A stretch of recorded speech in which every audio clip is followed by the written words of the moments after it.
Hello everyone and welcome to Day 3 of the Crossfire Stars 2020 Grand Finals. I'm your host, Ryan Visbeck. These past 2 days, we watched as our 6 teams battled it out for the top spots in Group A and Group B. Now, it's time to win or go home. Today, 2 teams will be eliminated as we finally decide who will join our winners, Super Valiant Gaming and Vincent Gaming, in the semifinals. Who has what it takes to go to the next step, next level? Day 3 of the Crossfire Stars 2020 Grand Finals begins now.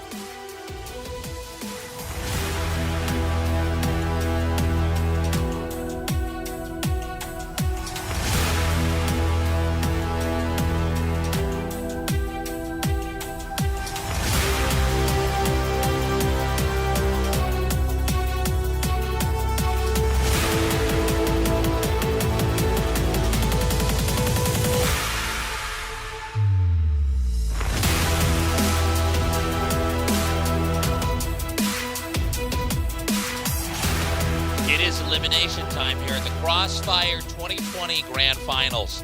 We've already gone through Group A and B, but now one of our 2 teams is going to be eliminated. We're going to start here with Q9 and Lazarus. Yeah, Q9 had a pretty good day 1. Like, their Group A was much, much closer than yesterday's Group B. Group B was very hit or miss. There was an upset with Super Valiant taking out Black Dragons, but Q9...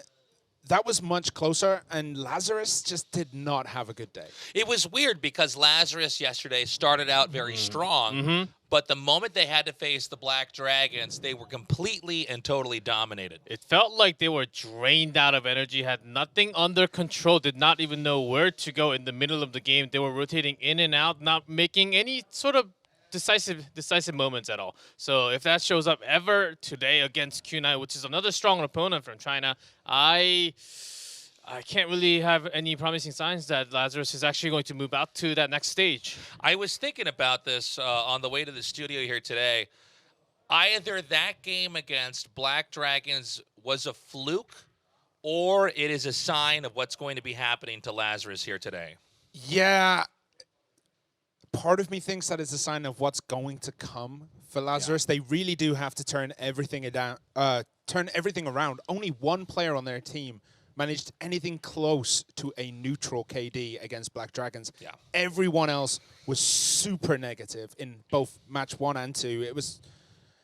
It was rough for Lazarus Gaming, but they do have the skills to turn it around. They just got to get their head back in the game. That being said, Q9 obviously looking very strong here in the Crossfire 2020 Grand Finals. It is a completely different team than the Black Dragons. Yeah, certainly. Zhao Wei and especially 1999, those 2 riflers has been breaking through, especially opening up with those headshots. While they're playing Port, Ankara, those 2 maps, I think they excel breaking into those sites so well. If they go into any other maps, because there are some maps that Group A actually did not play as much, like Compound and Black Widow, where we actually had them in play for Group B. So we're yet to see those matches for the Group A teams. We have a little under $1 million here in prize pool. Today, our 3rd day here of the Grand Finals, we're going to be eliminating teams and then seeding the 3rd place, 4th place match as well as the Grand Finals. Yeah, Q9, Lazarus, then it's going to be Black Dragons versus Golden V, and then the winners of those matches will go up against Super Valiant and Vincent Gaming. The losers will go home. This is an interesting moment because only 3 continents and really only 3 countries here for representation, but 3 historically very different esports teams. EU has always been the strongest region when it came to first-person shooters historically, over a decade ago. Here we are now, and we may end up with 2 German teams as the first to be knocked out, completely annihilating an entire region. Yeah, in just first 2 matches, that can totally happen. I mean, there was a team from Egypt, they sort of came close against Europe, but it was not even totally close, sort of like how Lazarus looked like against the Black Dragons. That was like the qualifiers for EU back then. But now up on the bigger stage, EU is not really showing up their power at all against China, against Brazil. Not really up to a power level yet. Do you know what one of the best things is? The bracket is lined up that it's going to be at least a Brazil-China or Brazil-Europe final. If Lazarus and Golden V go out, it's going to be China-China versus Brazil-Brazil in the semis. So it's going to be an absolutely amazing final between two of the strongest regions in this game. I'm looking forward to seeing what exactly is going to happen here. I do like an underdog story, and I think a redemption arc is in order here for Lazarus and Europe in general. Keep in mind that Brazil and China, as far as hyper-competitive, high-pressure situations in Crossfire, have been within their scene for a little bit longer. China has their own circuit out there. Brazil, of course, with the success they've had, clearly they flourish in these kind of environments. Although historically Europe, a very strong esports region, does not mean that their Crossfire players are used to being under this type of pressure.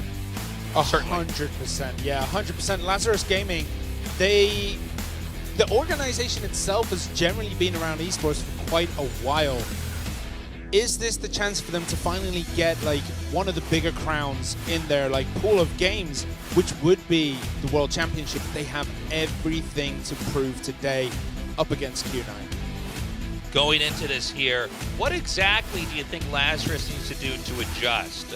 We saw, again, a strong showing at the start of yesterday, but they completely flopped in the end. Double Sniper, especially against the Chinese teams like Super Valiant yesterday and Q9, which they have extremely aggressive rifle attacking. Sometimes both snipers, unless they're together, making perfect shots, sometimes just not enough to actually defend perfectly because they need time to reload, and when you don't have the riflers back up on the side of you, then you have to be broken through against the 5. So maybe switching into just a sniper and then having the 4 riflemen for Lazarus can be a good shift against Q9 today. We're about to have the map bans here, and then we'll have an idea of what this best of 3 is going to look like. We have mostly had 2-0 series here, with the exception of 1-2-1. These teams should be, at least based off the results and the way they were forced into this position in the tournament, this should be a closer match. I'm actually expecting this to be a 2-1. Yeah, a lot more on the line as today's starting the knockout stage into the semis and then into the third or the grand finals directly from today's results. I'm expecting everything to be out from all the teams that are playing today. One of the interesting things is like Group A was very tactical. It was all about the tactics. It was all about your movements on the map. Group B was all skill. Everyone was just getting clicked on immediately. It was headshot after headshot, death after death. So it's going to be interesting how these two groups merge when we get to this part of the tournament. The bans here is Black Widow for our Chinese team and Subbase for our German team. So interesting to see Q9 here banning Black Widow, a classic Crossfire map. We're going to start out on Port, then Compound, and if we get to a game number 3, Ankara. I did see a lot of Compound from Q9 especially, except for the other Chinese teams. Q9 actually does like to play on Compound, so that's not a worry, as we have mentioned multiple times that China does not like to play on Compound as much as the other maps. But starting from Port, I think that's a nice, promising sign after banning out Subbase for Lazarus, because Subbase was one of the maps where they actually have poor results. At Port, I think one of the more standard map, and also a map that they can use a lot of time to actually maneuver throughout the map, especially if they're starting from the blacklist side. Yeah, and we didn't see Lazarus Gaming on Port yesterday. They played mostly Black Widow, Ankara. So we get to see a whole new side of Lazarus potentially in a map that they haven't played on so far this tournament. This is going to be the moment where Lazarus really needs to reinvent themselves, reinvigorate, come back here. But their opponents, certainly a worthy one here. Q9 is hungry to get to the next phase here, and Lazarus does stand in their way. Our game is now going up as the Chinese team gives out a loud chant here, and our German team being a little bit more quiet, speaking amongst each other here. Again here, we're going to have Lazarus now spawning over here at the bottom. They will have the C4. They will have the burden of planting the bomb. It will be up for Q9 to defend. Yeah, Q9 was the team that managed to take Vincent Gaming all the way to set 3. It was a super close match. So I'm hoping that they come out of here all guns blazing today. And we can already see that they've taken a kind of aggressive defensive position as Bean gets loons almost immediately. Bean does get tagged with a lot of damage, but as long as he stays alive with not using much of a flash, I think he'll be good to go in that A top. As Lazarus, they took some time to not go for the bait inside of the B entrance right here, as there was a big setup, a big trap setup by Q9 with 3 members. Now they have backed up all the way back in B site. So they're about to invade, coming out of warehouse here. The door is smoked for now, but it looks like here's the moment they're going to pop out. Coming through here, all players are flashed, at least to some extent here, as gunshots are going down here. We see JY over here on the low ground. He is picked off. It's now Bean in 1999. Some shots sprayed down, but 1999 does retreat and then reload. There is an opportunity here to plant the C4, but we do not have that happening just yet. Yeah, Lazarus got the better of that engagement, just much better positioning, much better movement in those engagements, and they are a man up, but everyone on that team is low. But being in 1998, they have nothing to write home about. Covering Moon right now with the smoke, that was the sign to go for that C4, and 98 actually strikes at a pretty good time, but 40 covers well enough for that strike. Clutch play. We saw that Moon was isolated down there with the bomb behind the stairs, could not actually get up there and plant, but an overextension there from Q9, maybe pushing their luck a little bit too much. This now gives Lazarus that 1-0 lead. Yeah, I mean, Bean couldn't really do anything there. He had next to no HP, and a 1 versus 3 is always going to take its toll. 1 hit and you are out. So he tried to do what he could, but just not enough this time around.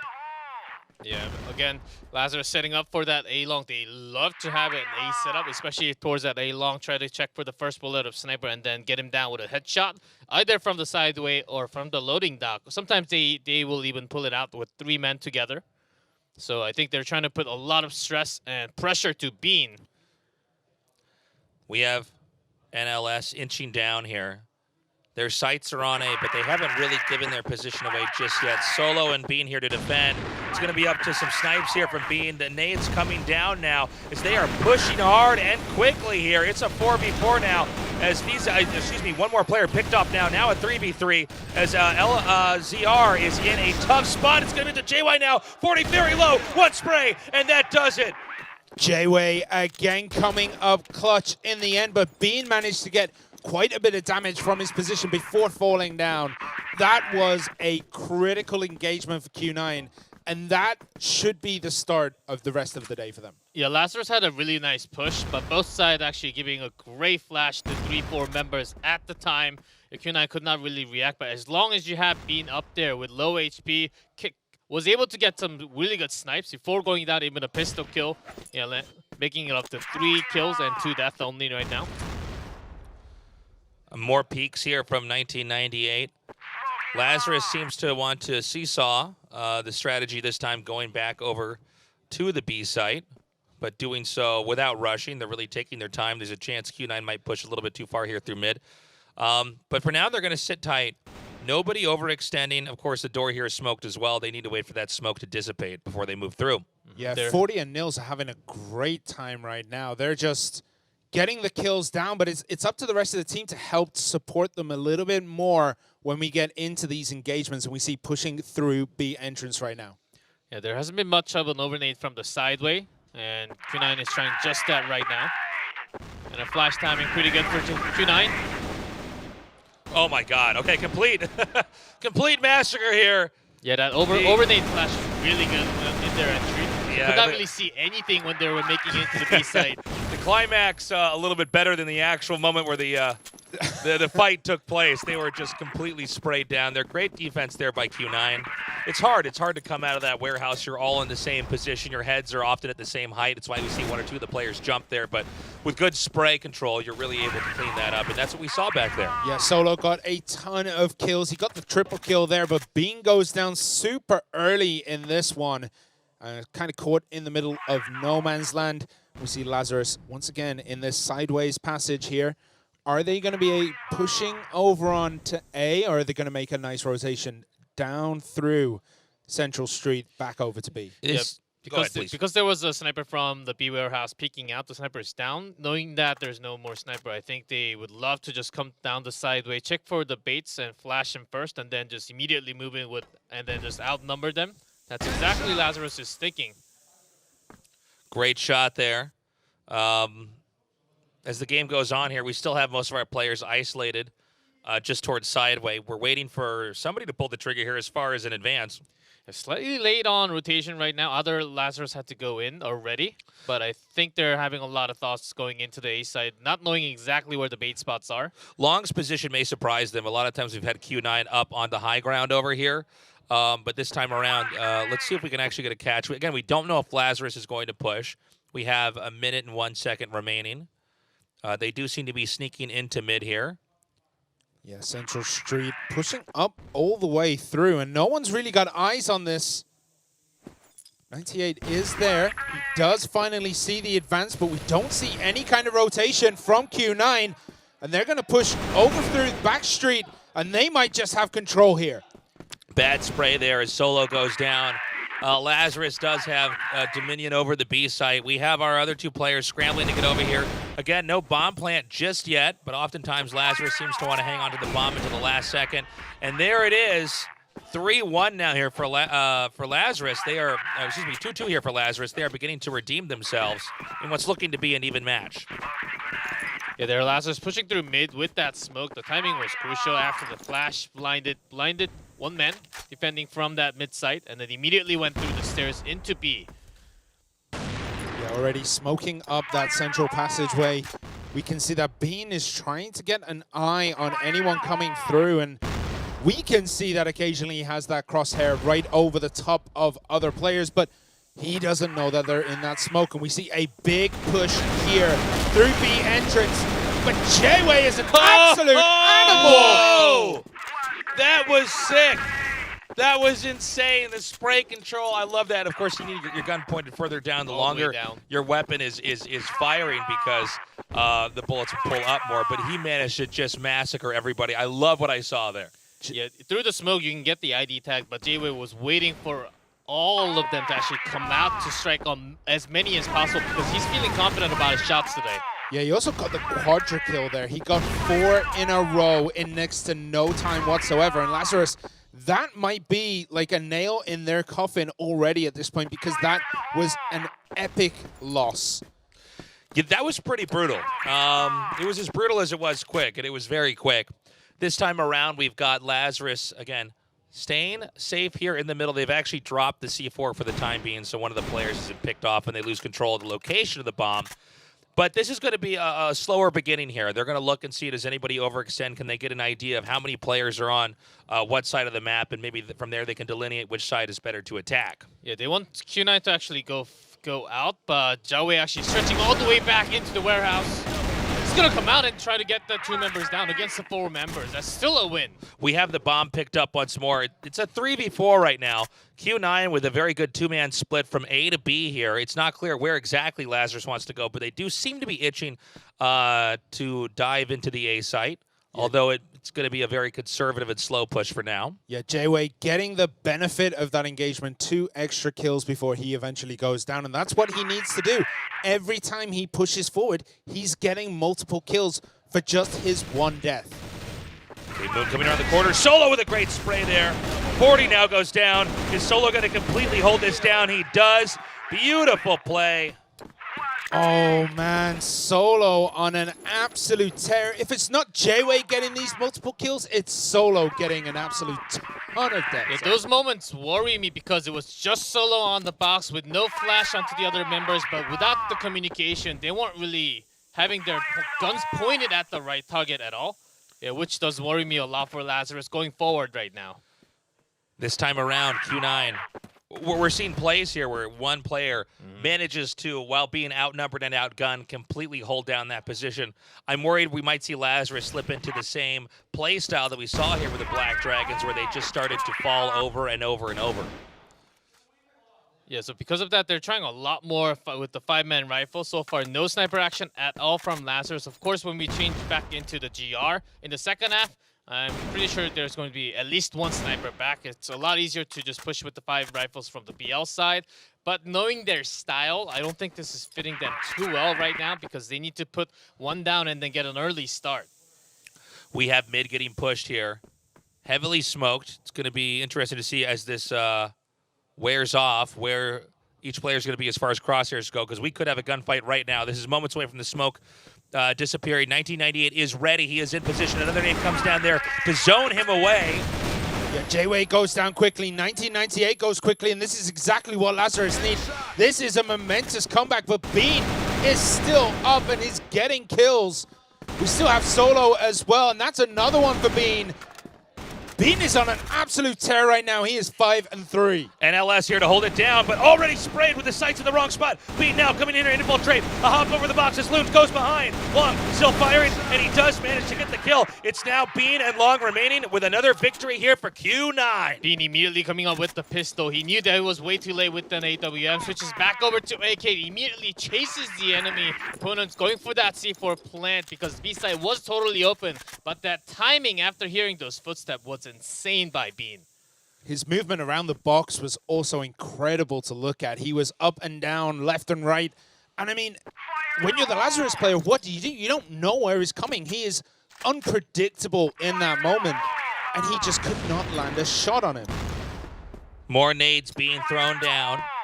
Lazarus needs to find an answer. Again, it started out even, but with each round we have on this map, the teams have the opportunity to adjust and adapt, and that's what we're seeing here from Q9.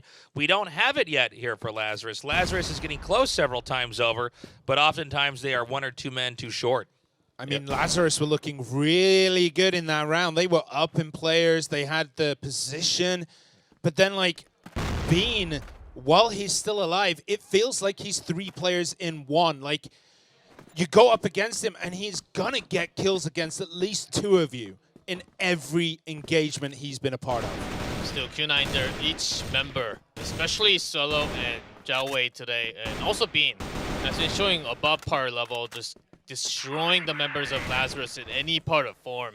And that's exactly the reason why they can't really even go into that Beware. Every time Q9, if they have a pretty good spawn towards that Beware and entrance, they will just smoke it up and extend their way in so that Lazarus can't even peek and use a lot of their time defending on their blacklist side and then slowly crawl in.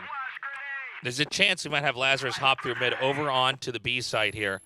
I think that's what we're going to have as the warehouse is about to be occupied. We do have one Q9 player in the warehouse already, but we're going to see if that fight actually happens. They're going to back out of there now. It looks like they may try to do a full-on mid-rush as they're going to try to nade this down here now. They only have 25 seconds on the clock, so they have to do this very quickly. Yeah, there was a great rotation over onto B from Q9, but that gave the go-ahead for Lazarus to start moving into these positions, but Q9 are just far too strong. Even Long getting multiple kills there. He's 4-0 on that map there. It's interesting to see how long Lazarus waited there. Sometimes that can be worthwhile because players will come peek and overextend, but then you only have 25 seconds to completely invade and plant the bomb, and that means you're going to be running full speed, right? You can easily be shot down that way. Absolutely, and we see already 1998 getting Moon off the board this early. Lazarus 4 against 5, and they're gonna have to make a play, but what play can they possibly make that Q9 won't read? More shots fired here through the door. 1998, he's been doing a fantastic job of holding mid here. Really keeping Lazarus honest here as far as their movement from left to right on the map. Yeah, Lazarus, not like yesterday, they're having the speed, they're having the momentum into the site, but some bait plays before going in can actually be better, and Jalway again from Q9 strikes onto both members. Midway is just not being broken through. Of course, they're getting some kills onto 1998 a few times, but when they're making an entry into that A side, into that B side, they're getting cut off all the time. I don't know that Lazarus is going to make any ground here. They've barely made a scratch in the defenses here, and right now this is a firing range. The clock is eventually going to propel these players out. A little too long there. Yeah, 40 is the one player with VZ on Lazarus that are doing okay in terms of kills, but when they go down almost too easily, what can Lazarus do? They're getting bopped here. Absolutely. Completely bopped. This is not a back and forth. This was, I think, each team getting comfortable with their setup, some nerves cooling, and then Q9 turns it on, and I don't know if it's going to turn off until we're out of this series, maybe with a 2-0. 7-2 is definitely not the worst score on board, especially from the Blacklist side, but it's not just from the normal game. It is not like the public games that you see on port. You only take 2 on this map, and not just the score, what happened in the middle of the game, during the game of the first half was the important part. Lazarus could not really deliver what they wanted to do today at all because of the pressure that Q9 was able to provide all throughout the map.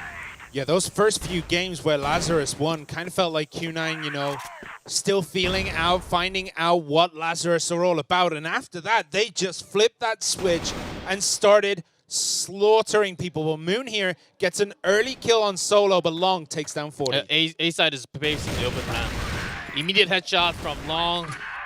Q9 with a very good start here, but that's not enough to close this out. They're going to try to move around here past this water tower. Nade chucked out here. Mobility very good right now for Lazarus, but the bomb is now planted. They're going to have to try to reclaim this. Long is able to stay alive in that fight. More shots fired here. The pressure really on with 20. Doesn't even matter. Q9 closes it out. By the way, we are 3 Q9 victories away from being finished here. Yeah, the covering angle from Q9 is just excellent while hiding from the other opponent at the same time. This is insane, Lazarus. They are not really having the push power at all. It was the right call to have 40 up on the A top alone. It seemed like Q9 was just going to push towards the mid or B side, very likely to begin with, but they actually chose the other way. So strategic miscommunication there by Lazarus. Lazarus, if they lose the next game, Q9 will have 9 wins, and Lazarus has to crawl back from the depths of hell here to try to tie it up 9-9. I don't know that they can do it. Good luck to them. But right now, we're seeing a pattern from yesterday. Yeah, it looks as though Lazarus may already have their bags packed and ready to go home right now because they are not looking strong. They have so much work to do. And the way it's been going, every engagement, every 50-50 has been going Q9's way. So I just don't think they're going to have it in them to pull it around. There's a small engagement here through those doors on Central Street. But again, we see Q9 actually playing super passive right now, trying to just, I don't know, bait out Lazarus into an awkward position. Yeah, Q9 just had 2 flash towards the bridge and the back street, pretending like it's going to be an attack towards the bridge into the B side. And then they did not really go in. Got 1 smoke out from the main B. I appreciate Lazarus being cautious here. Q9, I think they're hoping for some type of overextension here. We see Vise coming around the corner here. It looks like the C4 right now, by the way, from Q9 is over here. This is a pretty alternative strategy. C4 was an attempted slip-in over here to A site. C4 is down now, so this should be an easy closer here for Lazarus. All they have to do is hold down the fort for 35 seconds, and they should be good. Yeah, but Bean is still up. I know he has next to nothing left in the tank, but it's Bean. We've seen miracle plays, but there we go. 40 has him in his sights. And Lazarus get another win on the board, and that might be the start of the turnaround here. Let's hope so for Lazarus' sake. I will say I think Kuhn got a little bit too eccentric with what they were trying to do with a one-man bomb slip-in over to A site. I think we're going to see a reversal with probably more standard textbook play here, at least for Crossfire with Q9. For now, they're just holding back here, staying not far from B Road. Yeah, that play from Q9 was exactly what you see from China oftentimes. The 2 as a bait into the B site, but they weren't really found first. It was actually the main attack that was found first by the check of I believe either Busy there or Loons from the A site. So that whole attack, whole bait play into that B site was basically found out immediately by Lazarus. Everyone on Q9 right now are stuck in this sideways alley. And it looks as though Lazarus still aren't aware that this is the strategy going forward. We can see there's a slight movement over to B side. If they go for it now, this could work. It's only 40 with 1 nade thrown out here. Long and Bean are just around the corner. The flash comes in. He's blinded. The infiltration comes. A counter flash thrown down onto the low ground. What can he get when he tries to come up and see? Back. Oh! Way too fast of an attack. 1998 was already up there. Oh, but 1 goes down on the side of Q9. Can Moon and Loons do it? It's going to be tough. It is 2 versus 4. And the 4 on Q9 have a lot of health to play with. Bomb now planted. Moon goes down, and that is going to be a the 9th victory here. just incredible here. Now Lazarus has to win 6 games in a row. If there is any mistake, any misplay, any misfiring really here from Lazarus, Q9 is going to win our first map. Yeah, Q9 going into that A side while locking down 40 immediately with the flash, making him do nothing. And then he stayed up there for a while, but could not really deliver any pistol shots either for being flashed twice in a row. 40 might just be the one to catch this B rotation here. And if he does, he's going to be in a lot of trouble. There's a lot of Q9 there, and he is isolated right now as we see Loons close, but not close enough to help out. Yeah, he needs to get one and back out immediately. Sees long. Oh, takes half damage only. No kill. Q9 with a slow crawl here. Again, hanging over on B road. But that hasn't triggered Lazarus to rotate back over to B. That's right. They're still staying back. We now have 3 in warehouse. Back cover over here by Long and Bean, just to make sure there's no rotation around, and there's not. Long now going to edge into position through mid. And I think in moments, here we go. Flash is sent out, shots fired. Solo coming in here, takes out Loons. 40 on the run here.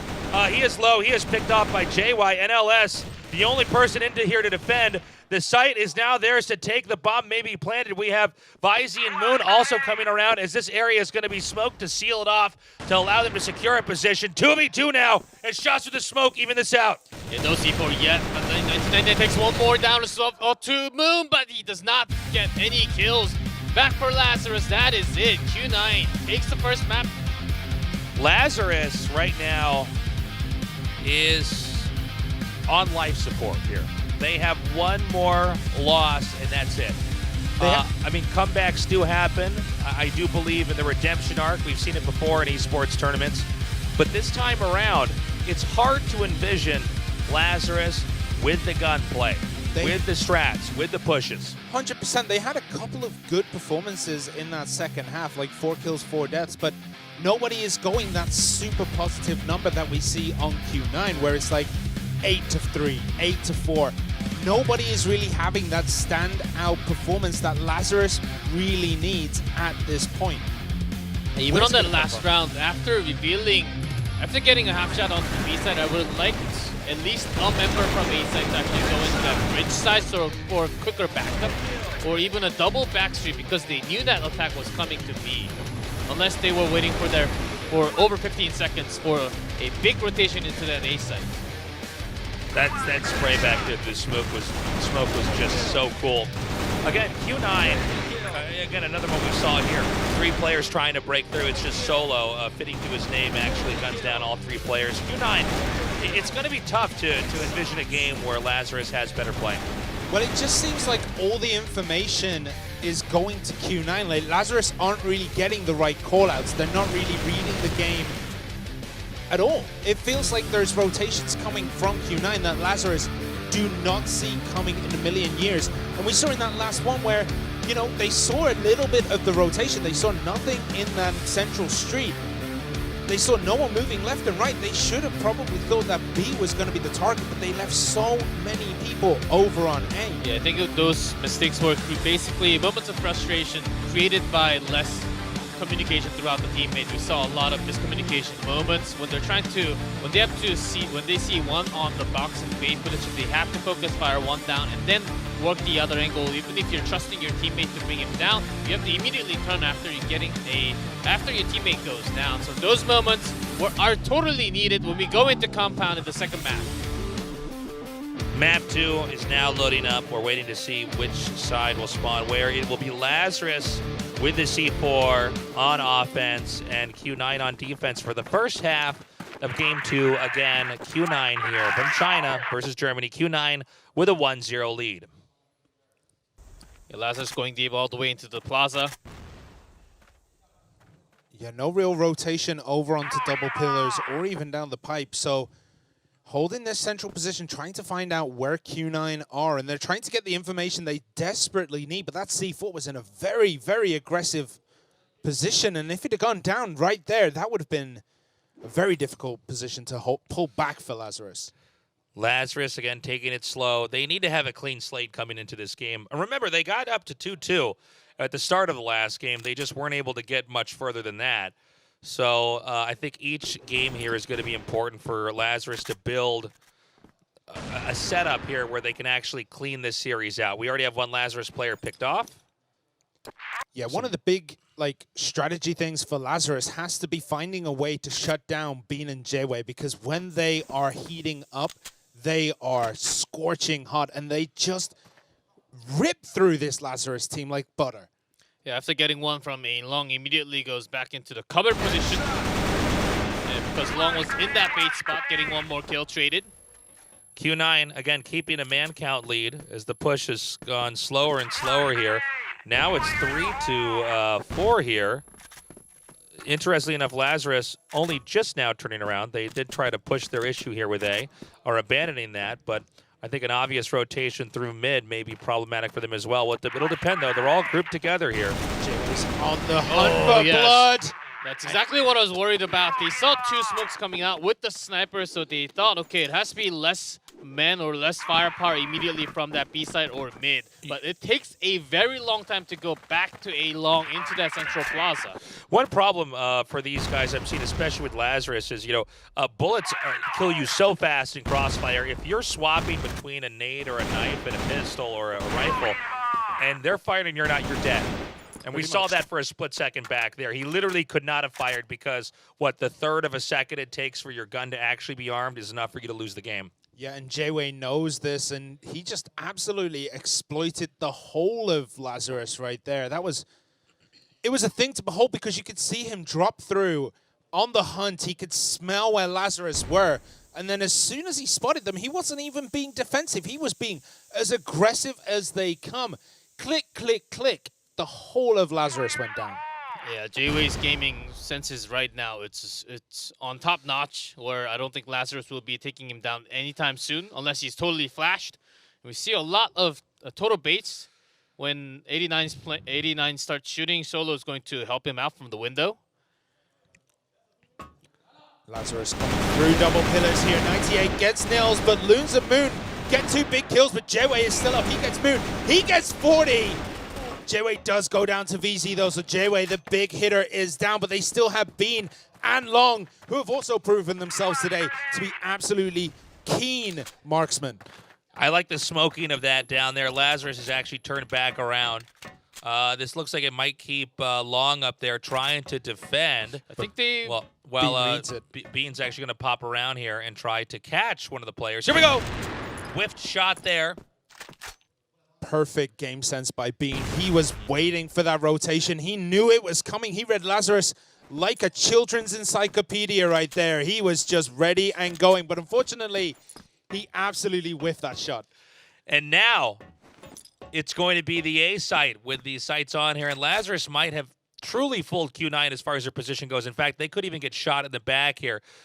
As we have, I think it's Long, who's pointed in the completely wrong direction. Yes, it's because if it's just China versus China right now, it would have been B site with a fake attack, stay for the next 15 seconds in the double pillar, and then come back into the B site because this attack actually took way too long of a time to come into A site.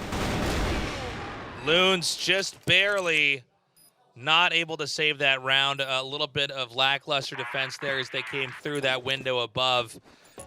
And again, Q9, even when deceived, they are able to galvanize themselves, regroup, and then push into there with almost nothing to stop them. It's not just great defense when they have the bomb sites, it's great offense when the bomb sites are taken. Yeah, when you're that decisive, the moment you think you're about to face the opponent is already facing you. And you're already losing the first bullet shot. And usually that's going to be the Q9 just striking into your face immediately. Lazarus, in terms of speed and momentum, the firing speed, they have been losing in every single control.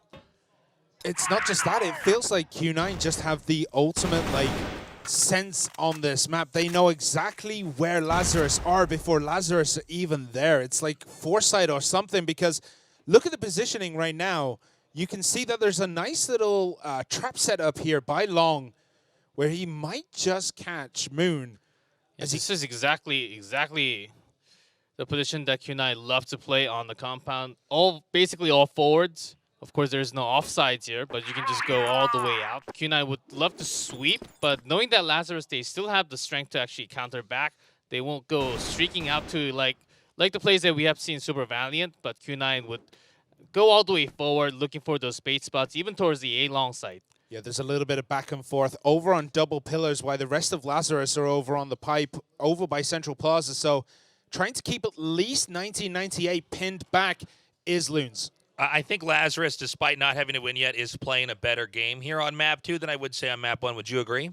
100%. They're playing very, very smart. It's just Q9, even though like Lazarus have upped their game, Q9 just seem to be better as J-Way and Long get kills on Loons and Nils. And with the smoke, they know that it has to be an attack into that A site. Lazarus can't really dive in after getting flashed immediately from Q9.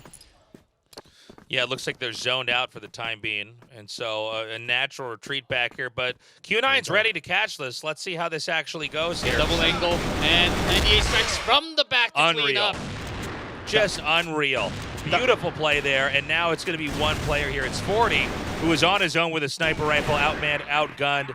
And that makes game number 3. Right now, Q9 on map 2, undefeated. 98's rotation down from double pillars over to Central Plaza was absolutely perfect. He felt in the waters here that Lazarus were going to start rotating back towards that Central Plaza, and they did. And he ends up coming up from behind and just taking them out all too easily. Okay, Lazarus in the back once again here.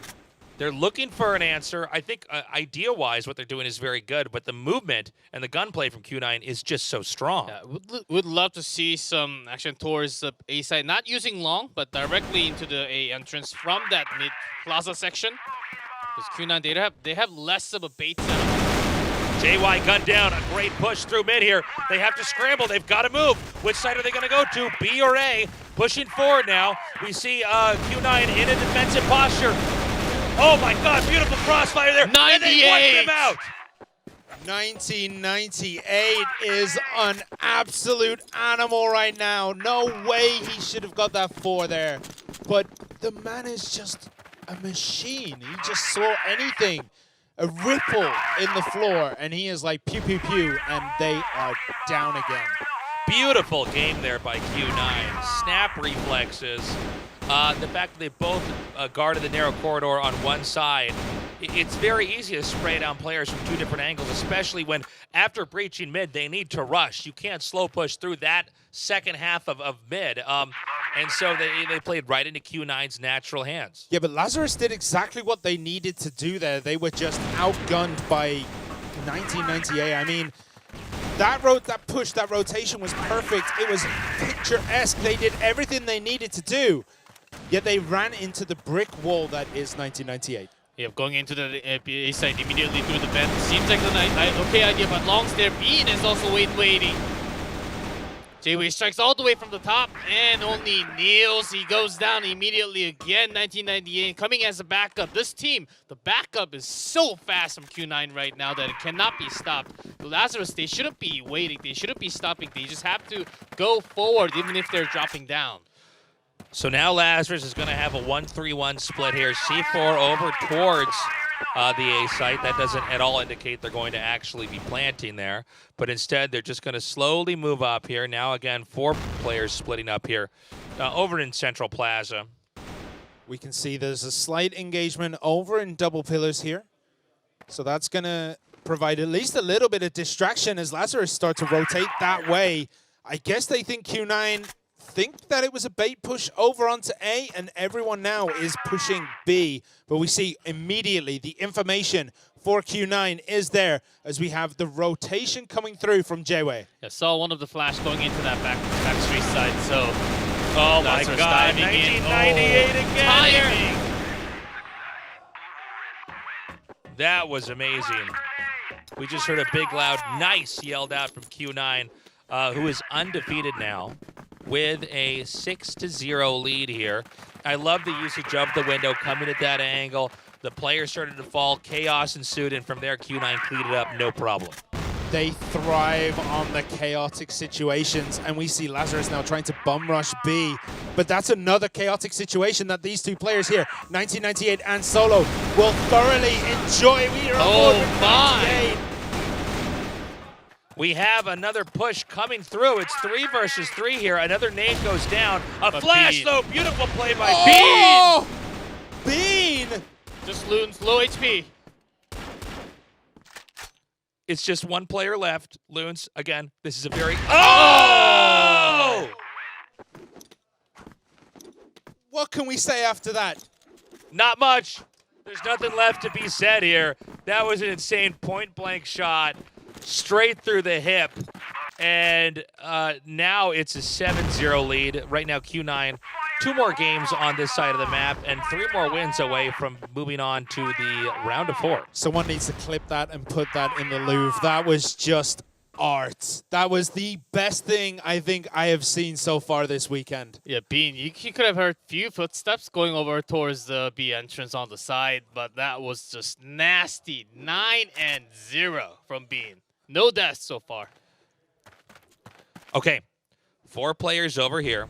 Once again, a similar setup here. There's a lot of different ways you can go once you're just left of Central Plaza. You can go up into the A site. You can go push to mid in A or B, or you can go the long way around double pillars into the B site. But for now, Lazarus is going to wait. Again, they need to have one of the greatest comebacks in Crossfire history to actually not only win this game, but win this series and move on. And I do think the writing's on the wall, so I'm curious to see how the rest of this game is going to be played out. Another Lazarus player drops off, but Nice. it evens out now 4-4. With a nice kill. Ooh, does go down long again. Yeah, Solo baits with the flash, but and Long comes out from the actual A side and gets the kill from the off angle. So these are the small setup type plays that Q9 is providing oftentimes towards the A side, and that's exactly why Lazarus actually did not start to go into the A side after the first 2 rounds, because of these weird positions that the Chinese teams love to provide.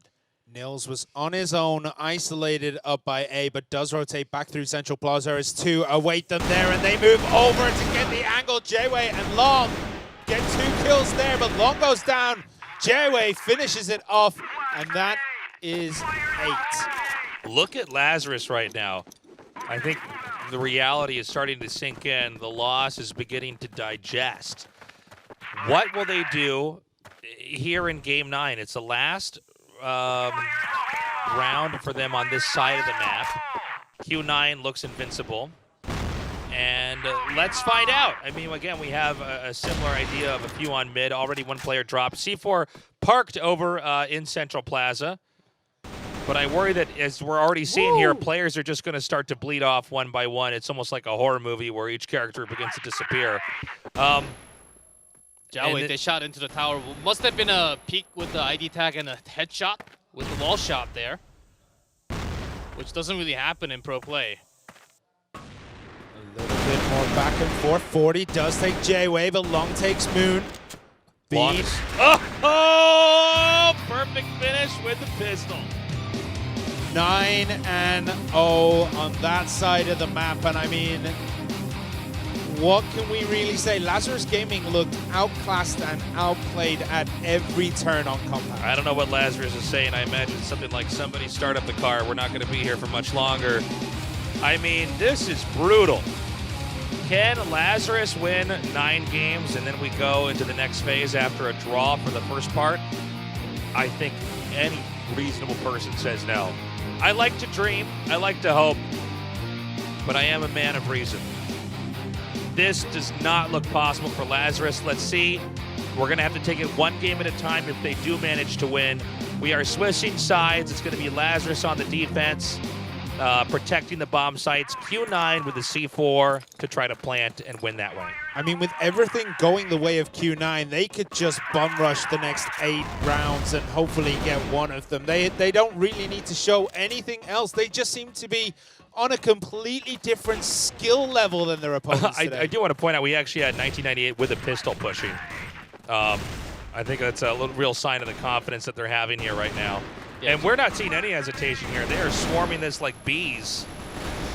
Oh my God. All right, it's 2v3. Moon is still up there, but J-Way again using pistol. Vizzy does go down. It's Zullet. This might be it. And LS, good luck to you. Solo and JY both pointed away. He could get a possible pop out. Solo goes down. 1-1. JY fires. And that is it, ladies and gentlemen. We have our first elimination. One of our two EU teams, Lazarus from Germany, goes down, and Q9 goes on to the round of 4. Q9 definitely a team to be going up into that semifinal. A little bit disappointed that Lazarus was not able to provide too much in this best of 3. As both of the maps, not much in compound, but Port, I think they certainly had the power to get at least some more rounds against Q9, but China seems to be just a great wall right now against Lazarus. That was the first lockdown we have seen. That was 10-0. Pretty insane, man.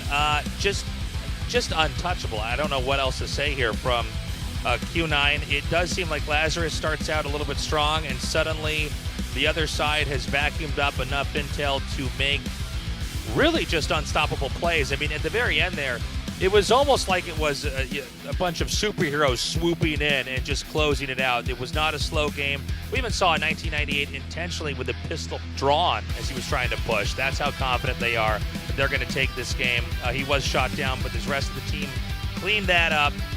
And that means, again, our first team eliminated. China's pride is maintained here.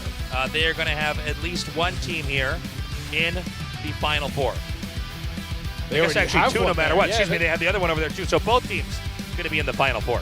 But they are, I think, if I'm correct, going to go against each other. It is going to be China.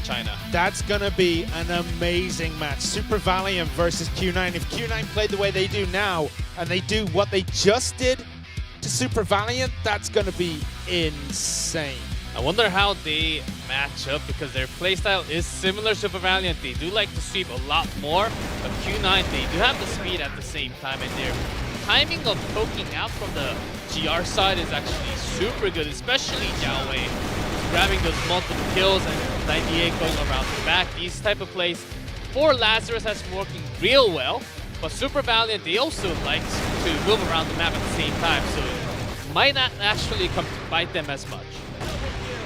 Just immaculate play here from Q9. Now, obviously they're in great condition, but I think their next challenge is going to be a very, very difficult one. They're really just getting warmed up here. Yeah, but that's one of the advantages of being in this match 1 is you do have that warm-up on stage as you move into the rest of the day. So Q9's SV, Q9 might have a little bit of an advantage as they are already warmed up, and everyone on that team will be surfing a high for the rest of the day after a result like that. 10-3, 10-0.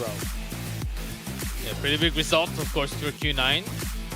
They'll be off stage for a time, getting a pretty good break before going into that next match for Q9. But still getting that big warm-up on stage. Seems like that's oftentimes helping out the teams that are playing 2 matches in the one day. Up next, we're going to have a Brazil versus German match here. See what exactly happens with that side. Hopefully Europe can have a better showing here. You can see now the MVP, no surprise here, is Bean. He was everywhere, and with a 21 kill count, you can definitely attribute a lot of this win to him. I mean, there are a lot of other players on Q9 that you could bring up right now, but Bean is the one standout. He had that amazing snipe headshot stuff. I mean, the man was an animal. He's a mercenary. He's replacing Wolf. He's basically new on the team with not too many months, with less of a teamwork, but if you're good with the sniper, as long as you can escape with after getting that first initial kill, you can have an outstanding performance and 75% KD. That's an amazing result. We're going to go to an interview in a second here and see how exactly Q9 is feeling. They did just now manage to crush Lazarus with our first elimination. Ryan, how is Q9 doing?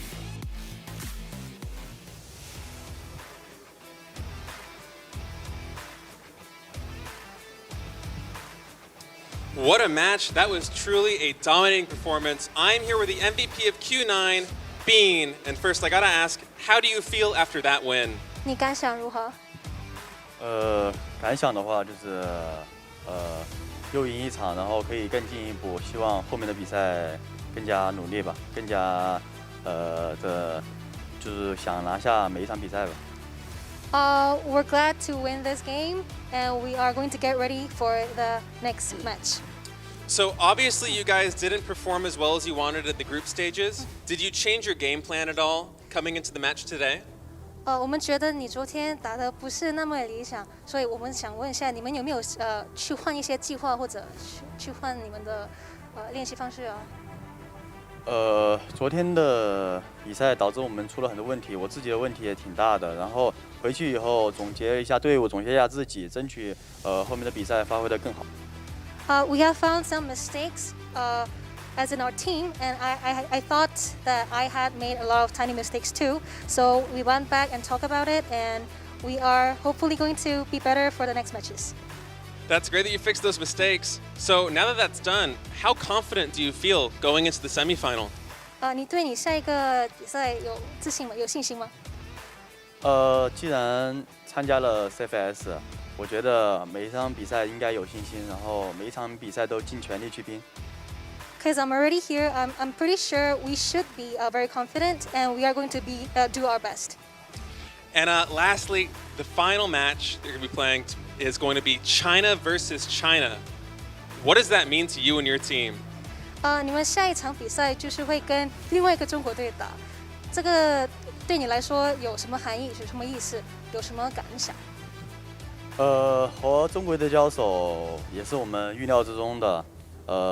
不管中国队哪一支中国队进了，我觉得能拿下最后的冠军才是最主要的。We don't mind who we play against. We are just going to win. Wow, that's a winning spirit. Well, congratulations once again. Up next, we have Black Dragons versus Golden V. The winner is eliminated. So don't go anywhere. We'll be right back.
We must stay apart now.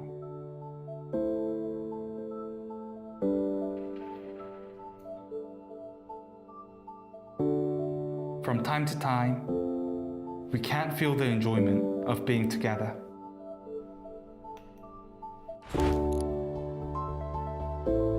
But with Crossfire, we can stand together as one. We can be together.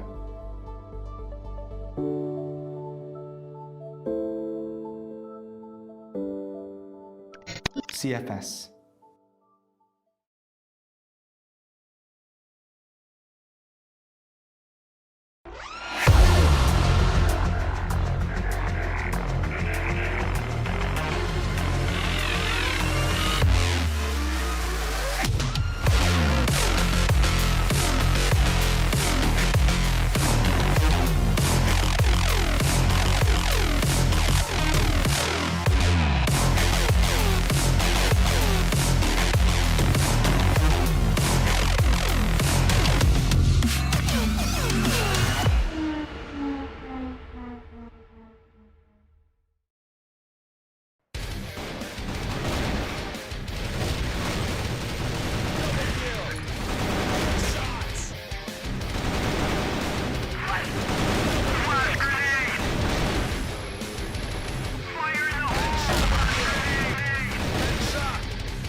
What's up, everybody? Welcome back to day 3 of the Crossfire 2020 Grand Finals. We've already had our first team eliminated, Lazarus from EU. We only have one more German team remaining here. They're going to be playing against the Black Dragons from Brazil now. Yeah, Lazarus went down without much of a fanfare. They put up some good games. They had some good movements, but they were outclassed by Q9 beginning to end. This time round, though, Golden V put up a really good fight on day 1. They did not go down as easy as Lazarus Gaming, and I think they could give Black Dragons a good run for their money. I think you're probably right. I think there really is a difference in skill here when it comes to Lazarus Gaming and Golden V. But again, the Black Dragons managed to completely and totally crush in the second half of our games yesterday. Yeah, I think that shows how strong Black Dragons are from Brazil. Of course, one of our strong favorite. Even though they did lose a match against Silver Valiant yesterday, I don't think that totally measured how good they are overall throughout the years of history that they had for Black Dragons. But Golden V is still a very strong opponent from Group A. I am very looking forward to look at this match and see what the result is like. And Black Dragons, only 2 years ago, the world champions. They did not manage to win in 2019 here. But now there's a possibility, assuming we have an upset, that they could end up getting eliminated if Golden V really delivers. Yeah, and I do want to believe in Golden V. I want to believe that they can take it. If the Black Dragons from yesterday's match 1 against Super Valiant shows up, I think Golden V could take it. If the Black Dragons from Game 2 yesterday, when they destroyed Lazarus Gaming, that Black Dragon shows up, I do not think Golden V stand much of a chance. Yeah, I don't think many of the fans, especially the fans from Brazil, to have Black Dragons down in this spot, not the semifinals after losing against Super Valiant yesterday, but still, after getting warmed up, still the favorite against Golden V. EU just might be knocked out after the 2 matches today. There's still a sign and some chances, as Simon and Tasteless are saying, but Black Dragons, after the rage mode has really started on the second match that they had yesterday night, I think they will just keep on rolling with that. Yeah, the Black Dragons, we've seen them with some of the best plays in all of Crossfire. They really do have a very big range. As far as strategy goes, their aim and accuracy is quite good. Again, if Golden V loses here, that's it. One entire region in Crossfire is knocked out. Of course, we started out with only 3, Europe, Asia, and South America. But again, with 5 teams here left, I do still think Golden V is possibly the weakest out of the 5 here now. It's hard Disagree. to say. Out of the last 5 right now, yeah, easily, sure, the weakest, but they can put together some really strong results, and we saw that just the other day. I mean, they took VG, they took Vincent 10-7, 10-5. I mean, that was a really good game. And the first match against Q9, it was 10-8, 10-6. They looked pretty good. They were taking wins when they should, but they were still losing. You know, those 50-50s weren't always going their way, as we saw with Q9. And the winner of this match will go up against Vincent Gaming, so we could see an all-Brazil semifinal there. That is very true.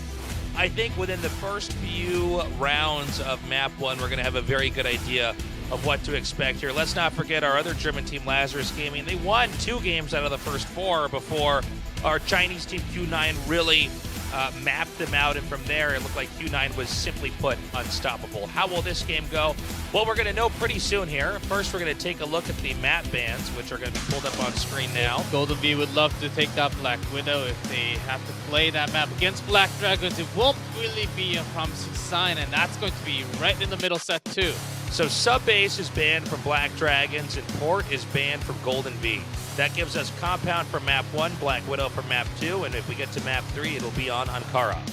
Yeah, I'm just taking a quick look. I don't think Golden V played much of Compound or Black Widow this I believe that's round. correct. I Yeah. think they mostly played on Port and Sub-Base in their games, so this will be pretty novel to see how they approach these maps this time around. Yep, but Black Widow is one of the older maps that play a lot during the qualifiers. Compound is one of the maps they played certainly less during the qualifiers, but still oftentimes they came out with the victory. Depends on how well they do, especially FaZe, and putting our eyes on FaZe versus GGZ, those sniper duel between the two members are going to be insane. And GGZ had some upsets while facing a very difficult enemy, but when he was up and running in the second match, he was dominating with those shots. Depends if FaZe is able to bring him down, then GB, I think they stand a pretty good chance on compound. We also need to see how Seven performs as well. Seven is kind of an integral player on the team. He was one of the few that managed to get a positive KD against Q9. That was on Port, where he went 13 and 12. So, I mean, he is a great player. He could be the one player to really watch out for. If Golden V can activate him enough, they'll be able to maybe take 5, 6, 7 and get very close to that magic 10 number. We're moments away now from the game actually beginning. Our players are in the lobby. The game will load up in a moment. There's no turning back now in this best of 3. One of these two teams is on the verge of eliminations. Will it be the Black Dragons from Brazil or Golden V from Germany? And as we have the spawn set up, it will be Golden V on the offense with the C4, Black Dragons defending bomb site A and B.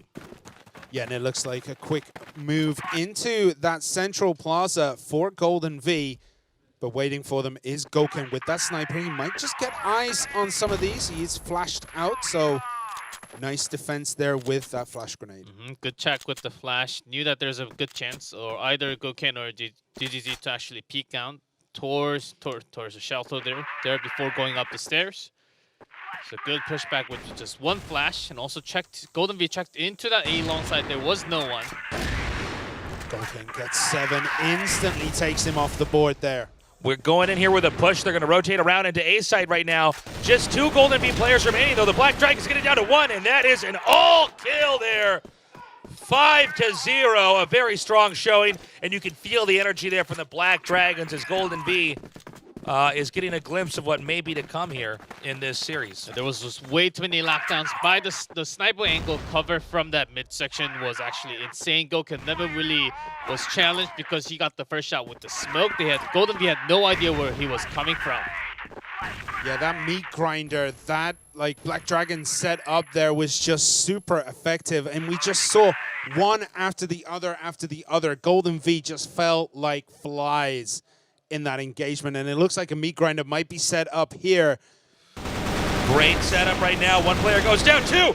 Seven, just now the last player, along with Blame here, and now Seven truly is the last. Wins both against double rifle with just a sniper, starting with a pistol kill, which he initially missed with an AWM. That doesn't really happen too many times. It's hard to imagine Seven winning here now. He does have the C4. He can try to flee this area. There's plenty of time on the clock to look for a new setup. Maybe try to hunt down the opposing team one-on-one. We've seen different approaches to this. Occasionally, they'll simply guard in 3 separate locations and try to track the movement of the other player. We've seen other teams actually get together in groups and try to sweep together, knowing that they can simply outgun that last player. Yeah, well, it looks like right now Seven is going to end up running into trouble. DGZ is there, and there you have it. DGZ instantly takes down Seven, and that's another win for the Black Dragons. Beautifully done. How does Golden V pull it back from here? Both times, again, once they get into the Black Dragons area, there's just no way, it seems, for them to actually win the firefight. Do they need to play more conservatively? Do they need to rely on flashes more? What do you think? They dropped 2, I think, pushing into the pillar first, and then maintaining control. Maintaining control over to the plaza, not having the sniper, so they have the pushing power. All they need to do is spend some early time to check into that B room before going directly into that B main. And then pushing it to mid seems like an okay strategy.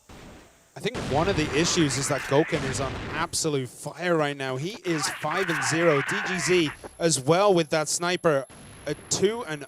I mean, the strategy here is pretty good, though. They're rushing onto B, and a quick rotation from ADRF as well, trying to support. DGZ gets one, goes down. Goken, ADRF, they both get one against Seven and Snux. But the C4 is planted. Bomb now down here. Again, just FaZe left.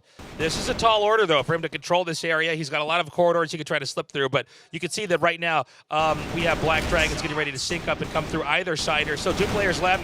Can he get it down to 1? He does not.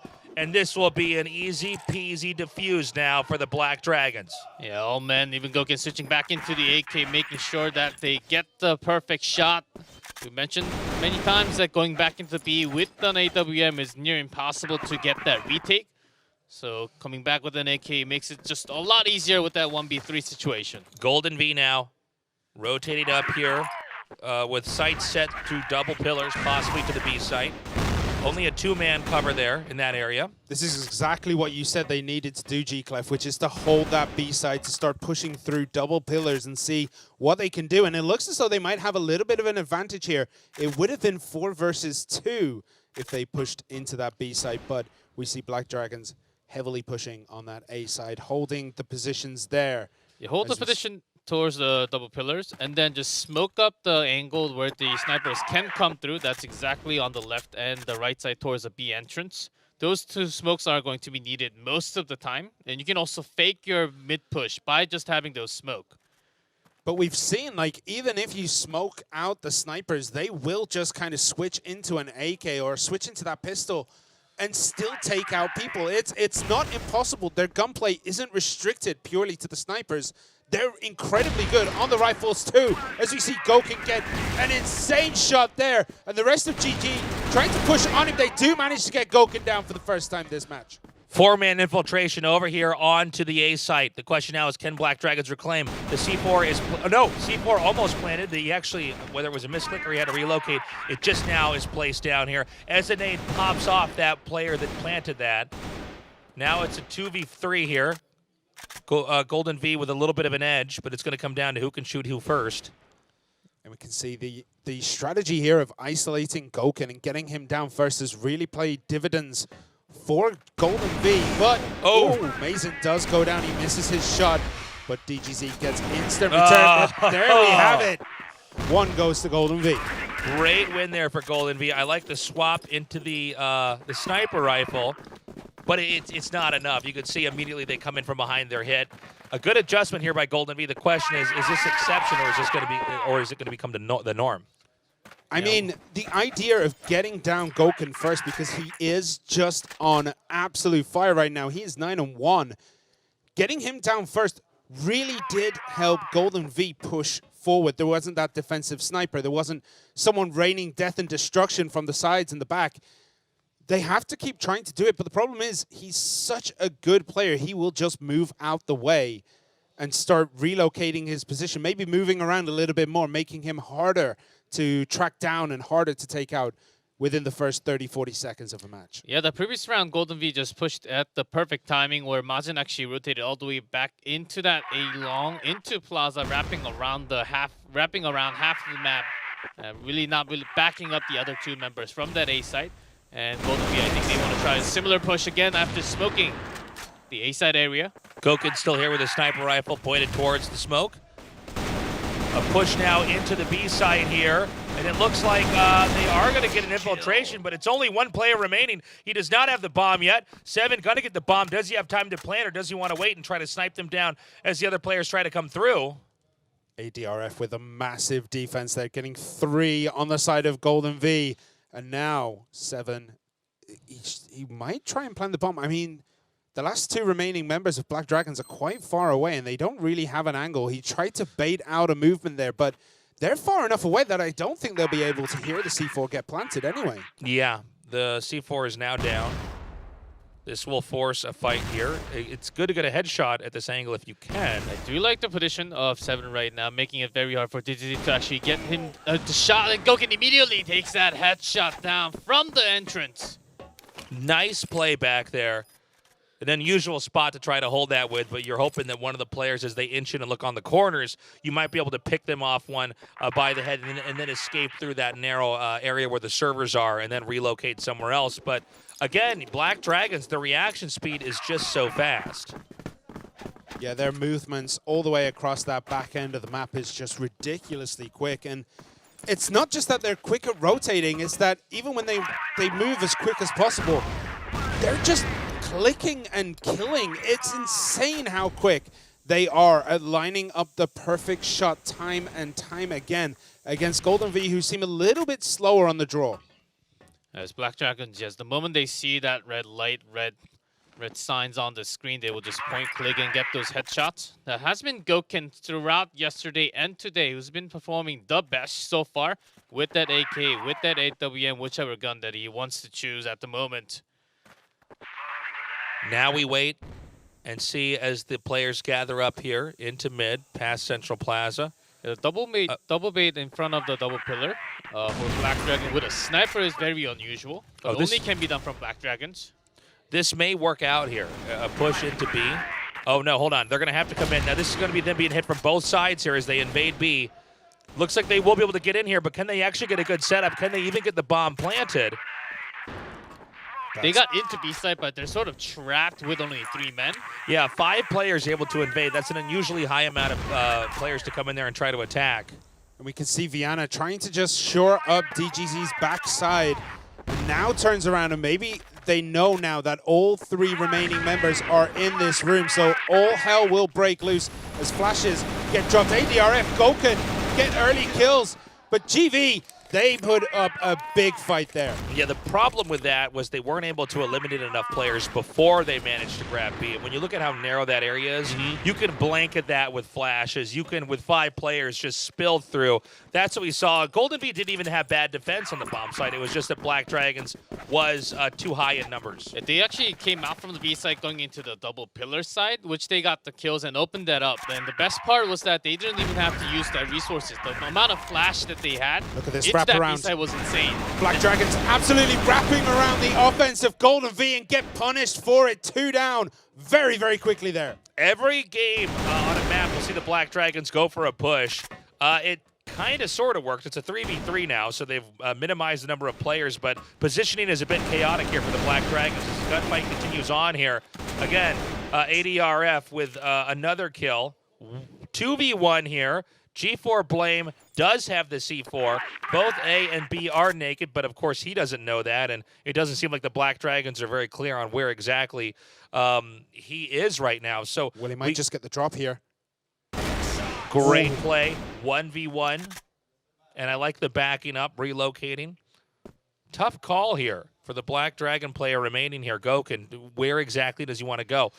All you need is for your screen to be pointed the wrong way for your avatar to get shot down. Yeah, Goken would imagine that he would be moving not too far into that A site because he still has a C4 and still over a minute mark.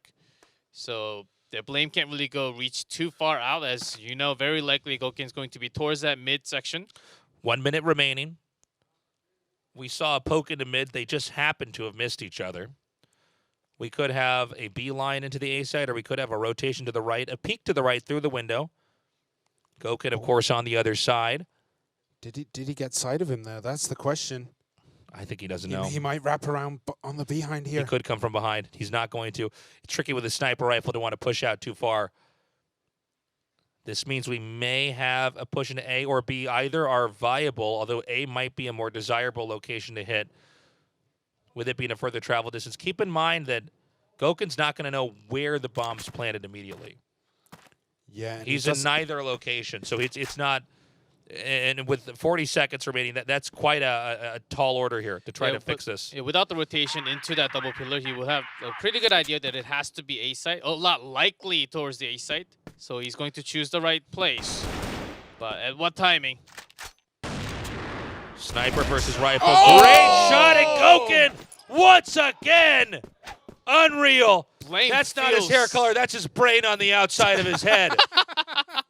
That was some big brain plays. Goken is an absolute animal right now. He is clutch. If Blame wanted to come down and get the kill instead, usually you don't really jump that far down, making it easier for the sniper to snipe at you.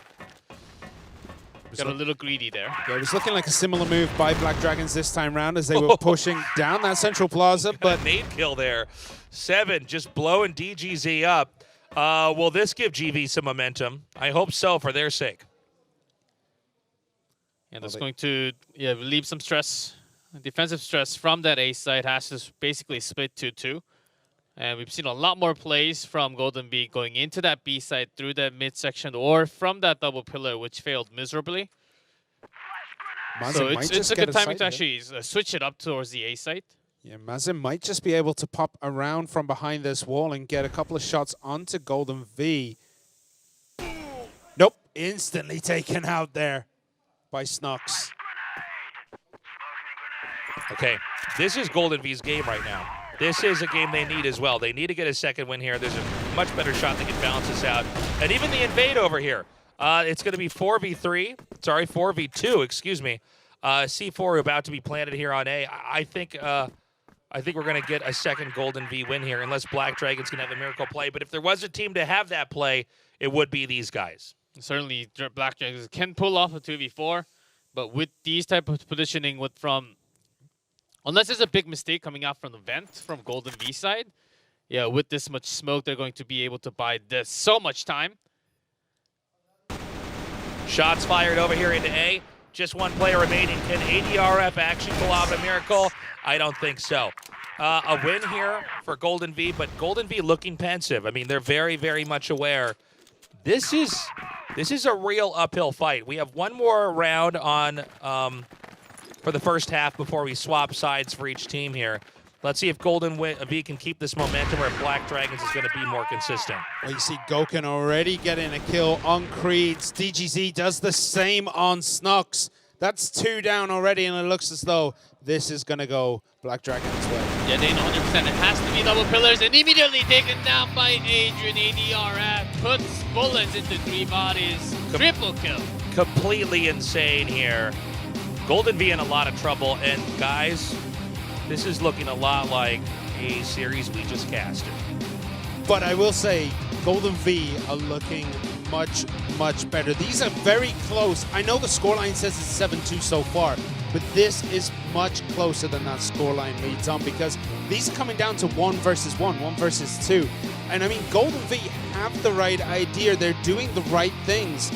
It's just Black Dragons are 1 step ahead each turn. And it's really hard to break them down, but we got to swap it around now. Yeah, we're going to swap spots here. Black Dragons on the offense. Let's see exactly what they do. As nades are going to be chucked in here. As FaZe wanted to poke in a little bit with that sniper. Got no fun out of it. DTC is going to keep that AWM. Of course, that's a style of Black Dragons.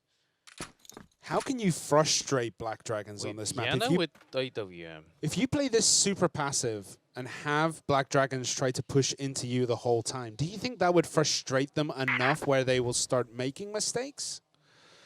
Perhaps. The thing is, Black Dragons seems very much an unfazable team.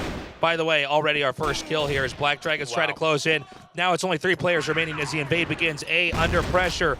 Our other 2 Golden V players retracting back over here to help cover A. There's also the chance that Black Dragons turns around, as it's now 4-3. Yeah, FaZe actually managed to get someone down, but Viana is kind of planted here right at the back of the map, down in the spawn point. He's barely moved at all. Yeah, I think he wanted to get a peek and then switch over to AK immediately. Near 110 left. Again, C4 abandoned way in the back here. Right now, Black Dragons fishing for position. We do have A with 1 player slipping in. No gunshots fired just yet. Vienna on the move around here, snagging the bomb. As Mazen has a small position. Right now, Golden V aiming into A, not actually occupying it. Used a lot of resources, few flashes and smoke towards that A side. So Golden V, they have a pretty good idea. It's coming for that A long attack. But Blame might just get the wrap around here. He does, but still comes out. Oh, he falls to Goken. Goken getting another kill. But right now it is 2 versus 1. FaZe and 7 up against DGZ. DGZ has been on absolute fire, but he does only have the pistol and the sniper. He's going to have to be incredibly quick on these clicks here. I love the movement here. Coming around. Is somebody going to poke in through the door over here? They're checking from behind. They are completely unaware of the position here. Oh my God, great pistol shot. Can we get a sniper round over here? Bomb is being planted right now. FaZe needs to come in here. And that does it! The Black Dragons are insane! not only did he get that instant shot with the pistol, but then finishes it that way with the... Oh, That was so sick. That was perfect. Getting a plant with, I think, 9/10 of a second remaining on the clock. Pistol to the head, sniper round to close it out. The Black Dragons, I don't think they're going to be stopped here in game one. that was the most impressive single-person play I think I've seen today. That was just nuts. And there's still more to come. Now we have the Black Dragons again, organized over here, right towards Central Plaza. They have dropped the bomb off to wait, as I think they're going to try to get some pickoffs and then decide what to do from there. A site with much more coverage. Players occupying that site, not just aiming in for now. Smoke's coming down here. And we wait and see what kind of play is Black Dragons going to have. Yeah, this three-man setup with Vienna all the way on the back is happening again. I think this is exactly what Black Dragons have prepared on Compound, knowing that Golden Bee, they do love to go around when there's a lot of focus on the A side, A long. The B members would actually come out towards the double pillar and sweep around the floor on the other side. FaZe peeks out and gets the first kill. That's good news for Golden Bee, but they do have to retreat back into that A site. Is he going to get the drop on Gokhan here? It looks as though he's getting close to it. Nice shot there. G7 maybe has a chance here. Mazen, though, taking it back. 3v3. Gokhan around the corner here with the AK FaZe, getting the sniper rifle ready. Anything he can spot, area naded. Oh my God, it was in his crosshairs, but only we can see through the smoke. Ooh, Black Dragon's in trouble possibly. A nice shot there, flanking. 7. Hazy over here. Blame and 7 both trying to come around this corner. DGZ and Mazen on the other side. Nobody able to kill each other off just yet. Countdown, about 20 seconds left here. No bomb plant so far. He's trying to wait for that rotation. This is that shot. It was close. Martin picks up from the backup. It's 1 versus 1. Who's going to get it? It's Blame versus Mazen. Mazen being patient, Blame. It's all up to him right now. Shots fired, not able to connect with the skull. That's it! That is it! 9 wins here, and the energy in the studio is intense. Golden Bee is feeling the difference in the skill here with the Black Dragons. Even though Golden Bee has actually, as we've gone on in this series, breached the bomb location several times, it's the Black Dragons that always manage to reclaim it. Yeah, after taking one down, Golden Bee thought about spreading because they have one more member compared to Black Dragons, but there was the wrong call with Black Dragons immediately strike into that A site because they had control over A long. Blame might just get the drop on Vienna, but Vienna does turn around. So there's a little bit of chicken going on here. Spotted. We see a wraparound coming from ADRF, but he decides to turn around, and Blame gets the hell out of there and moves back over to B side. Everything for Golden Bee is on the line right now. Again, it's just the first game in a best of 3, but you do not want to give up any opportunity to try to get a win here, so they're going to try to fight back. It's going to be a hard one, though. Black Dragons, again, seemingly invincible. Each of their players is like an MVP. We've seen so many situations where there's a new player that we haven't focused on in a spot where it's up to them to win, and they pull through. Yeah, they are just playing out of their minds right now, but a small push here through double pillars. Are they going to fully commit to this B? We do see Golden V are all its sorts here. They're mostly on A, but the rotation instantly comes across. They know something's up on that B site. Here we go. No damage. Oh, actually, I'm sorry, Blame already picked off there. Now it's going to be a 3v3 here as the Black Dragons are going to come in here from the GR base here.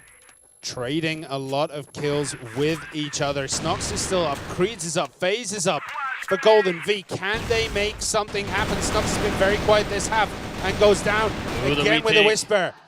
Yeah, there wasn't much of a resource. They had no smoke, no flash to actually get that line before going into that B entrance. Black Dragons 3 in a row in the second half. My God, just untouchable. That was 10 to 2. That was actually a lot closer than that scoreline represents, though. That was way better than we saw Lazarus play. That is a very good point. Really, Black Dragons had to work for those wins, unlike what we saw with Lazarus. Lazarus just got flushed out. But again, Black Dragons, every time it counts, they are just clutch. Now, going into map number 2, I'm curious to see what adjustments we're going to see here from Golden V. Again, I think you're completely right, Simon. They look good. They are actually making these games close, but result-wise, the Black Dragons are crushing. And I think yesterday's game that we casted to start the day off in Group B, that was the fluke. That was the Black Dragons not that warmed up. Yeah, not just warmed up, and Super Valiant just sweeping that after them being warmed up on their hands in the first match. The Black Dragons, they're on their feet in their perfect control. I think I can feel near 100% from their skills right now. As Golden V, they had some nice rotation, really good strategy, but sometimes they were lacking resources drawn out by Black Dragons early on. As Black Dragons, even if they were in the massive lead in round score, they still kept it patient, took the slow lead and got all the resources out first, making sure they have a lot more percentage of taking the round every single time. I mean, it came down to that so many times where it's like a 1 versus 2, 1 versus 1. We never saw that when Lazarus was playing Black Dragons. GV are putting up an epic fight, but the score isn't showing it. They are not getting that last bullet in when they need to get it in. They are like ever so short of getting these victories. They just need to go that little extra distance and hopefully close out a few more times on Black Widow. Black Widow is going to be an interesting map to watch. The Black Dragons and how they'll approach, we're going to find out in a second here which side they're going to spawn, but I worry that whichever side they will spawn on, we won't get to see much play on the other side. If they can continue to dominate like we're seeing already here, we're mostly getting just half of a map, not even the full game. Yeah, not much in the second half. Only a few rounds, not just in this match, in our previous match also. What worries me for Black Golden V is that this is one of the best maps. This map was banned out so many times against the Black Dragons because they're so consistent, so good on this map that no one seemed to be able to take them down from Brazil. A lot of Brazil team and American teams were banning out this map, especially against Black Dragons, because they know how strong they can actually be on the map. But that might help out Golden V in that, you know, Black Dragons haven't played it competitively for so long. It might just be that they're a little bit rusty on it now. We'll see. We're going to find out. Looks like Black Dragons here with the bomb, although it has been left over here back at the spawn location, is they're mostly going to be focusing their energy over here onto the right side of the map, but as that is smoked out, they may abandon that and try to set up something different. It looks like Vienna might be staying back there. Excuse me, Goken staying back there. Yeah, a couple of peaks here, but we see that Black Dragons are very grouped up on this B side as they go through B long. Snox is there waiting. He might just be able to get the drop on these players as they come through that archway here, but I'm not sure he's going to be able to. Snox flashed up, gets one, gets two! And that is a big performance already by Golden V. Beautiful play. It's going to be very difficult now for the Black Dragons to win here. Again, that was really clutch by Snox to get the 2 kills off there, and that allows teammates to clean up that remaining player. Relocating here, but this may be an obvious move to go to A. Sniper now taking out the second to last player. It's just DGZ left here. He gets a kill of his own in this 3v1. Will he get the plant off or will he try to win in the gunfight? We'll see. Looks like it is going to be the gunfight. Oh! It was in the crosshair, but he was moving at the same time. A little too rushed. Unlike uncharacteristic mistake by DGZ there. Had the right call. Yeah, you can see the ideas when DGZ moves around. He knows exactly how to handle these very unusual situations where there's so many variables at play here, so many moving parts to the position. Yeah, but that was a very important pickup. After getting 10-2'd in the last round, in the last map, picking up a very early win might just cement and calm some of the nerves that GV might have right now, because that was a very convincing win. Now we wait and see what will the Black Dragons do here in the second game. I think the symbiosis there of Golden V was very clear. I mean, each player played a pretty important role there, especially Snox curbing the push. Had he not managed to get those kills, maybe we would be sitting here on a Black Dragons win. Can they be consistent, though? When Golden V wins, it looks great, but oftentimes they get close to winning and it slips between their fingertips. That can totally happen. And Black Dragons having a big setup towards the A long, keeping Goken and making sure that he's getting the A long open. So when they break into that A short side, not knowing exactly how many members are set up for Golden B, it's actually 4-1. Big risky play by Golden B by using a lot of smoke towards the waterway. 7 has eyes on that alley in case there's a breach.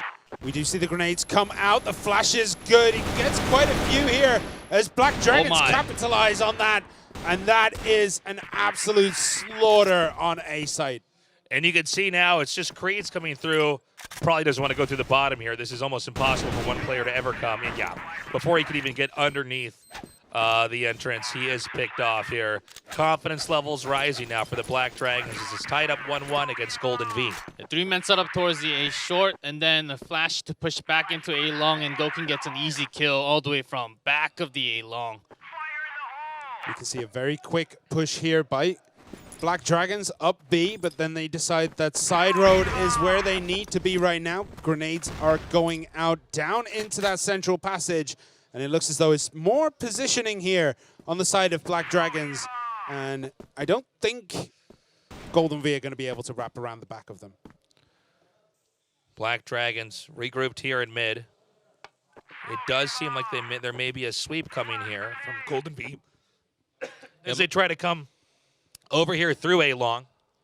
Yeah, Blame trying to get around, trying to get some sneaky angles here. He's taken a very defensive state here. He is very deep in the Black Dragons half of this map, and he might just be able to get the drop on someone like ADRF as they try to sneak through these access roads and up into the A site. But it looks as though Black Dragons are going to be just holding the center, and that's what they're happy with right now. Yeah, I like the fact that Black Dragons are taking a lot of time, not really rushing any towards the B side, not even peeking into that waterway, making sure they always have control towards the A side, and then they can always strike back into B. Golden V, luckily, they're focusing a lot more on A, just like Black Dragons are. Keep your eye on Blame right now. Blame actually takes quite a few hits. He did get the drop.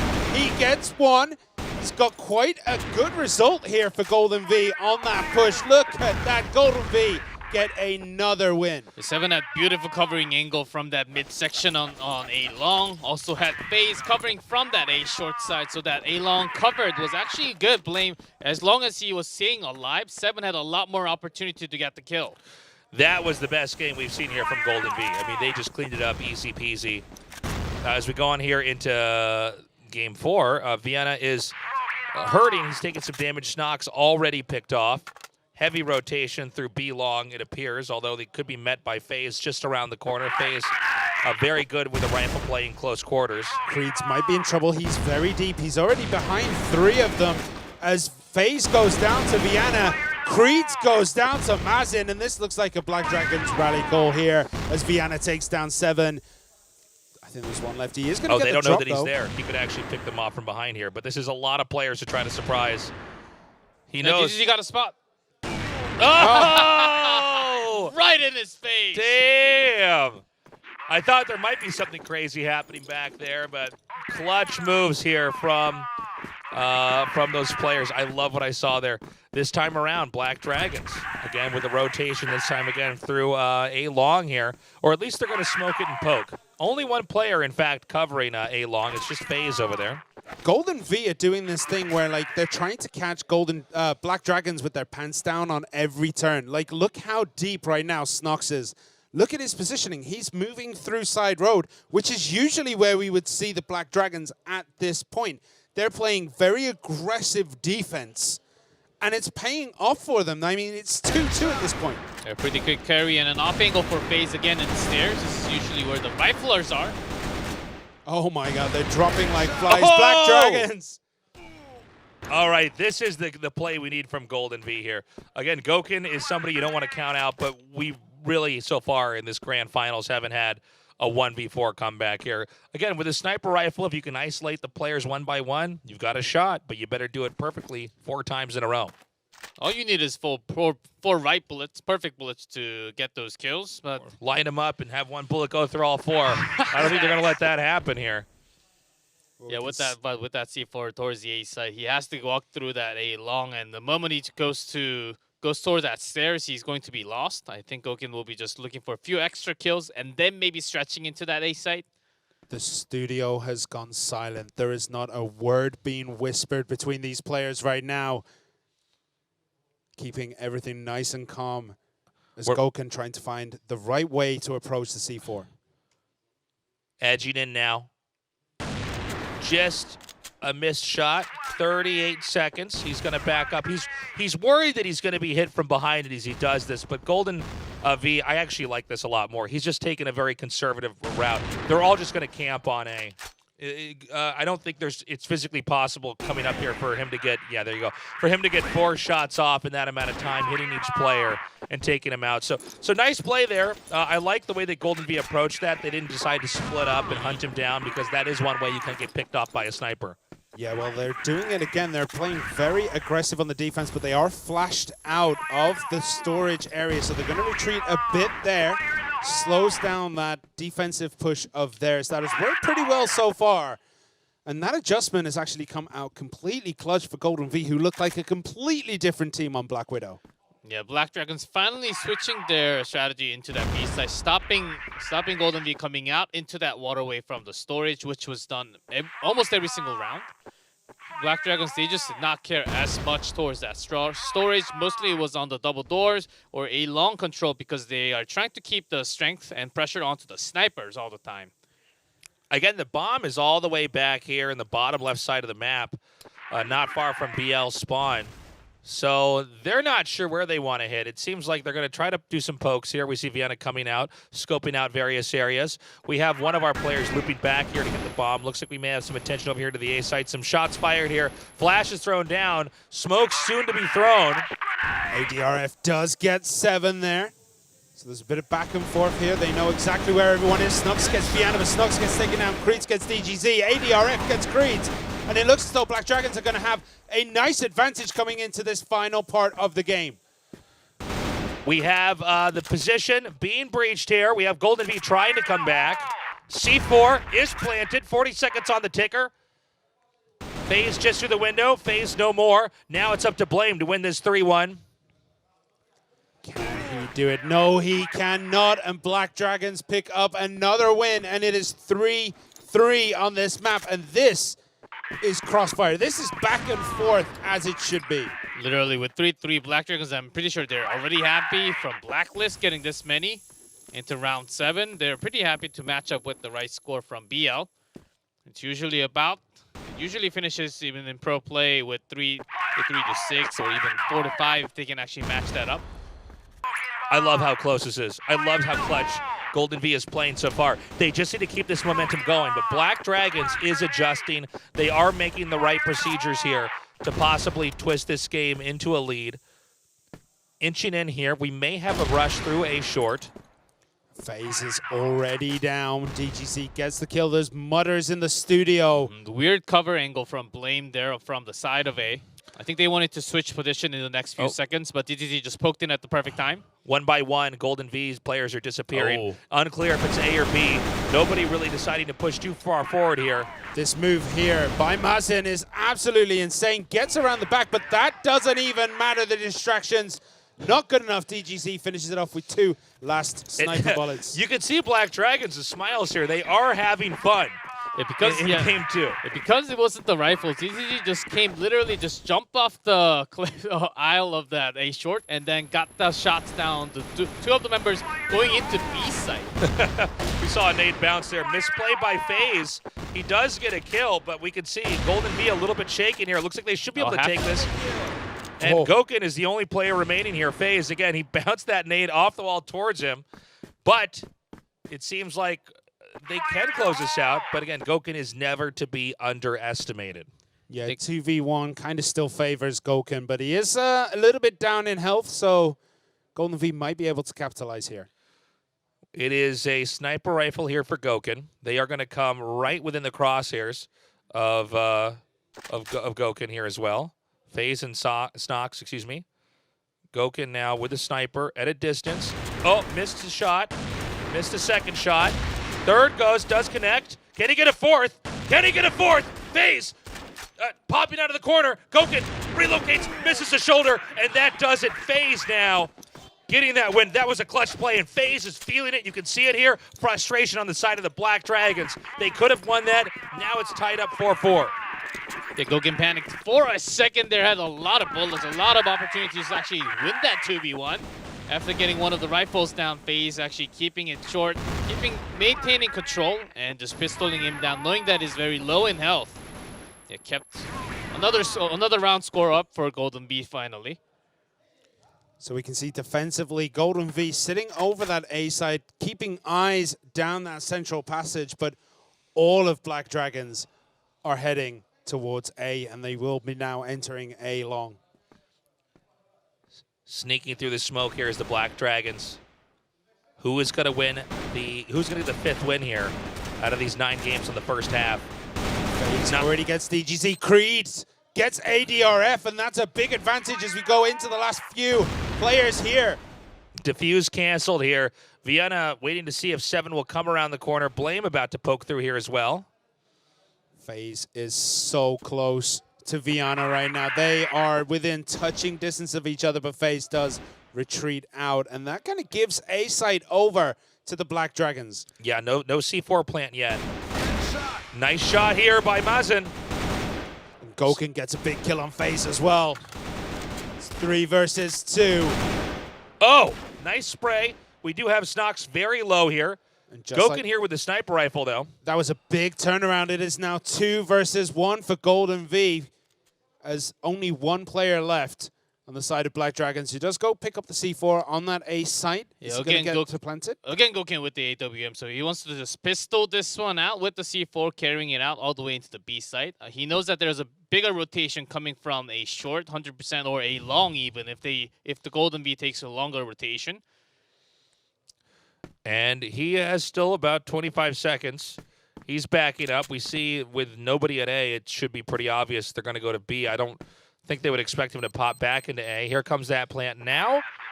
And good luck, Gokin, with 1 sniper rifle. He must pick off 2 players from 2 different angles. He almost did it before. Can he do it this time round? That's the question. That's He does- 1. Yeah, he gets 1. 1 more. Snox is coming around the corner. They're almost looking at each other. Snox. God, that is incredible. The pistol play, 2 shots, cleans it out. No need for a sniper rifle there. The pistol does fire much more quickly here. And the Black Dragons eking out that lead. And as you said earlier, Simon, you know, the last game we had, look, it was, 10-2, but it was close. Yeah. The games were close. This time the games are close, and so are the results. Yeah, 5-4. It still is anyone's game at this point. Golden V really did take that last step needed to be able to get these wins on the board, and they are taking Black Dragons, one of the strongest teams here, all the way on Black Widow. Yeah, Golden V, they're carrying it a lot better compared to the first map, but at the clutch moment, it is oftentimes the members of Black Dragons, especially Gokin, coming clutch with 1v2, 1v3 situation and winning that round. As Golden V, they can't really let those go anymore.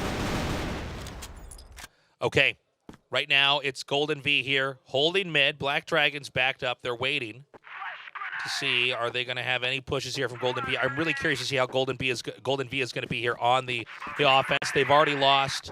Excuse me, they haven't lost anybody just yet. Player snagging the C4 now. Yeah, moving through alley over to A. But we can see the old wraparound here by DGZ. He is behind them. He's in a very offensive position as they do now start to swarm on that A point. Gokin is down. Mazen gets FaZe. 7 gets Mazen, but ADRF closes out 7. It's a back and forth right now. Yep, and a weird position for C4. It's actually down on the floor for a site. So the rifler, long distance fight will be crucial. Adrian wins another one against Creed. Just Snox left towards A long, coming through the double doors. Snox not looking great, but he does get a kill there. DGZ still does remain. It is probably going to be a pistol game here. I'm sure he can confirm. Yeah, he swaps into the AK. I think that's a much better move. Probably try to win with a spray versus a one sniper bullet. And we're about to have these guys cross paths. They are right next door to each other. But like ships in the wind, they do. Oh, they're looking right at each other, but I don't think they realize they know where each other is. Oh, big win there for GV.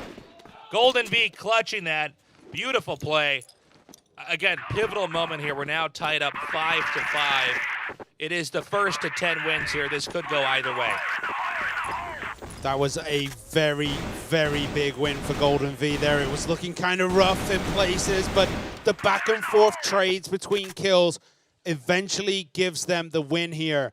And again, this time, they're completely swapping it up. They're going over to that B side. They're going through bridge. They're going over long. We'll see how this works out for them. Will they storm B like they did A last time, or are they going to take another route around and maybe wrap Black Dragons up? If Golden Bee if they can go into that B site, because you know the backup's going to be so late from Black Dragons, it will be the best news, but pretty good delaying flash, first of all. Nice shots fired here as Black Dragons mows it down. Do not try that again. B site on lock. Didn't work out for them, but, you know, there's still positives to be taken there. They did get themselves in a position, and even though it was, what, 5 versus 2, 5 versus 3, ADRF was just an absolute animal at that point. He just went 6-1. He just slaughtered through everyone. It was still a nice idea. It worked on A, didn't work on B. Maybe if they go for B again, they won't run into the same situation. Yeah, but I like the speed and the tempo that they want to bring into this game after switching to the second app. But Golden Bee, I think they needed to have some better setup, like a few more smokes into the double door for the B side, and then, or even flashing into the box where you can't really get the penetration shot anymore. Moving through the stairs up here towards A short. There's minimal coverage over here of the A side for the angle that they might try to encroach. Yeah, DGZ has eyes on anyone popping out, but that was a bit too close for comfort. Does manage to get one, though. DGZ with good cover. He is picked off, though. Now this area is free to lock down here for Golden V. Black Dragons reorganizing. C4 is planted. Yeah, and now it's a 3v3. Had no idea that Goken was all the way out into the A-long after losing DGZ. Didn't really expect another sniper to be all the way far. Creeds does get taken down. 7 is down as well. Black Dragons might just have this wrapped up as Snox goes down. C4 disarmed. Perfect cover from A-long. Beautiful play here. That's 7-5 here. Just 3 more wins for the Black Dragons, and they are victorious going on to the semis. Golden V right now, look, they look good. The question is, are they going to be good enough when our score is finalized? They have a lot more work to do, I think, than Black Dragons, just in terms of what they've been bringing so far. But this has been so back and forth between these two teams that we have to give huge props to Golden V for just taking and making Black Dragons work this hard. Hey, they can still come back as their blacklist set up. I think they need to take a little bit more time, take the resources out from Black Dragons first, and then work their way in. Make sure they know, they have some information, especially where Goken is. DGZ is good, but Goken's actually doing so good in the backup and the covering shots from his teammates. As long as they can actually start with that flash. Nice shot, one Black Dragon player down. But they traded off as 7 is picked off as well here. But ADRF is down. 7's still up, but barely, as it's now, I think it's 3 versus 2. No, 2v2 now. Oh, no, sorry, 7 is 7 barely is in here. just in it. 7 stubs his toe and he's out of this game. Nade through the window. There's nobody there, however.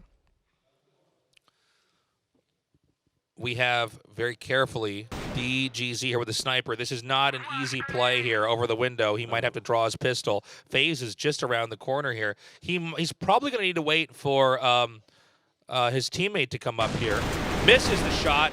He now realizes there's somebody just below the window. A nade comes down, dodged easily. Rotating now down to the lower ground here. Yeah, nice wrap around here. Viana is also incredibly low. He did take out 7, but then decided to take his hit points with him. And he has nothing left in the tank as well. That's all the grenades gone. He has the AK. Does get one. Whoa. Clutch play. Nicely done. It's a 1v1 DGZ here versus Blame. Ambiguity on both sides as far as the location of the other player. 15 seconds on the clock. A smoke is going to be thrown here. Does he go for the quick defuse? Baited out the defuse. Flash is good. And he gets it. And the save there at the end with what, about 3 seconds? Not even that on the clock. Knowing that he's not going to really come out from that corner, just flashed him out and went with the pistol was the perfect decision. A risky play because the opponent can also peek out with the rifle, but DGC has the balls to do anything he wants to. Of course, he gets the defuse to start, to then try to bait him out. Doesn't work. Flashes, goes for it anyways. I love the play. Smoke's now littering A-long as we have Golden V pushing, and I think they may decide to back off here. And in fact, A-site is not that heavily covered here. Most of the attention here is on mid, on 2 angles. Yeah, well, that's a lot of information gathering that they might be able to do. ADRF especially has sights down that alleyway. You might be able to see some of these rotations coming as they do now enter that central passage, but instantly drop onto the A road. Yeah, Golden Bee, I think I like the pace. They are keeping everything close after losing waterway, still keeping pressure onto A short with the cover and the smoke from A long. Here comes the push. It's all going to come down to this here for Golden V. Already dropping phase, one of their key players. Mazen down as well here, so it's a 4v4. C4's planted, a very quick plant there. Now only 35 seconds remaining in this round. Yeah, and it's 3 versus 3, and they're very evenly stacked in terms of health, so we'll see how this one goes. Black Dragons do have a very strong position on A side, with Golden V all over the place, but Creeds gets another, and now it is a 1v1 as the defuse might just be started here. This is hard. A short control, and Snox, he just peeks out from the side and gets the easy kill. DDZ had to think about A short and the passage first, but couldn't really think about the stair kill. Very impressive play there. It's tough, though. I mean, you got 10 seconds left. Do you commit to the defuse? That's enough time for them to pop you off with a pistol, but at the same time, they could buy their own time as well. It takes a few seconds to actually get that bomb dismantled. Yeah, it's 6 to 8. BD with a narrow lead here, and it'll be made to work for every win they have. Can Golden V manage to come back? They just need 4 more wins, and that will take us to the 3rd map. As we can see, nice defensive posturing here by Black Dragons. They're in a very forward position defensively speaking. Yeah, Golden V had such a better setup, just locking down Goken from opening fire into any angle with the sniper gun. Just blocking vision with those smokes all over the place when they're going into that A site. This time they will actually split and try to peek out into A long and then go towards a slow A waterway push. Golden V, they haven't really tried this before. 1 for 1. Viana, though, gets 2. Viana gets 3. We've got, again, a smoke thrown out here. Pistol shots fired here. FaZe comes through with the kill. Snox behind the box. Pistol round shot. If they don't win this, it's going to be 9-6. Oh my God, shot through the foot, and that's it. Black Dragons with yet another victory. It's going to be up to Golden V to try to get 9 wins here, win it from here on out. Otherwise, their story ends, and they go the way of Lazarus. But Black Dragons, I mean, they're 1 point away, but we don't know when that 1 point is going to be because Golden V are just playing so phenomenally. They are. They're playing really well. They're close almost every time to winning, even if they bungle the early part of the round. Yeah, and it's just back and forth kills between both sides, trading resources as we see Blaine take out Goken, and that is a big kill because A now is completely undefended, and we see the whole of Golden V push into that spot. There's a huge opening shot by Golden V as Black Dragons. They want to secure this match point, but with that A-long totally secured by 4 members and the C4 planted, Creed's perfect secure on that passage. Mazen sniping over here at 7. 7 stuck behind the pillar. He is pinned for now. Crossfire, though, as he is picked off there by Blame. Only ADRF now sneaking through the passage, but he has 5 people to kill. Starts with a grenade over here after some AK shots, sort of kind of connect. And that's going to be that's the kind of play that Golden V need. They know, okay, just a few more rounds. Let's get to 9-9 and then deal with it from there. So we see everyone loading up, and let's have a look at the position. We can see Black Dragons taking a very aggressive stance down A-long. Now the push comes very slowly, actually, I should say. They're completely hiding over in the bottom left. I think they're hoping for a sweep play here from Black Dragons. I thought they might rush into A, but no, they're going to hide really far back. Just setting up Mazin all the way back into a long hiding spot. I think this is a smart move here. But, of course, Mazin does close in on that position. And, of course, what you see there can confirm that they're not. You get an idea as your teammates eliminate locations as to where they could be. And this should signal that they're either going to go through mid or up into B. Yeah, with few resources actually used into that storage side, even an early smoke by Golden V. So I think Black Dragons should have some idea that this is a different type of strategy. Now there's not endless time here. 125 remaining. C4 picked up. We see maybe some peaks here towards the mid location. In fact, I think they're going to go up towards A short, with one player going to push A long to try to cover that from the other side. And this might work. We've got all 4 players moving upstairs. There's just one gun covering this area, and it's a sniper rifle, so at best 1 kill, and then this area is invaded. In through the foot is a kill there by Gokun. They did not push fast enough, but Gokun is shot down. 7 now comes in on the other side. This is a game that Golden V could absolutely take. Shots from behind, but it's not enough. Now it's a 3v2 here as it's just 2 Black Dragon players remaining. Bomb planted. DGZ is ready. DGZ gets the kill. 2v2 now. Yeah, 2v2, they're all positioned, but Valiant gets a big kill on 7. And Creed goes down. Defuse is there. And that is that. Black Dragons does end up taking it here. 10 to, was it 7?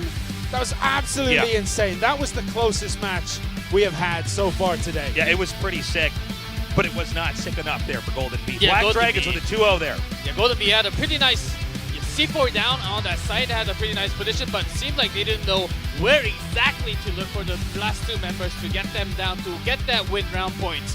So Golden V was not clutch it. At the end, they came very close, but of course another win for Black Dragons. I love it. The Black Dragons are primed to move on and dominate here. This is going to be a very exciting semifinals. We only have 4 more teams remaining, 2 Chinese and 2 Brazilian. Yes, Super Valiant and Q9 go up against each other next. Then it's going to be the big one. It is going to be the All Brazil match 4. It's going to be Black Dragons and Vincent Gaming. That is going to be off the charts. And this is going to be a rematch from 2019. Let's not forget, the rivalry is here. Only one is going to move on. After that, it's a battle for 3rd place, 4th place. Of course, still a lot of prestige and especially cash on the line here. But only one of these guys gets to represent Brazil here in the finals. And the best part, we're going to have China versus Brazil for sure in that grand finals. That's going to be best of 5. So just make sure to bring your popcorn and get ready for that final day. Still showing sign that it might just be Super Valiant, and I'm having high hopes for Black Dragons. Vincent Gaming is very tough, but Black Dragons, their roles today and their teamwork together has been on another level compared to their day number 1. Yeah, Vincent Gaming, I'm very curious to see what their game now would look like against the Black Dragons. We've had, in the past 2 days, just nonstop Black Dragons action here, and Vincent Gaming, they crushed through very quickly on the first day, of course. So I wonder, of course, these 2 teams are going to know each other's play styles very, very well. So there's going to be mind games going on. It's going to be hard to even follow at times. Here's some highlights we can see here. And I'll tell you what, again, Golden V actually did a great job. A couple bullets go the other way, and they would have ended up winning this game 2 for sure. Yeah, GV definitely the pride of Europe today because, I mean, even though game 1 was 10-2, set 2, 10-7, and it was back and forth. It could have gone any way. Every game coming to 1v1 or 1v2, there was very few sweeps. Huge props to GV. Hope we see them again, maybe next year, because they really have proved that they're here to play, and they are a great team. You're absolutely correct. They held their own here against the Black Dragons, and they improved through the series. 10-2, I thought this was going to be a wash, but by game number 2, they clutched it, they hung on, and they really made the Black Dragons work for this victory. Here's our MVP with an insane 27 kills. DGZ, there were so many moments for him back there where it was just him in the game. He had to have the right plays. He did it. He was in odd spots, close quarters with a sniper rifle and a pistol, oftentimes low on HP, and still managed to pull through. Yeah, good sniper always has the best calls when he wants to switch into that pistol. When you don't have time, when you know that opponent is lower HP, when you can get that headshot, when you're confident with the pistol shots, then you can be the sniper for the team, and DZZ is the best from Black Dragons. Let's throw it over to Ryan and see how the Black Dragons are feeling now that they are going to go to the semifinals.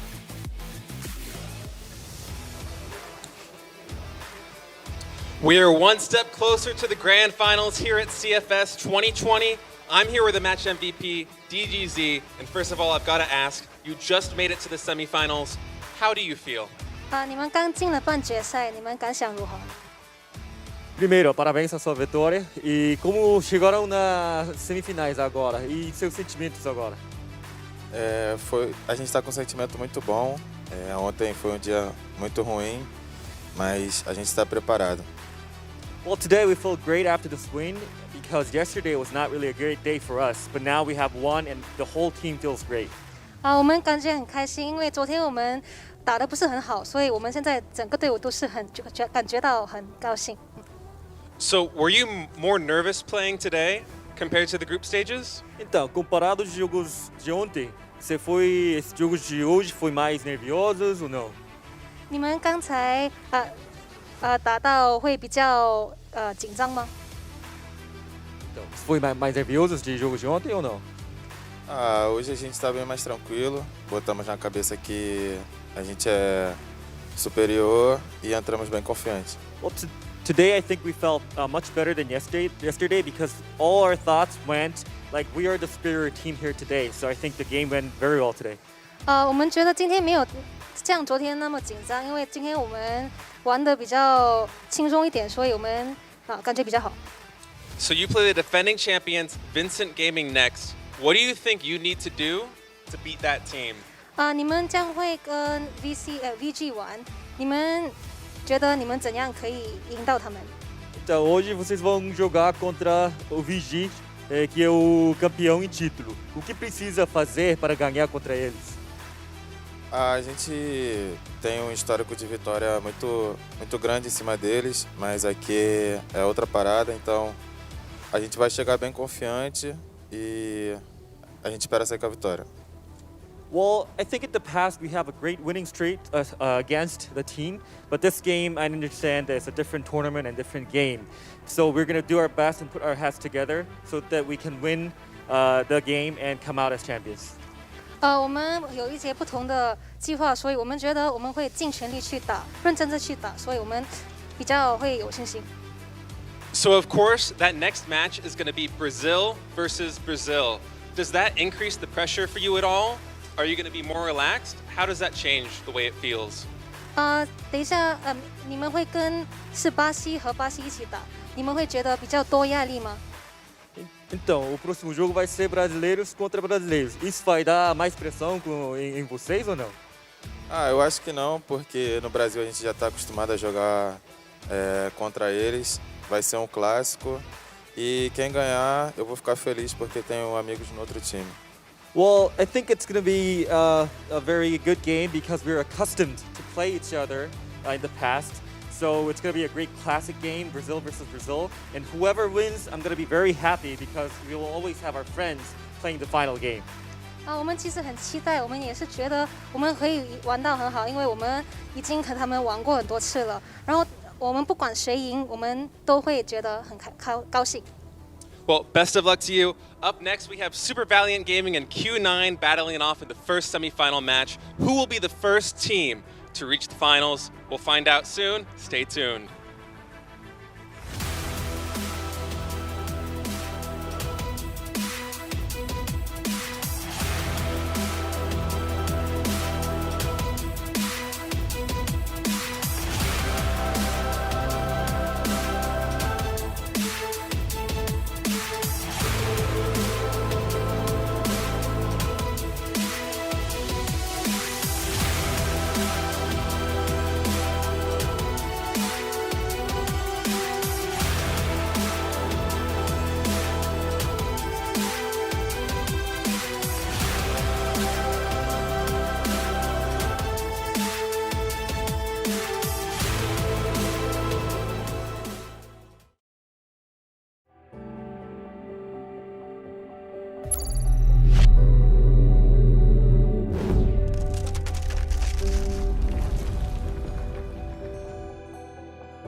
We must stay apart now.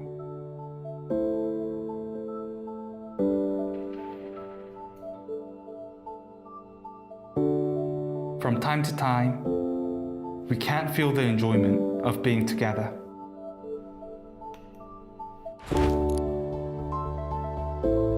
But with Crossfire, we can stand together as one. We can be together.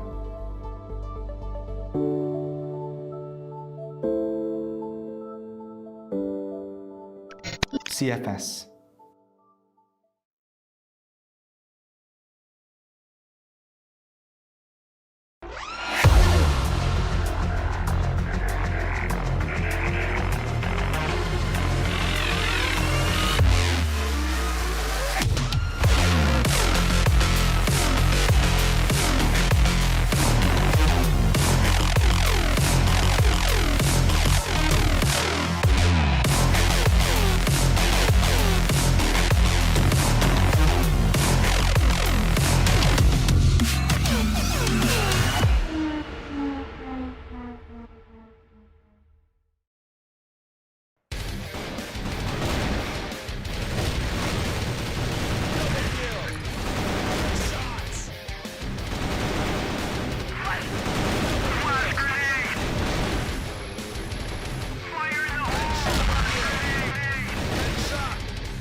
We are back at the Crossfire 2020 Grand Finals, and it is now China versus China and Brazil versus Brazil for a fight to get to the final two teams. Yeah, but first up is going to be that Super Valiant Q9, China versus China. Now, based on what we have seen from these two teams so far, this is going to be just an absolutely amazing match of Crossfire. Both teams have strong wins coming into today.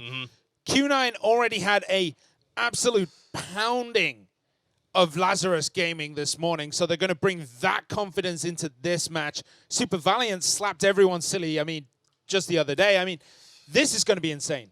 And, of course, with Brazil versus Brazil, we are, for our final match here today, we're going to have the rematch of the 2019 Crossfire Grand Finals. Yeah, that's also going to happen right after the match that we have here. We have 4 matches, 4 best of 3s today instead of 3, just to get everything out of the way before that Grand Finals and the third place match happening on the final day. This China versus China, man. We might not even have some C4 action because both teams, it doesn't matter if they're playing Blacklist or Global Risk, they just run at each other, run all across the map all the time, and looking for action, looking for kills. I'm curious who's going to take this. I think Super Valiant Gaming should come out on top. I think on paper they are better, but Q9 is really wowing the world here. Over the last 3 days, we've seen Q9 play very well. They seem focused, they seem energized, and perhaps we have a bit of an upset here as maybe Q9 goes to the finals. Yeah, Q9 was definitely one of the weaker sides that we had on that first day, where it was the second place teams from every region. It was a team that, looking at the statistics, they probably shouldn't have been here. They didn't have the greatest of years, but they pulled it together right when it mattered to get into this tournament. And now, maybe, just maybe, they can take Super Valiant all the way, get there and make a statement and bring China into that grand final. Whoever wins here, the pressure's on because these are the two most powerful regions, easily here in Crossfire, as they will be going against Brazil's very best, whichever team that may be. But it's tough. Of course, these two teams, they know each other very well. They are countrymen. And I do wonder what kind of counterplay we're going to see here as they faced off many, many times before. Yeah, oftentimes back in CFPL, it was a win for SVG, but it was a different roster for Q9 and also SVG, with at least 1 or 2 members different in roster. So we exactly know what's going to happen with the new updated roster, especially being playing so well today for Q9. Super Valley, after watching that first match tonight, I think they might actually be surprised how good Q9 can be in all those maps. We're moments away from getting this game started. We'll be finding out which maps were actually eliminated here. It is, again, just a best of 3. The losing team is not eliminated. As a quick reminder for everybody, they will be facing off against the losing team on the other side of the bracket from Brazil. Yeah, I'm talking about players like Super Valiant. DBQ is one of those players to watch out with. This guy just mows down everyone left, right, and center. And if he can get good support from 18, from Enzim, from Anka and N9, he might just be able to pop off Q9 on his own. You know, it's not just about the prestige here of, you know, how high of a rank can you get when the very best Crossfire teams across the planet unite and battle it out to get a #1 spot. There's a lot of money on the line specifically for whoever advances here first. We have slightly under $1 million prize pool here. The prize pool for first and second is considerably higher here than that of third and fourth. So there is so much on the line, especially at this moment. Our map lineup is now here. Ankara is banned, as well as Subbase. So our best of 3 will consist of Port, then Black Widow, and then Compound. Port is a great map to start out with between these two teams, but I am very interested how that Black Widow game is going to go, because it's just one of those maps that the teams seem to know so well that they can just forward read each other every time they go against each other. Yeah, Port as a starting map is not as good for Super Valiant, as they do love to sweep through the map, but towards the BL, especially if SV is starting from that global risk side, they can't really go all the way out. The rotation is way too late. One of the maps that SV still has to be a little bit more defensive and passive compared to the other matches that they had before.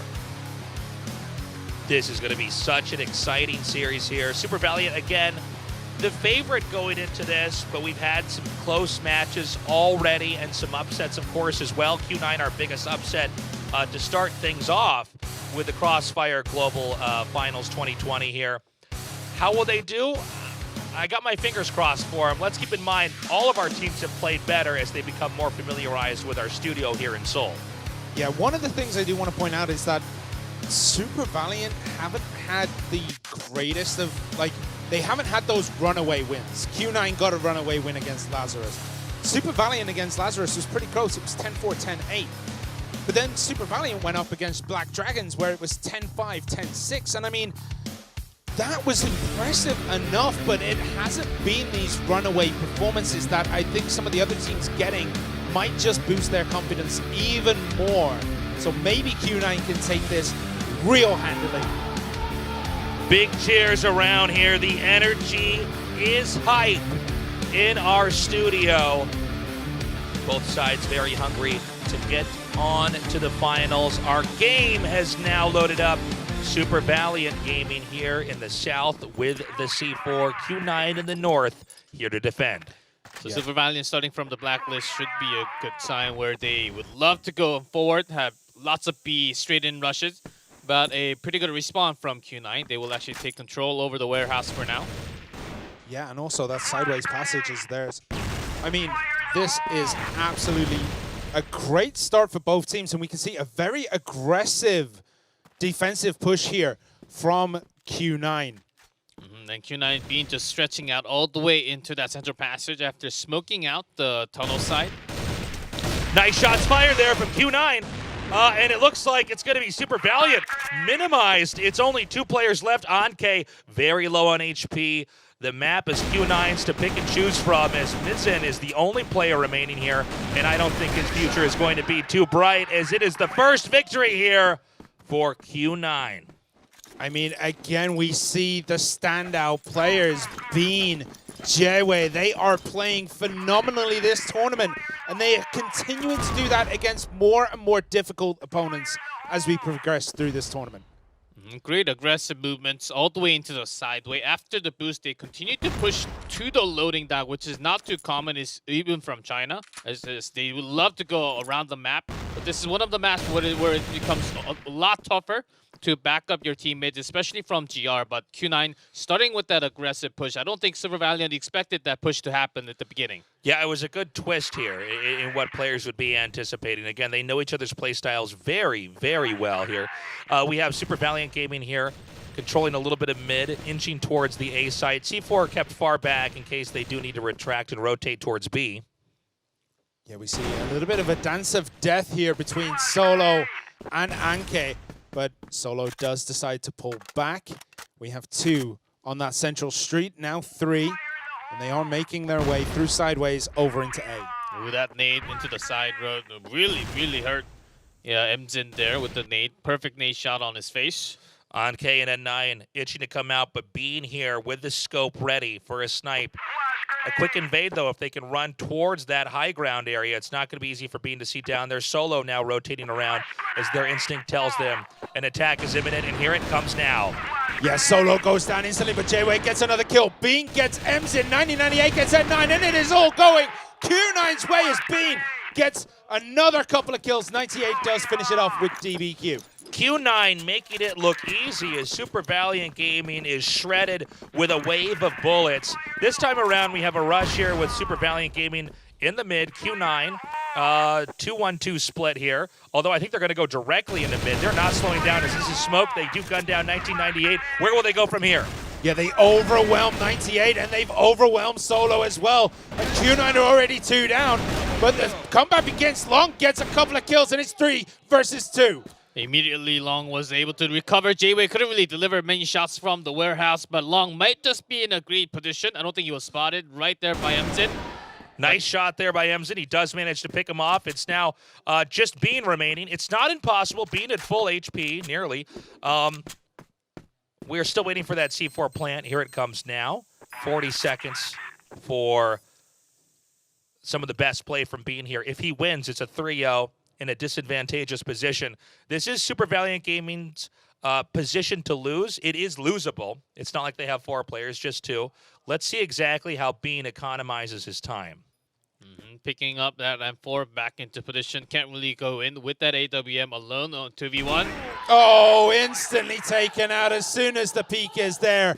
And SV get their first win on the board in this match. I can't imagine that Q9 is too frustrated by that. I think Super Valiant handled that very well, and they were very patient. Still, Q9 holding Super Valiant Gaming's feet to the fire. Where exactly are they going to try to push here this time around? We have a more forward defensive position on B side here from Q9. Yeah, Zhao Wei again in a really good spot. Just straight in, ran into the central passage with the smoke towards that mid bridge. Yeah, Super Valiant this time they want to just stay patient and wait for the time, because it seems like Q9 is actually coming out for them. They can wait and look for those easier kills when they have the zone control. Yeah, Bean has complete sight down A long. He can see anything that goes in there, and nothing is coming through. Throws a grenade over into the sideways passage, but nothing going through. As we see, I think that's Anke having a couple of pot shots over a Bean. C4 is still tucked far in the back. Good rotations here by Super Valiant Gaming here. Both sides showing a lot of respect. No sweeping here from Q9 just yet. Although I think with C4 on DBQ up here towards the B entry here near tunnels, we will probably see a push. Long is ready. Long actually backing around now. Flashed. JY will wait. Anke about to come around the corner. More than half of our time has been spent. Couple of hits onto DBQ. He does take quite a bit of damage. Yeah, immediate rotation into that 8 because SVG, they had control over the sideway. I think they checked Sniper is alone. It should be alone in A top. But look at how quick that offensive rotation is on Super Valiant. Everyone and their mothers were over in A long. But the C4 has rotated back. Bean does get 18. Does get a 9. Bean. 2 massive kills there for Bean. Bean is still peeking here. Anke coming around the corner. Bean could get a very easy pick. Q9 has really whittled down Super Valiant Gaming. Bean Great again. shot there. Bean is now 7-1 so far. Jewe gets M's in. And there's just the C4 carrier left, DBQ, but he is a monster when he wants to be. And now it's just DBQ here. He does have the bomb. Yeah, this is a real Hail Mary play here, but no dice. He does get shot down. Solo was just hiding in the base spot with the heads down, making sure he doesn't get tagged by the crosshair at all. Easy pickup from that moment on. Bean was never really challenged. SVG, they had a lot of flash, but even with those flashes, they ended up not really using it towards the A-type, which is very questionable going into A site. Yeah, 98 gets M's in straight away, and that's first blood again for Q9 as Bean sets up in that spot one more time, and we see Super Valiant rotating over onto B Road. Okay, Super Valiant Gaming now more towards the left here. Again, we've seen this before where they poke around over into the B site and then collapse on A instead. But there's hardly anybody defending B, so if they get a good read on this, they could actually pop through here, plant B, and cover it very well. But because Zhao Wei was able to do so well yesterday on this map, alone in that position, then Q9 realizing that doesn't really want to stretch too far. And just wait for the smoke to be gone first of all, and then use few flash to go into the warehouse. Small engagement here over under bridge. As we see, I think, yeah, 18 goes down to Solo here. So that small engagement does end up punishing Super Valiant one more time, and it is a 3 versus 5 right now. Again, Super Valiant really in a tough spot. If anybody could get out of it, it would be them. They're going to have to go through the sights of Long here first. Good retraction. Smokes, and he does not manage to hold that position for much longer. They will be caught in the crossfire here from both A and B site. They are going to try to nab the bomb over here at B. B is now their area to try to claim here, but it's only one more player left. And again, Q9 with a victory, now making this 4-1. Bean just caught the back end of that Super Valiant, like C4 pickup right there, and getting warmed down, and it was 1 versus 4, I think, at that point. They had no chance whatsoever. And here we go, Zhao Wei gets 1 traded. They push through, 2 traded, back-to-back 3v3 left. They want to push into that B side. They have a lot of time left. Yeah, it's 3 versus 3. B side is the place, but the stun, the flash grenade there gets an N9. 98 picks up another kill here. Super Valiant in trouble. Too many different angles here from Bean in 1998. They are a deadly combo. They clean house. Is Q9 going to win on map number 1? It is really looking like it. Super Valiant Gaming with only 1 game, and they barely won that one. Yeah, it seemed like the pressure from Q9, especially the early pressure with the smoke from Jiawei into that B tunnel, is actually giving a lot of pressure for SPG. They love to have early aggressive moments, even from GR or BL. It doesn't matter which side they're on. But SPG, they're just not showing much of their color on this map so far. And they tried once on the B side, was totally stomped by Q9. So they're going to lose a lot of confidence going into either sides right now. I mean, Bean is just dominating this game right now. He's only died once. He is 9-1 today. In the twilight of the first half of this map, we're waiting to see if Super Valiant Gaming has any more strategies that allow them to claim a game here, whether that's through an all-kill or through a bomb detonate.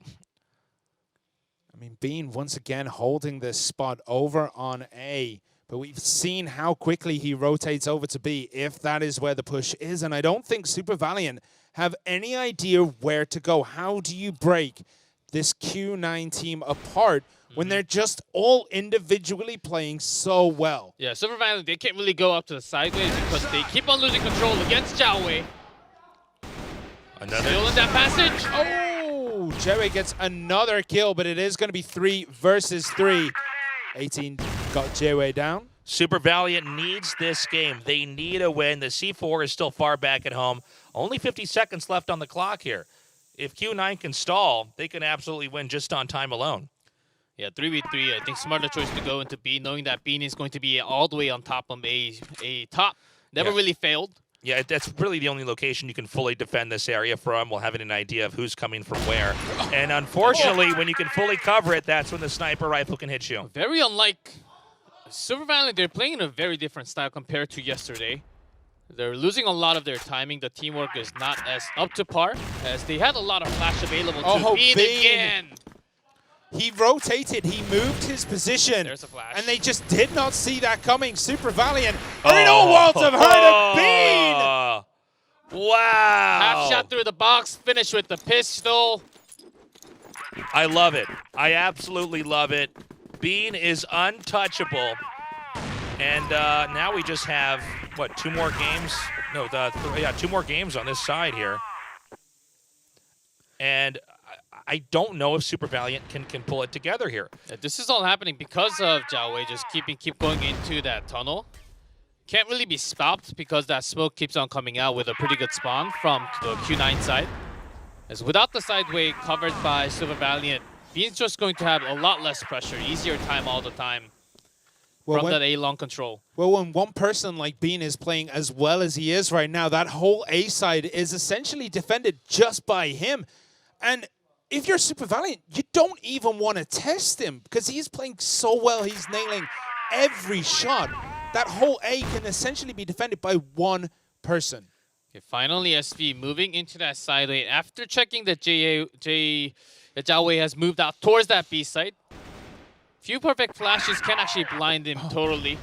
One Valiant player killed off here. But being changed position to the side of the box, not from the top this time. Yeah, good movement here. A is very covered. I'll be surprised if they can actually breach A, but we don't see any movement back towards B. Still time to move there if they need to. Yeah, Bean expects a flash to come out A top. Solo's going to cover him from the side. It looks like 18 and N9 are going to pop out at the same time. Probably one hopping, one running. As they're going to try to fill up space where not everybody can opt. And they're going to come through here just when he's not looking. This is an unfortunate position. Solo is going to have a hard time controlling this, but good crossfire over here from the side. Q9 with great play. Just Anke left over through the smoke. He does not know where his opponents are, and that is going to be 7-1 here for Q9. Yeah, even as Bean goes down, Long picks up the slack. That is what you need in a team. One person goes down. Everyone else is there just to punish Super Valiant Gaming. Q9 are playing the most flawless crossfire today.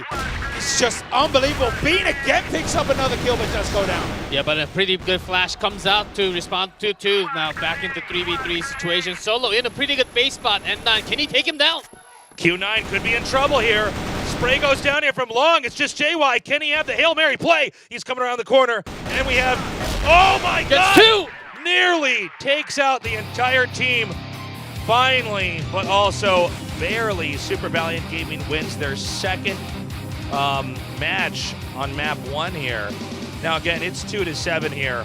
The tension is palpable here in the studio. Super Valiant Gaming knows they need to play not as well, but even better than Q9 did as they swap sides here and go to the defender's spot. I wonder how aggressive Super Valiant will actually be from the GR side.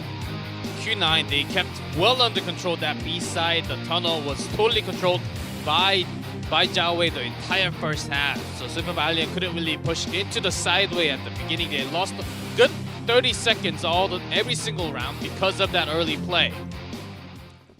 So we'll see how the teams adapt to the swapped positions, and we already see Q9 making a pretty aggressive push over into A. They're down that A corridor. A-Long is already theirs. It's now an A short. 98 gets 18, but Anka takes down B. Jway with a kill here on MZ. Jway with a kill on Anka. Jway is an absolute animal, but DBQ does manage to take him down. Q9, it's close. It could be Super Valiant that comes through here. 1998 at about 50% HP. DBQ now rotating around. There are scopes on all sides here. Bomb is planted. Super Valiant Gaming, a lot of pressure here. Nade does damage N9, 1998. Oh, we missed it, but it was a kill here. And Q9 keeps the momentum going. They are just inches away from closing this game out. They're expecting the backup to come from the bridge. 1998 actually didn't go on top. He could have just jumped up top, collapsed the one member, and just got that 1-1 trade, but instead he waited for the footsteps and then got both of those kills easily done. Q9 with such a lead and momentum in this match right now. Yeah, and it looks like they're going to try exactly the same thing again. Ooh, Super Valiant. Great shot there by Minzen. JY is out of the picture. Q9 with 1% health left. We're going to have to see some pretty creative play, but again, Super Valiant, this is the play they need.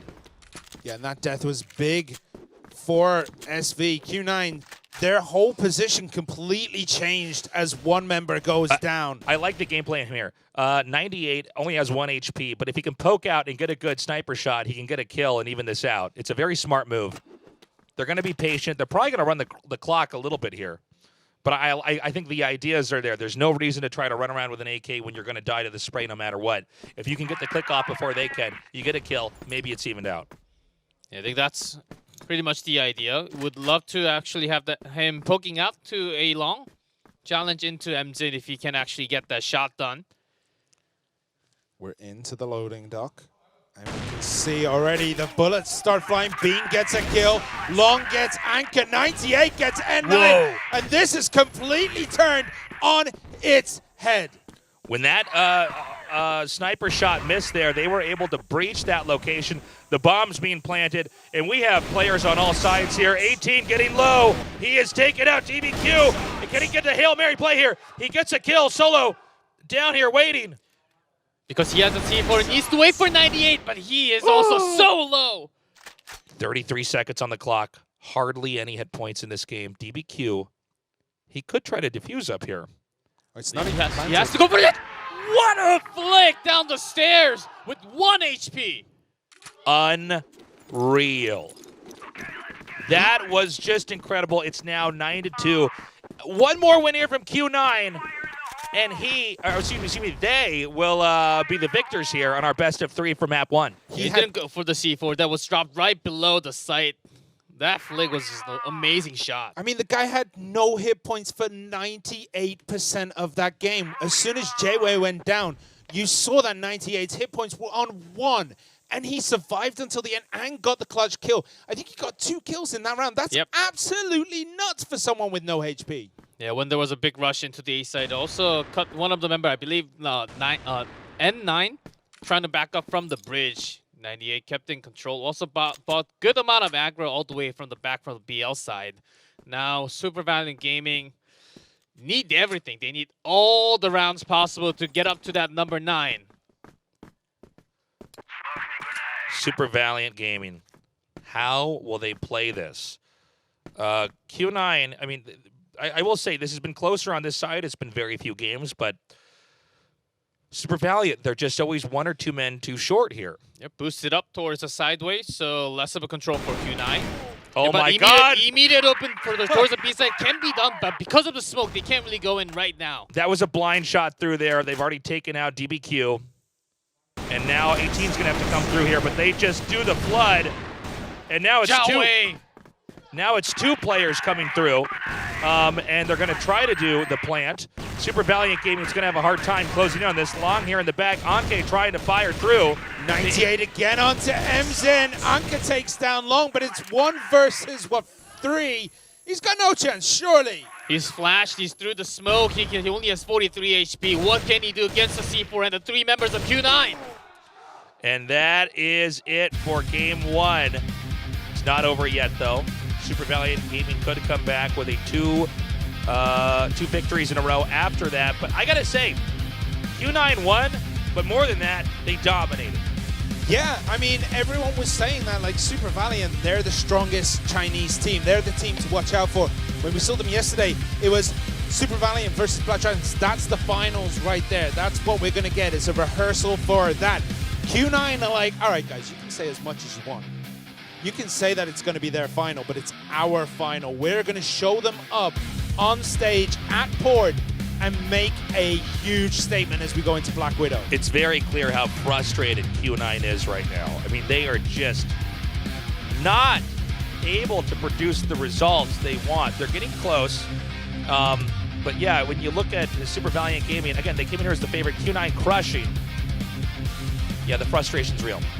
Yeah, Super Valiant, I don't think they have really much of what they wanted to do done in that first map.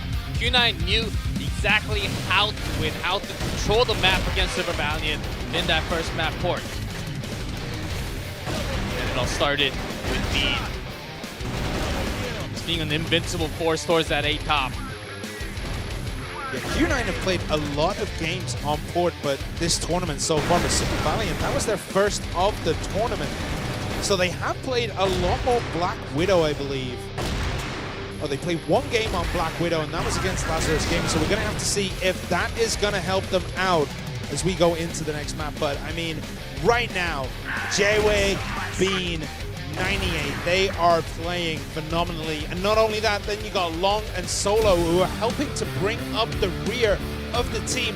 Everyone is having standout individual performances on Q9, whereas on SB, I mean, we're looking at maybe DBQ, 18 somewhat, N9 is having an okay time, but it's really rough on that side. Like, no one is having the amazing performance we expected to have. That's right. What happens on Black Widow? All I can say is I hope that Super Valiant Gaming can bring this to a 1-1, because Q9, again, in every aspect, they were bigger, better, faster, stronger. Yep, for Super Valiant, Black Widow is certainly a map for them to so much better on this bigger map compared to Port. As we have mentioned before going into the first map, Q9 might be struggling against the power, against the rotation, but certainly so far Q9 has been showing up a lot more in terms of skill. Our game is now loading up. It'll be Q9 on the defense, Super Valiant Gaming on the offense. And we're going to have a very good idea in the next few rounds on map number 2, Black Widow, how this is going to go. We need to see better play here from Super Valiant Gaming, or it's going to be Q9 going on to the finals against one of 2 Brazilian teams.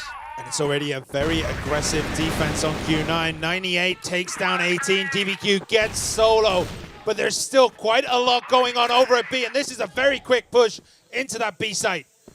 You can see all 4 players now going to try to push through the top here. The B side totally open, and Q9 used a lot of what instant retake even before that C4. And I don't know if this is going to be too good for Minson here yet. Game 1 goes to Q9. You could just see Super Valiant Gaming not able to plant in time, and also not a sweep, not attacking from two different sides. Instead, they go for the flood technique. They all pop through, some hopping, some running, and they can spray down the limited number of Super Valiant Gaming players. This time around, will we have the same degree of aggression? I'm not totally sure, but I'm seeing a lot of movement over here towards B once more. Yeah, once more, lambs to slaughter. I feel Q9 just have a perfect control. Every time this happens, every time there is that flood through a door, Q9 are just gunning for it. They just slaughter everything. It's a huge meat grinder, and everyone is already flashed up inside that little box there inside storage. A really nice flash into storage, gets one down, but they waited for the right time. 98 still standing at the box. J-Way coming in to help. Unreal, 98 buying enough time here. It looks like Q9 could possibly push through. It is now a 1v2 here. Visit, not with full HP. He's going to have to get pretty creative if he wants to win here. Rotation into the AK. I got 98 here with a clutch play, holding the box, buying time for his teammates. And that is it. Bean closes it out. 2-0 for Q9. Yeah, that new box with the patch, you can just stay there forever unless an opponent has to come around the box or on top of the box to get you down. Just staying in that same position gives a lot of pressure for the opponent to come in. And Bean picks up an early snipe onto 18, and that is massively damaging on the side of Super Valiant because he is an important player. But Bean, again, is 3-0. Yeah, Bean just had the perfect timing shot. Can't really, even if you see the opponent, sometimes you can't really react even for the pros.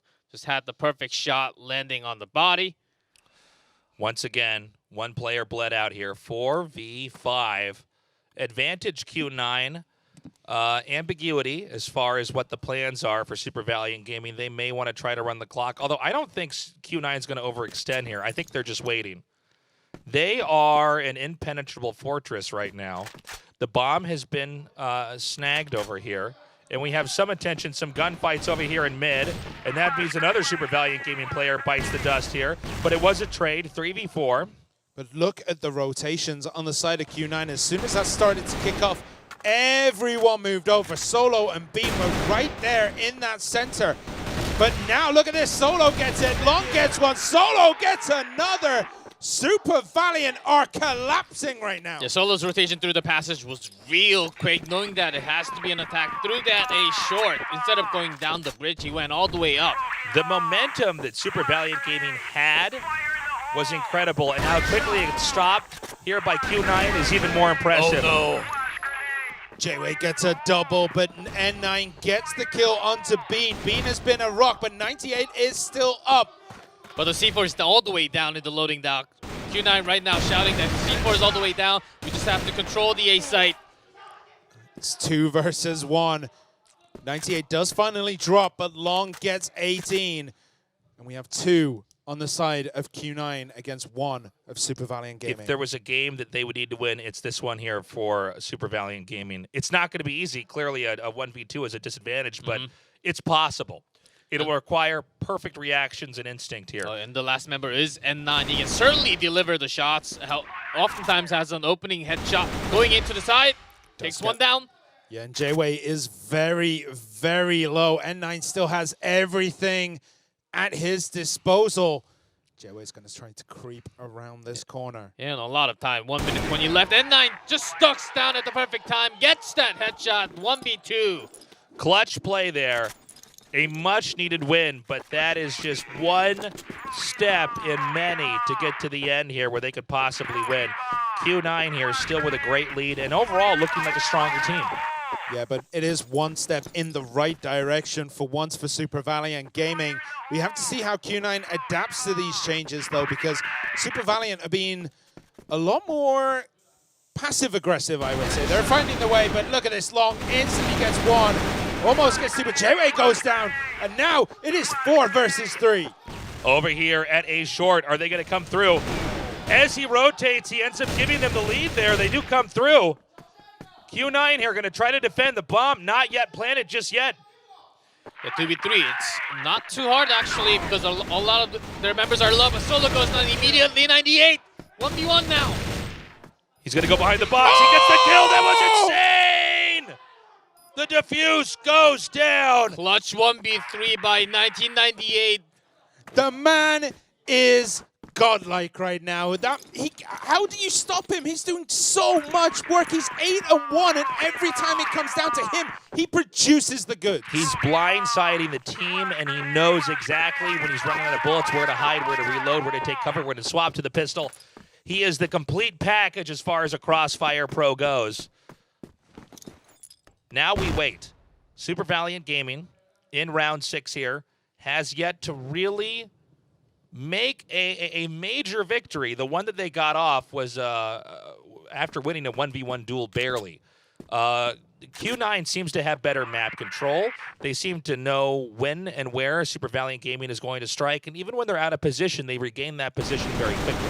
I see J-Way very aggressive positioning down in the access road, but immediately pulls back with Long, and they go to kind of just sit around A a little bit longer. So it's a B and A split, but J-Way once again finds himself in an incredibly aggressive position as he will soon be facing 4 members of Super Valiant Gaming. Yeah, with boosted member up from dropping down from the box, which is very hard to aim at the same time. Keep messing up their stack there. Now it's a 4v3. J-Way got 2 before dropping solo, gets 18, and the bullets just keep flying, and each time Q9 fires one, it feels like it's gonna hit, but Long goes down. Every time there's an engage, Q9 comes out on top. C4 rotating back, but they're already checking mid, Q9 is, as well as a possible meeting over here not far from the spawn site at the south. Yeah, 1998 is all alone in enemy territory, but you do not expect him to be where he is. He's in the spawn point. Yeah, this is a great play. As the C4 is quietly couriered over to this location, they could end up just getting shot down here. 98 is ready, and that is a great play. And he does take them down. 1998, the Ninja, moves into that location, gets the kill with stealth play, and this is going into game round number 7 here. Insanity, complete insanity. This is a slaughter right now. Q9 showing who is the best in China. It might not have been them all year long, but right now they are number 1. Super Valiant Gaming is having to have the fight of their life, and they are losing that fight as Q9 continues to crush. Now, we have a setup to invade over here through the warehouse into the B-bomb site.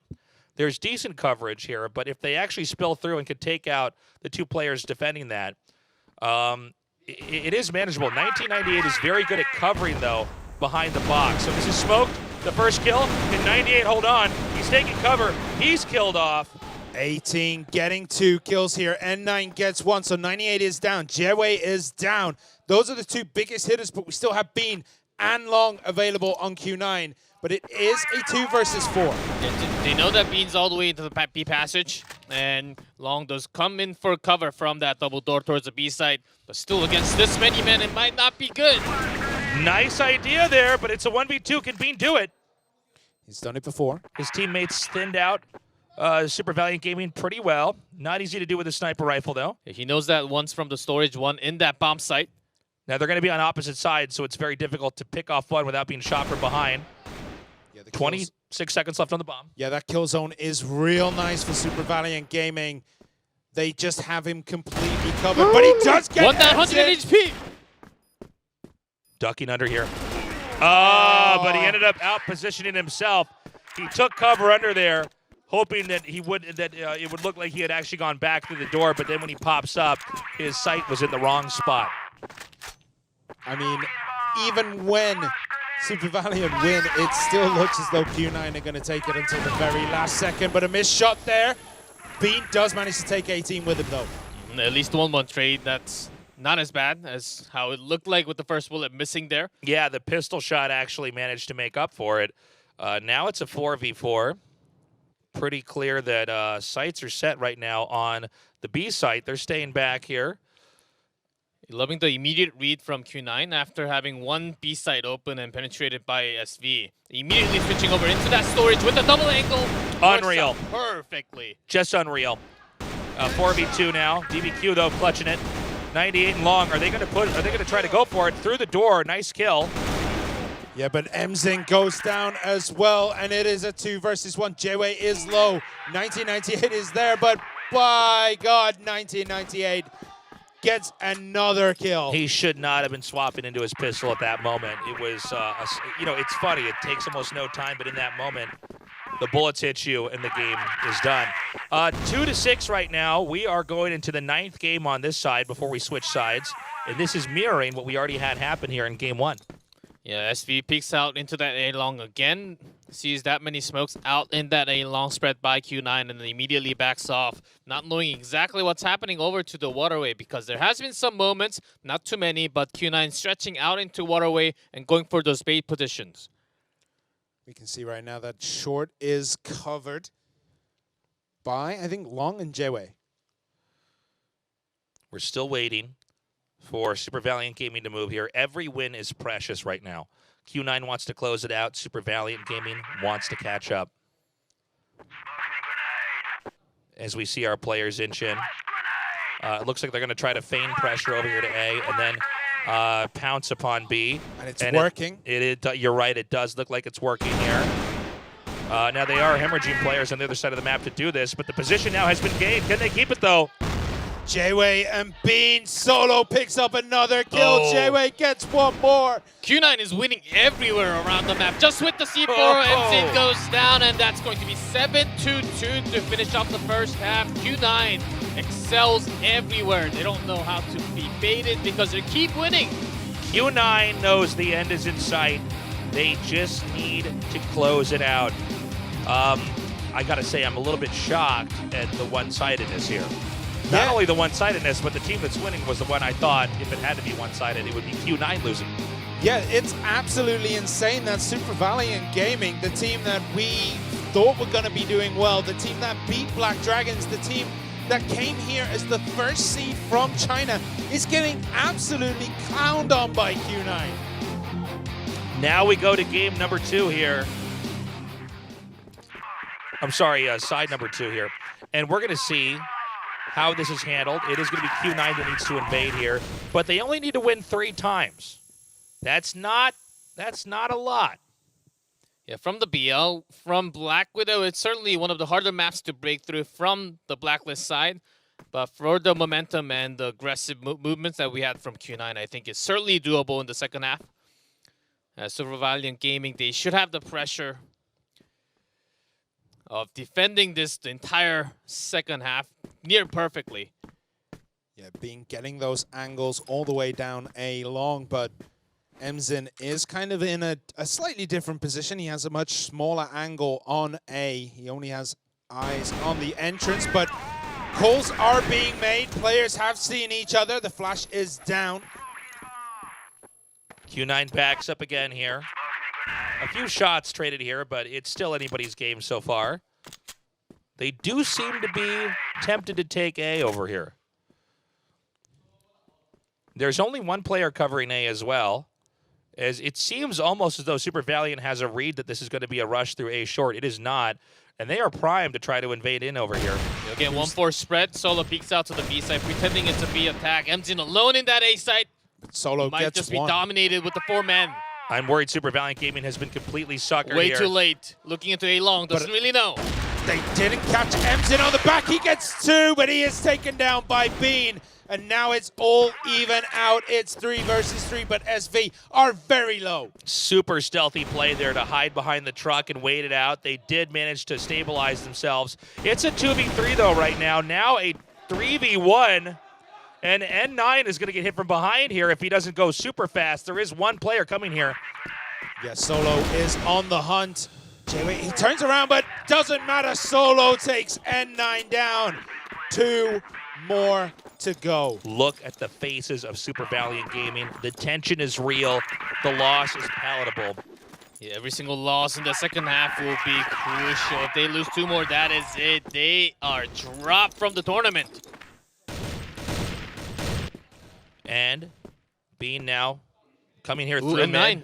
He is actually going to get flanked here if he's not careful. He is picked off. N9 takes out Bean. That's a massive kill this early on in that kind of position. N9 now is very aggressive on that A side road. Even DBQ peeks out to the double doors. Oh, J-Way does win that duel though. That's huge for Q9 to come back in the round. C4 push being made through the stairs into a short towards the bridge. Ali is the next position, and we'll see 98 gets N9, and just like that, things have turned back around, and it looks like Q9 gonna take a big advantage here. Right now, Q9, the bomb shuffling over towards B, but far in the back, Super Valiant Gaming strained. Not that many players to cover many points of access here. It does seem like we could have a gunfight right here over by storage. Yeah, Q9 already smoking out that B box side. Anke itchy to push. Now they know that they could be neglecting the A site, and that does look like that's going to be the point of tension here, as A site is now being pushed quietly and swiftly here by Q9. Yeah, Nemzin is all alone again in the exact same position he was last time, but he has fired, he's revealed his position, and we see instant aggression on the side of Q9.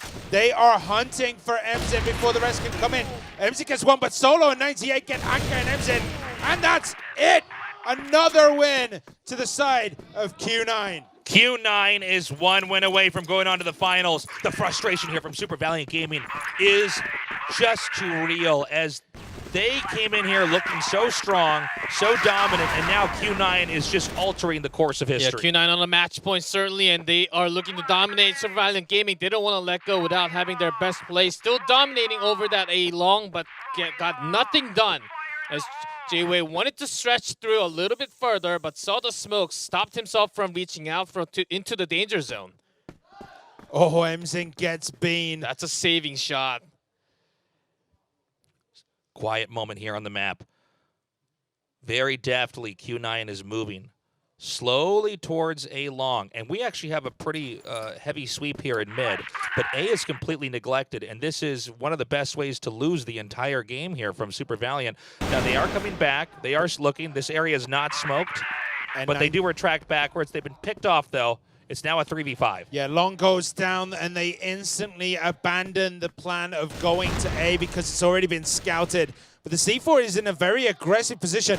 Whoever's holding that is going at it. 1998! It had to be 1998, didn't it? He is on an absolute tear. 18, N9 down. Anka gets Solo. J-Way gets Anka. And it's a 2 versus 2. The two best men from Q9 about to deliver the final round, 2-2. Could be anybody's game here. Pressure in mid. One player here with the C4.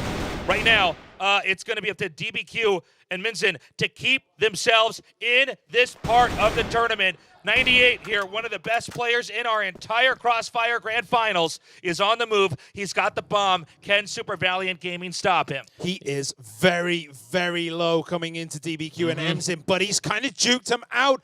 Both are ready for him to move over to B, but he's moving right through into A. Yeah, because he's so low, he wanted to go against the sniper first, but he's knowing that he's low. Emzin goes around the corner, pistols, misses. Oh my God, talk about a moment to miss here when everything's on the line. 18 seconds. He's been scouted and he's down. DBQ gets the win. Super Valiant Gaming lives a little bit longer. Q9 anxious to wrap this up and go to the finals. It would be huge for them. They would be sending Super Valiant down into that third, fourth place match. But a very aggressive position from N9. Now look at where he is. He wraps around the back, but is immediately punished by Long. Way too ambitious there from Super Valiant. N9 already out of the game. It's going to be his 4 teammates that are going to have to win this one from here on out. Very interesting spread here from Q9. We may have a poke here through mid. Keep in mind that there's one sniper rifle. If he comes through that scope, he could be killed, but he's going to be so close to where that scope is, it could be missed as well. Oh, DBQ with a sniper now, wanting to get that perfect backup push after pushing it into the doors. Now let's see what that change will bring for Super Valiant. This might just be it with Q9 starting to stretch into that A-long. Emzin has actually switched position into that mid double doors. Oh man, this is a huge... oh man, the rotation is totally wrong. Yeah, he just kind of gave them that spot. This should be an easy C4 plant. 4v2 here. The plant is good.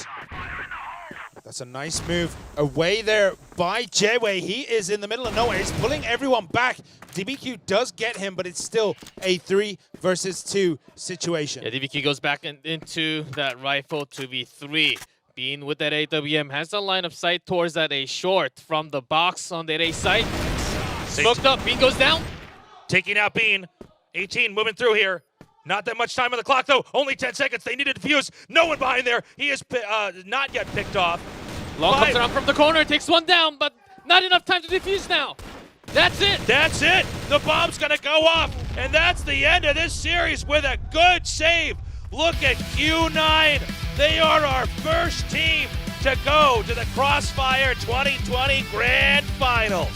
What a performance it has been today. They have just completely slapped everyone in their way. 10-3, 10-0 against Lazarus Gaming. Right now, 10-2, 10-3 against SV, who was supposed to be the more difficult opponent for this team. Q9 absolutely dominating today. And now Super Valiant Gaming will defend the honor of China by battling for that silver medal. We'll see which Brazilian team they'll have to fight as we finish up our next best of three. Yes, still, Super Valiant will be playing in that third placement match. They're trying to grab another $30,000 for the third place prize instead of fourth place prize, which is just $100,000. Still props to Super Valiant for trying their style towards the end, going out towards the blacklist side from the GR, trying to go through the double doors, even trying out to sniper, which is very uncommon from them. But towards the end of the round, they just tried to do, okay, we're good at this style. We've been known to be on this style. Let's just try to do what we are good at. An emotional moment here. You can see tears being held back from one of our Q9 players. This means so much. You know, this is their life, Crossfire.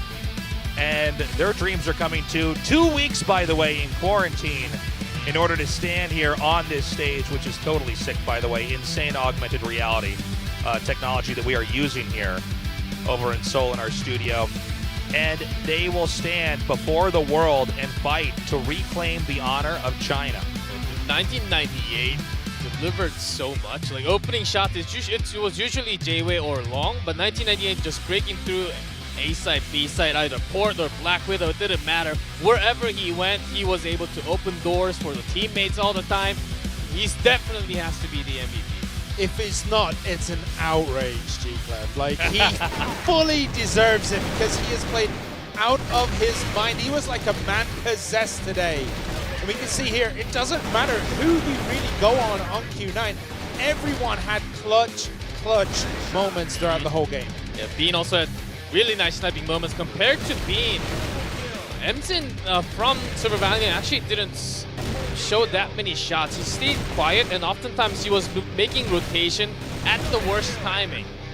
So bad shot calls is coming out at a bad timing for Super Valiant Gaming, as they were moving a lot slower compared to what they have shown yesterday. I love it.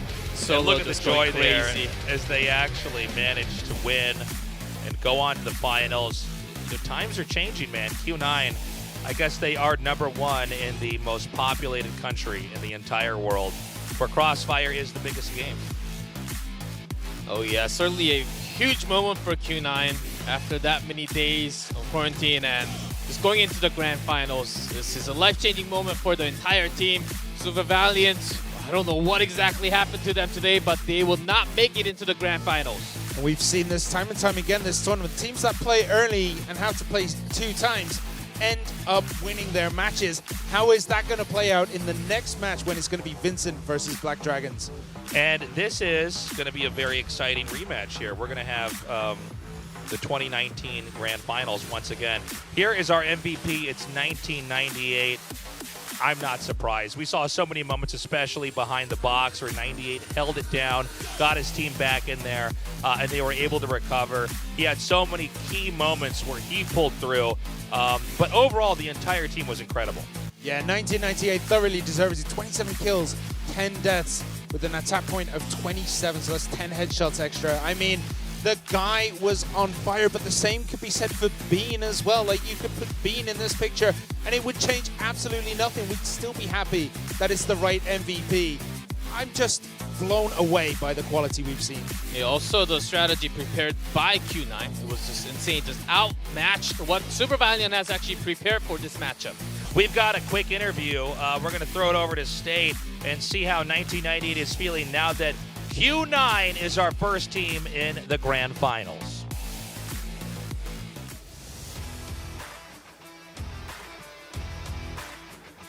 Well, we finally have our first finalist. I'm here with 1998, who led his team to victory today. And first, I have to ask, how does it feel to reach the grand finals? 你终于进了决赛，你们感想如何？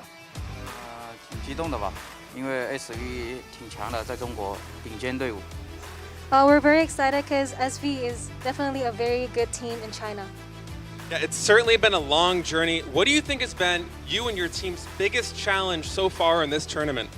你们来了一个很长的旅程，你觉得到现在你们最大的那个挑战会是什么？最大的挑战就昨天输了吧，昨天打的有点各打各的吧，感觉打的训练时候不一样，就打的有点烦。Biggest challenge was yesterday where we just play our own game. We didn't play as a team, so we had to overcome that. I see. Well, you have two Brazilian teams waiting for you in the semifinals right now. I have to ask, who do you think you're going to face in the finals tomorrow? 现在接下来2个巴西队会打，你觉得你在决赛会遇到哪一个队伍？我感觉还是 BD 吧。I think it will be BD, Black Dragon. Black Dragon. They certainly did look strong today. So, of course, it's going to be China versus Brazil in the ultimate match tomorrow. What does it mean to you to be representing your country of China on the biggest stage? 你们明天会跟巴西打，所以我们想问你们会代表中国的那个感想是怎么样的？尽量全力把冠军带回中国吧。We'll try our best to take the champion back to China. Do you have any words for your fans before the finals? 你要跟你们的粉丝说一句话吗？感谢琴酒粉丝以中国的 C 粉们对我们琴酒的支持吧，对我们中国队的支持，我们会尽量把冠军拿回中国的。Thank you everyone for supporting Q9. We'll do our best to bring back the championship to China. Well, I wish you the best of luck. There's only one ticket left to the finals. Vincent Gaming versus Black Dragons. Brazil versus Brazil is next. Don't go anywhere. We'll be right back.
We must stay apart now.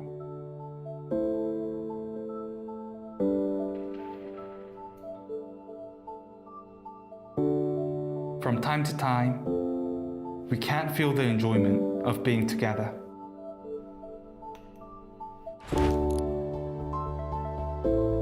But with Crossfire, we can stand together as one. We can be together.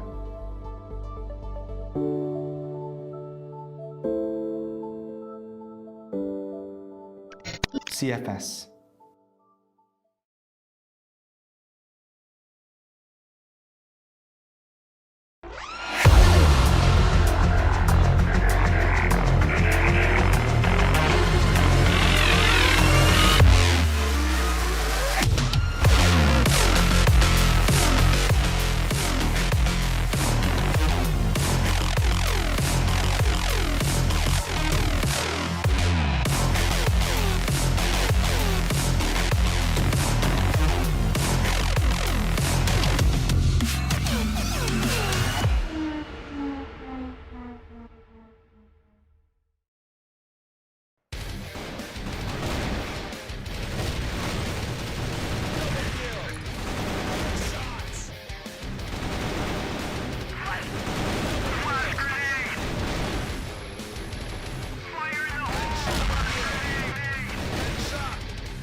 We're here at the Crossfire 2020 Grand Finals. Q9 from China has already made it in one of the two spots to compete for first place. Now we have Brazil versus Brazil. Yeah, it's going to be one of these Brazilian teams to advance to that Grand Finals, but they have to go through this best of 5 before either Vincent Gaming or Black Dragons. We had an upset already from Q9 defeating Silver Valiant. I have to say I have high hopes for Black Dragons because they also played and showed a very dominant form already in this morning. But Vincent Gaming, they had longer of a break, more time to prep for this specific matchup. And when it comes down to Brazil versus Brazil, did win a lot more towards the Vincent Gaming side. It was cool to see how Black Dragons faltered at the start of their games here when they got to the Grand Finals in Seoul, but every time we see them play, they look better than the time before. Maybe they can actually take this whole thing and get to the Grand Finals. What do you think, Simon? I mean, today when they beat Golden V, it was 10-4 or something like that. Right, It was ridiculous. Black Dragon's just so good.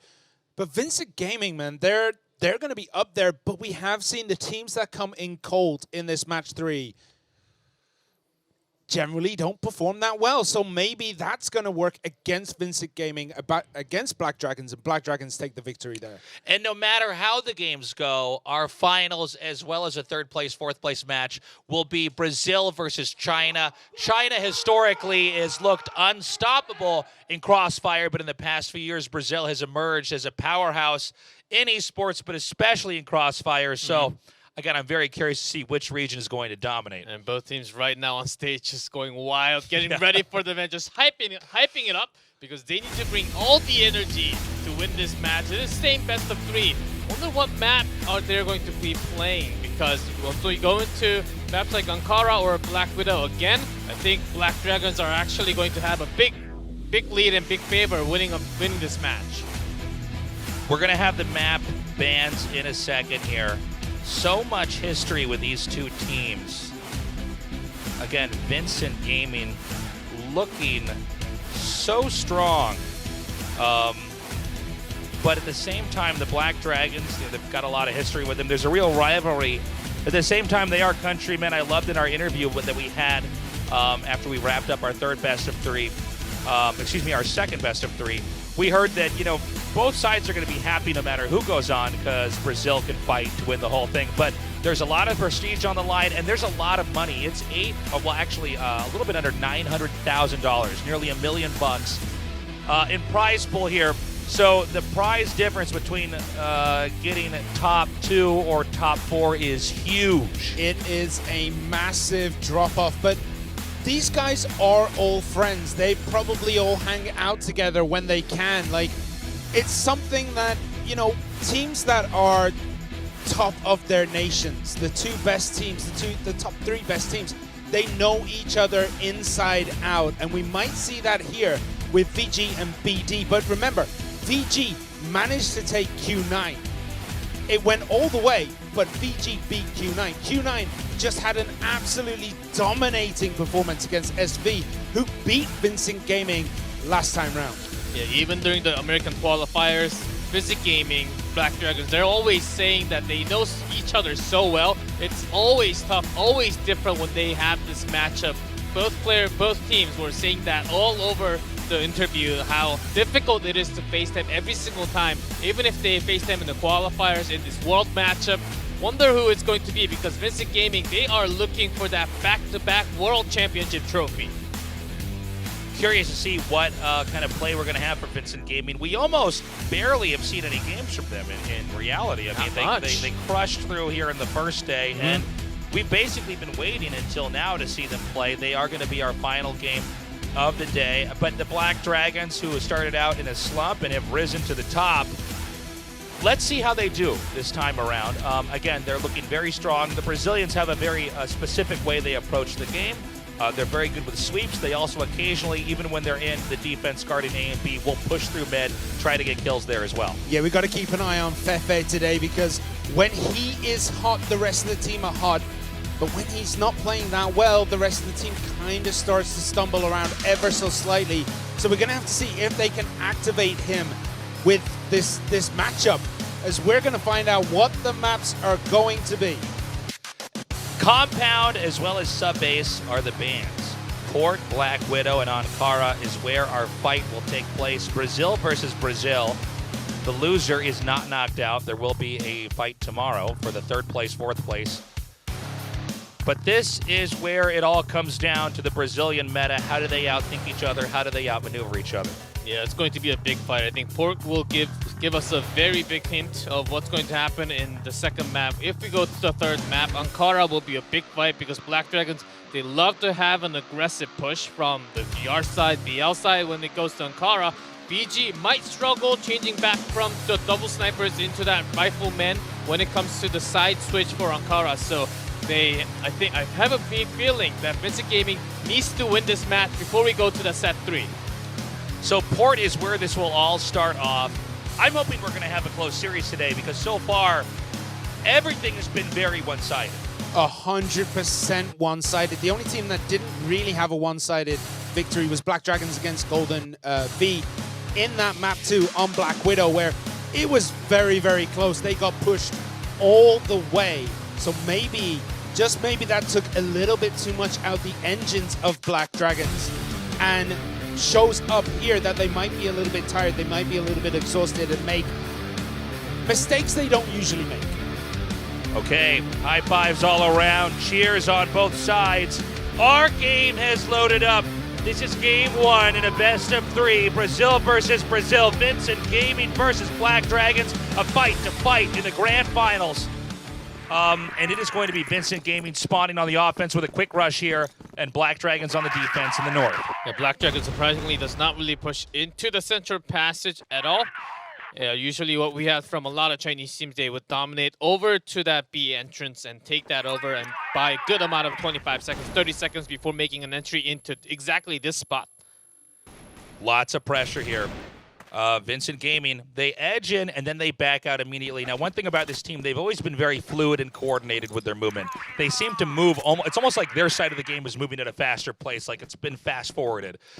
Now they're in the mid, quick rotation. Looks like they may poke. Again, they never seem to want to commit, but there is a chance they could dive into A here if they see that fit. Yeah, Mendez seems to be the guy scouting everything out. He was in a forward position in sideways for the longest of times, and that's allowed his team to kind of move in here as he takes a back position just to make sure that Black Dragons don't wrap around the back of this offensive push. Vincent Gaming, after checking into that B entrance, they know that there's a sniper on A site.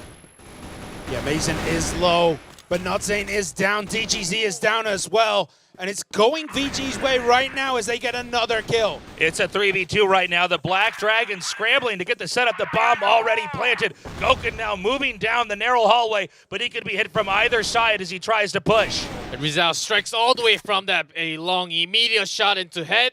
And ADRF, the only one left for Black Dragons, goes down first round, does go for VG.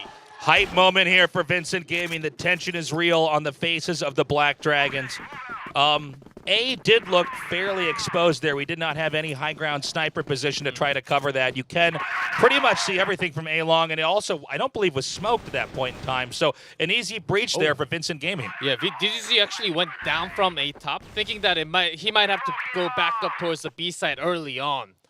Yeah, Mendez getting a nice early kill on Goken, making sure he's out of the picture as we move on in this game. But everything now is held up around center passage.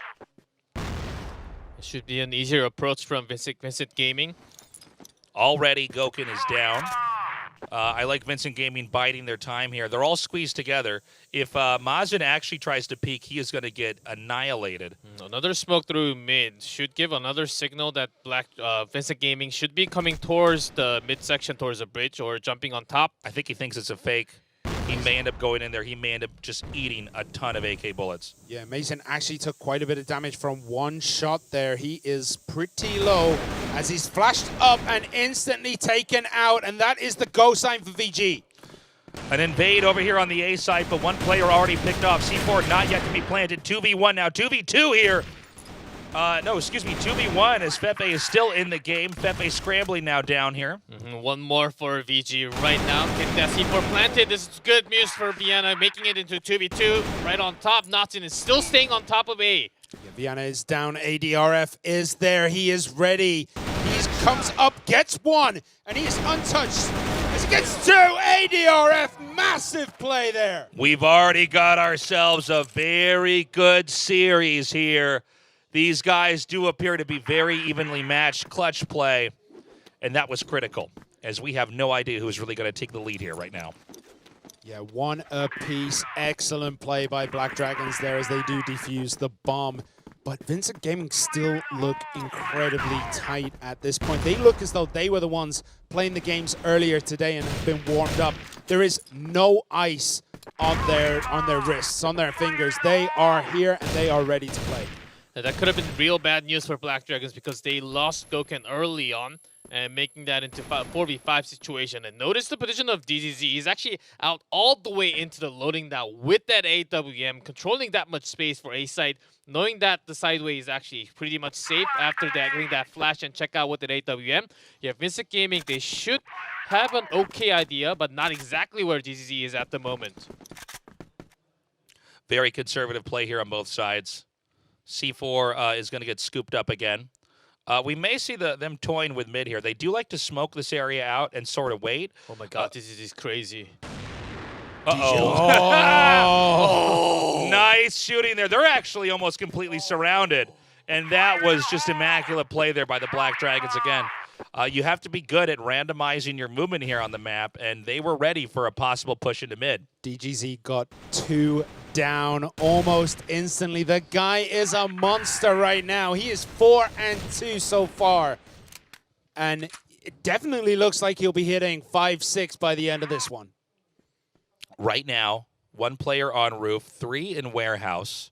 This is going to be a tough push here for Vincent Gaming. It's not just all every angle, it's above as well. Is down Goken. Goken again gets a massive victory here for Black Dragons as they go 2-1 up. Patient play there. A lot of that came down to the players eliminated there in mid. We may have DGZ maybe too far out here. This is pretty ambitious. The smoke will actually allow him to escape, throwing a nade just to ensure he might get some damage off over there. And he actually did get quite a big hit in there.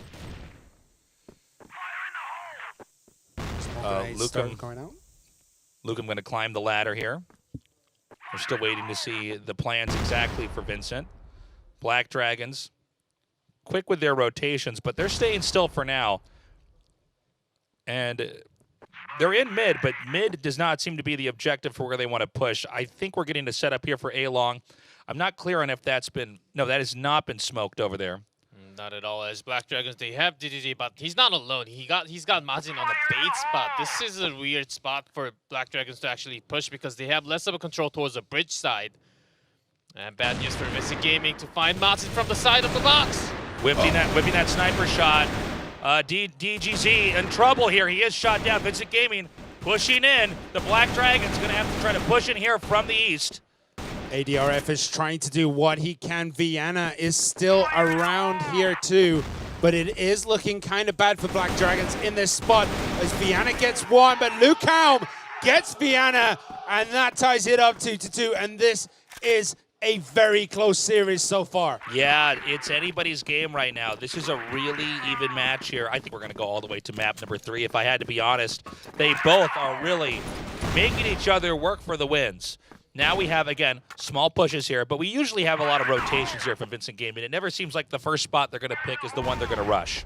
They usually just check into the B where just in case Black Dragons reach all the way into that B entrance with a smoke, which they have not yet been doing at all. They, instead of pushing from that B site, they're letting DZZ outgo in the wild, just unleash him anywhere he goes on the map and make sure he gets a kill and then safely comes back without getting a trading kill. Yeah, Mason takes out Mendez there. That's big for Black Dragons. It is now 5 versus 4. He is untouched at this point in time as it looks as though they're going to start trying to get over Central Street and start pushing A, but the rotation over to B is still possible. Once again, mid-smoke, but you never know if they're going to push through. Some random bullets shot through there, and Goken gunned down immediately on the other side with some blind shots. 3v3 now, DGZ out of the picture here. Fefe taking some shots here as Mazik comes around. He does not manage to pull it all off, though, and ADRF is the lone survivor. Can he win a 1 versus 3? Knutson coming up clutch there. He got 3. He's looking for more, and he gets it. ADRF is his as well. Knutson on absolute fire Again, in that one. Black Dragons are actually starting with a 5v4, but Vincent Gaming actually diving into the perfect spot at a great position choices right after and winning that 4v5 duel all the time. Bomb rush B, it is. Flashes go out, ADRF picks up 2, but then does go down to Lucao. They're about halfway through pushing into B, but it does seem like the gunplay here from Black Dragons is pretty strong. Could go either way in this 2v2 here. So many different angles they can approach from. Look at him go down onto the low ground, and that is it. In the last second, the Black Dragons even it out. We're here at 3-3. This is anybody's game.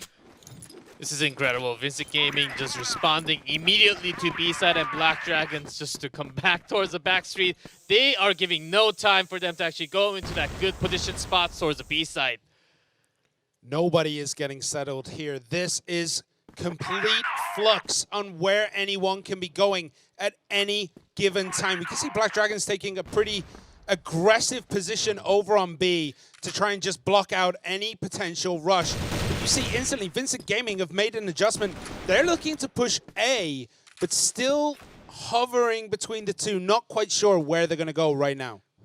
Yeah, from the loading down, I think they might actually want to peek into A top if there are any snipers, but going into that B where it's dangerous with DTD, Matson plus another member, but Fefe getting a better trade of end of all that. It was a dangerous zone to actually go in. But somehow, some way, Vincent Gaming actually gets a better trade, but DGZ strikes back. All evened up by DGZ's nice little snipe there through those very tight angles. We see a bit more action going on here at Central Street. Could go either way here, 3v3. No real ground game for Vincent Gaming. I do appreciate that they retreat and try to regroup here. C4 is still in the hands of the player in the gunfight. He does get the kill off, forcing a 2-man split unless they decide to merge up. Either A or B are completely claimable, and this is an almost impossible situation for the Black Dragons. You would expect a lot more chances of coming into B, and DGC might be caught, gets one, and still with 100. Oh, gets wall shot. Pretty bad wounded. Unreal. It's a 1v1. The bomb has not been picked up. Goken takes the bullet, and Vincent Gaming takes the lead. Ru Zhao with an absolute clutch shot right there. It was looking like it was going to fall apart, but Black Dragons do end up falling. Vincent Gaming take the slightest of leads as we're 7 rounds in. Right there, I think Goken expected him to actually plant the C4 and then go for the position. That's exactly why Goken moved up so quickly. Did not choose to actually go for the plant. Was the right choice to peek into the backstreet. Make sure you have information before planting the bomb. Well done by Vincent Gaming. Mazen with the peek here. Again, Vincent Gaming, these guys are so even, but Vincent Gaming is eking out the win here. It would be key to try to win this and then take the 5-4 lead. But VG could end up pulling through with a 2-man lead. And for how even this is, that might be the pacing you need to just close it out. Yeah, Mazen trying to get as much information as he can on the movements of VG, but he cannot see anything and decides maybe they're coming down A long. So he moves around, but that seems to be the cosign. It seems that VG know exactly where he was, and they have pushed out into this central zone. Diving into the A side and responding better, but Fefe trying to break into that A side, not really landing the perfect shots. It's an all-out brawl here. Mine's the only player left in this game. It's hard to imagine he could take this one spray and he disappears. 2v1 here. With 2 HP though. Yeah. He can do it though. We've seen him. Oh, no, he cannot. Gets hit with the grenade. ADRF. Almost Jordan-like there. Gets another win. And it's 4-4. So this is going to be the last round on this for the first half of this map. Then they'll swap sides. But these guys look so even. Every round is so critical because you throw one round that you had won, and that might be all it takes to be completely knocked into third place, fourth place. Yeah, both teams are trying their hardest to get back into control, but still VG from BL, they're getting a lot done from the first half, and the Mazin again strikes from that A-long. Mendez, he was the one holding position, but just single bullet headshot, I believe. C4 is being pulled back out of B warehouse. They may try to fish around mid. But they're already down one player here on Vincent Gaming. The Black Dragons, they seem to be almost like turrets at this point in time, not moving. Wow, not a kill there with that shot. DGZ going to throw a nade, see if he can't chip him out of this game. And we have actually now very fluid movement here from the Black Dragons. They are ready for a possible push into mid here. Yeah, it's starting to look bad for Vincent Gaming. They've taken a lot of damage, but they do get Mazin down. Goken gets Ukam. Goken gets Fefe too. And it's looking like Black Dragons are going to be able to take the lead here, but Notzane takes down Goken, and it's a 3 versus basically a third of a person right there. Even if you add the two up. Yeah, I thought it was a 3v1, and then I realized Notzane is, in fact, still in this game with 1 HP and no longer. And this is going to be a miracle if we had a win there. So that does it. Now we swap sides. Great play by the Black Dragons. They've eked out a lead. We're only here in game 1, just now finishing up the first half of map 1. I've got to say, I fully enjoyed that first half. Back and forth between Black Dragons and Vincent Gaming. The strategies were often just tied up. And great backup feed by the both side. It has to be just Brazilian teams just knowing so well about each other, about how they move throughout the map of port. And that was exactly the reason why they were just clashing in throughout towards the bridge, towards the A side. Whenever they're going into the B, they were already flashed and smoked up all the time. Right. VG have to find a way to shut down DGZ. He is currently 11-7 after those first 9 rounds. He is playing just flawless Crossfire. He is so good on his movements. He's so good on his shots. It's going to be really hard to kind of collapse in on him. Oh my God. 2 nades doing so much damage. The Black Dragons making flushed out in this game. They definitely predicted an A-side rush. They hit it, but Mason and Goken pulling things back. They take down Fefe, they take down Nelson. Ryuzao goes down to Goken. And it's now a 3 versus 1. It is a manhunt right now, and he goes down. VG draw first blood in the second half, and it is 5-5. We rarely see that. A few nades completely damage the entire team, softening them up, so a few sprays from rifles will clean them up. And they're going to do, in fact, the same rush again, it looks like. Let's see if they pull the trigger. Same nades go down. I think they might just stall out and then dive in. Yeah, you don't want to take that nade damage anymore. Yeah, imagine you did that twice in a row. That's 2 straight round loss, but it wasn't the dominant full-out ace 5-0 there. Still was able to provide some damage. I believe Notzane is there with a rifle. Look at the positioning of VG. They knew this was going to be another A rush. They had 4 people within very close vicinity of the A site with only 1 protecting B. And Notzane takes down Mazin. The push continues here. They're not really gaining ground. They're not giving up on A, but they're certainly not going to claim it. Is actually the push back here from Vincent Gaming has blown away 3 of the Black Dragon players. From here, it's going to be a real uphill fight for them to win. Keep in mind that it's 5-4 right now, so if Vincent Gaming pulls this off, we're tied up 5-5. Yeah, I think their Black Dragons, they relied on the backup. They relied on the backup of DGZ to actually get that backup fire to get that kill instead of the rifler. So that's the reason why they didn't really fully go into that A side, knowing that there are a lot of defending members of VG. So we see they're trying to do what they can, Black Dragons. They're in this central street, trying to find a position to break through, trying to find which route they need to take, but they're getting collapsed in on here. And from behind, ADRF goes down. Ryuzao takes him out, and there is 1 versus 5. This is one of the most dangerous games of tag you will ever see. DGZ going to try to come through the corner here, finishing off what they started, but Fefe is the one to clean this out. That's going to be a lead now here for Vincent Gaming. They are feeling the momentum. The tension is real here for the Black Dragons. Are they going to push through into A site once more, or are they going to mix it up and go to B? I think it's time to mix it up after losing 2 in a row for Black Dragons. As those nades are being so crucial after diving into that A-long Vincent Gaming, even boosting it up to the sideway. So great strategies coming out after checking that A-long is open. Look at this wraparound here on sideways. There was 2 in that alleyway, but now only Fefe is there. But he will be able to get 1. Can he get 2? He does. Mazin and Viana both fall, and that was an excellent move. Make it 3. DGZ goes down to Fefe 2. Total insanity here from Fefe. 3-on-1ing that team, and the Black Dragons, again, in the same position as before. How on earth are you going to overcome 5 perfect defenders with a 2-man infiltration? ADRF can certainly start that by going into that B side immediately. Flash doesn't really know where Goken is, but takes that nade damage. Can't really find the right target to shoot at. The backup already came, and Lucan takes that headshot. Yeah, ADRF is down. There is only Goken left. He's not having the greatest of halves so far. He's going to have to pull out an absolute miracle if he's going to get this. He's going to walk into Fefe. Gets him down with one shot, takes down Fefe, but still goes down. But immediate wall shot, and Mendez comes around from the corner, went all the way towards the PL base. Can Vincent Gaming snowball this to a victory? The Black Dragons need a win over here on the offense, and right now they just don't have it. As Vincent Gaming, their bullets always connecting with their targets. It is 7-5, and a huge lead being taken by Vincent Gaming here. And this time they don't have anyone in that sideways little nook, so they're going to have to give up that spot, which kind of gives control of Central Street over to the Black Dragons.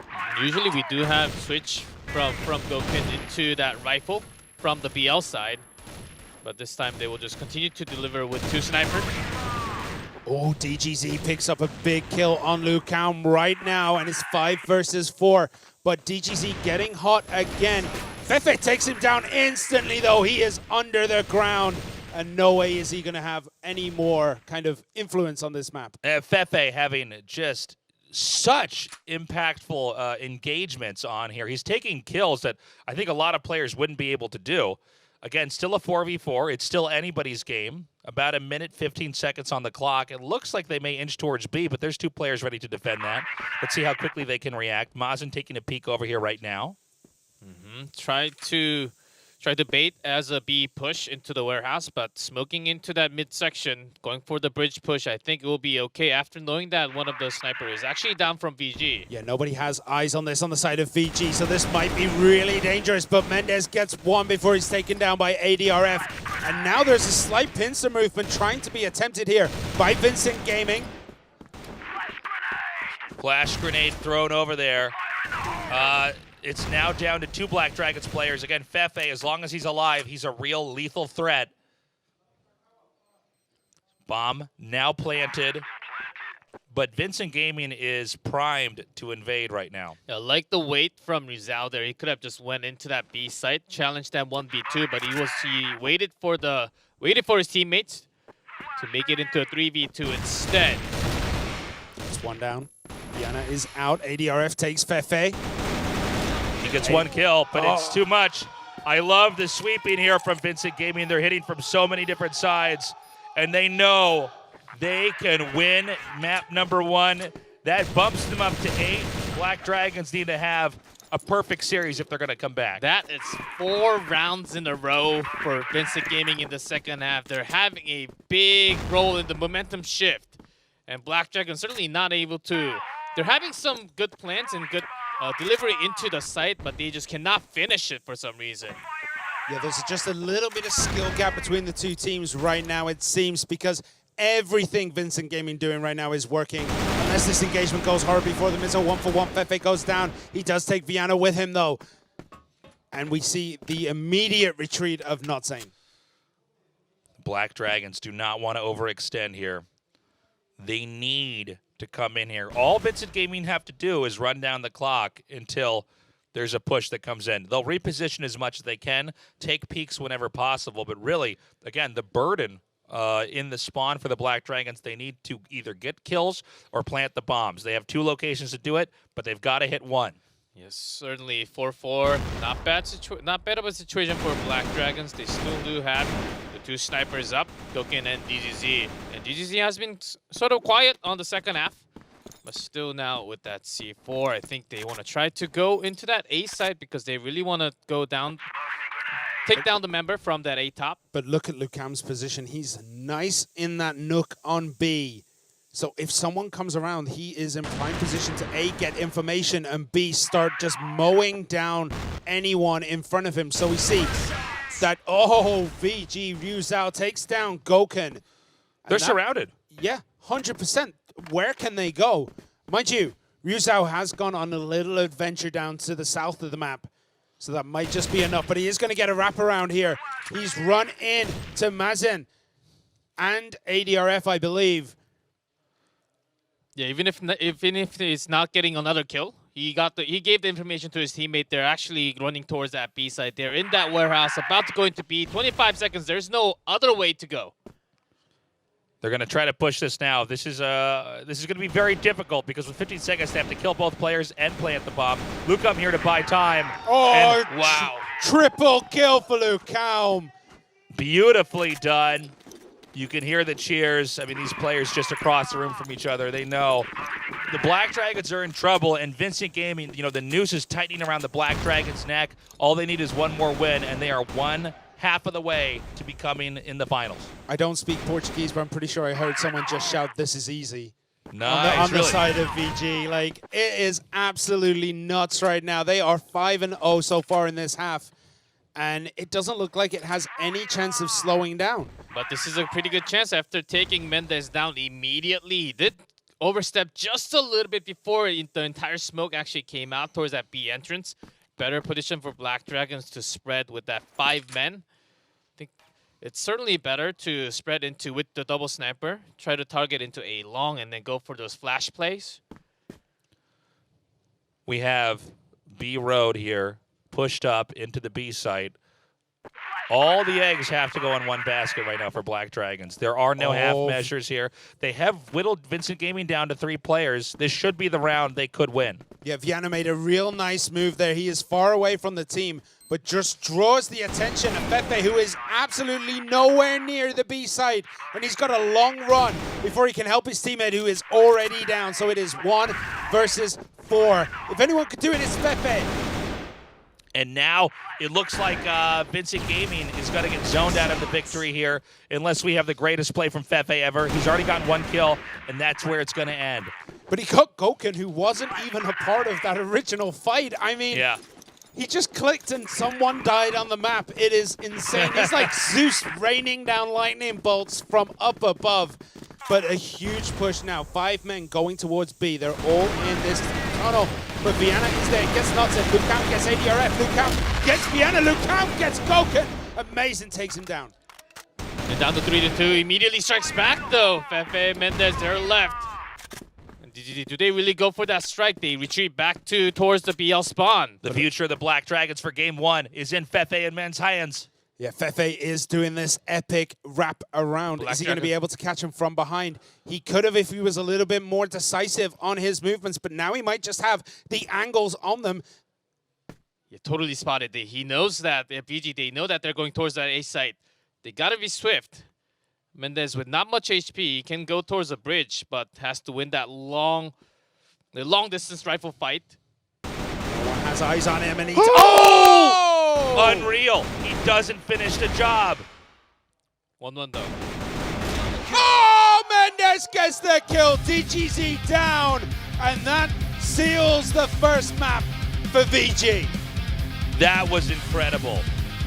That was some of the best crossfire you could ever ask for. And we're not done yet. Vincent Gaming with the win on the Black Dragons. Can they do it again?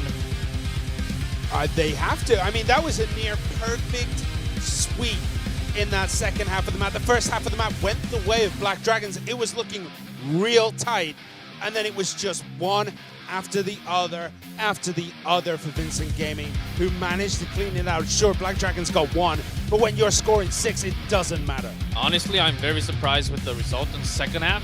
Vincent Gaming was able to lock down the Dragons, and Black Dragons, they had a lot of lead. They started with a lot of 5v4, still was not able to break in. And a lot of questionable decisions when they had the double snipers from BL side. I think they did so much better just having DTZ on their sniper and the rest of the squad in that rifle choice. But this was a different setup collection they brought against, especially against VG, which turned out to be really bad this time. And now we're going to go to the highlights here. It was close at the start, it really was. It didn't seem like we could ever be sure until the very end who was going to win. But once the side swap came and Black Dragons had to break in, and plant the bomb. Vincent Gaming was completely shutting them down. I mean, Vincent Gaming sealed those dragons behind some kind of mythical, magical gates because they didn't even seem to show up in that second half. Every 1 versus 3 went VG's way. It was just phenomenal to watch. It was, everything went their way. I just can't even say anything more. Look at this engagement right here. That is everything going VG's way. Yeah, Vincent Gaming with some very cool movement. They'll occasionally send one of their players out to stealth through the back of the level, knowing, since the Black Dragons were hemming and hawing a little bit, you can end up slipping in there, and then you get a few shots in the back. That's enough oftentimes to just close the series out. And even if it's not, your teammate will be able to come from the front and finish it off because, you've already taken them down 3/4 of the way. We're going to go into Black Widow here for map number 2. Now, Black Widow's the classic crossfire map. I do think this could still go either way. I think the Black Dragons, frankly, could come back here and win 2-0, but it does seem like as far as being those with the C4, they need to have better planning. They need to know how to break into that area a little bit more efficiently. Yeah, I'm slightly worried that Black Dragons, especially in their BL side, they weren't really able to have any of their offensive play 100%. They have a lot of strategies prepared, but at the beginning towards the A side, immediately they were just half HP down from that one nade and started bad. Of course, that can always be a start. There can always be a bad start, but they were never able to recover from those bad plays. Reaching out to A both times, failed miserably, and then failed on the other side right after that. And then it was just dominance from Vincent Gaming. Yeah, I couldn't agree more. The Black Dragons, they, again, have good defense. Do you think they were a little bit too automated at the first part of the second half of that map? It seemed almost like it was a morale blow. They lost both of those rounds very quickly, and they didn't seem to be able to recover. Yeah, they really didn't. They really tried. You could see the moments where in another game against another team, they would have got like nice clean sweeps. They would have got 3, maybe 4 on 1. But this time around, VG was just too good. They just could not be stopped, and everything BD tried, and they tried a lot. They threw a lot at VG in that round. Couldn't do anything. No, it didn't seem like there was much that could happen there. Gunplay, though, they seem to be very evenly matched. I'm curious on a different map, and in this case, we're going to go to Black Widow. There's different requirements as far as movement goes. This is one of the oldest maps in Crossfire, so maybe we have a different game here where Black Dragons can come out on top. Yes, certainly. The double snipers for Black Dragons will be so much better on Black Widow compared to Port. There's not much of a distant kill that you can actually do compared to Black Widow. There is something that concerns me, though. BD already played Black Widow today, and they were taken all the way by Golden V, who are a completely different caliber of opponent than VG. VG is so much better than Golden V, and I'm worried that the performance there might just get in their heads a little bit. They lost on Port. Black Widow, they already had a very mediocre performance here. Maybe VG will have that advantage, the psychological warfare between the two teams, just based on their last performance on this map. Game 2 starts now. Black Dragons, once again, the defenders. Vincent Gaming starting with the bomb here. Let's see what kind of movement we're going to have from Vincent Gaming, whether or not Black Dragons are going to sweep here. We have some pushing, getting close towards the B site, but that never means we're going to have them commit to there. And of course, Black Dragons, it is going to be again DGG and Goken on that AWM. Oftentimes they were split in the previous match that they had. But this time, they are on a push instead. Yeah, Mason gets to. He took down Fefe, he took down Lucam, and that is the start that Black Dragons really did need. Oh! Knudsen returns the favor, though. 2v3 here. Vincent Gaming having to cover both sides. They're really out of position here. We have a peek here, and we're about to have an engage.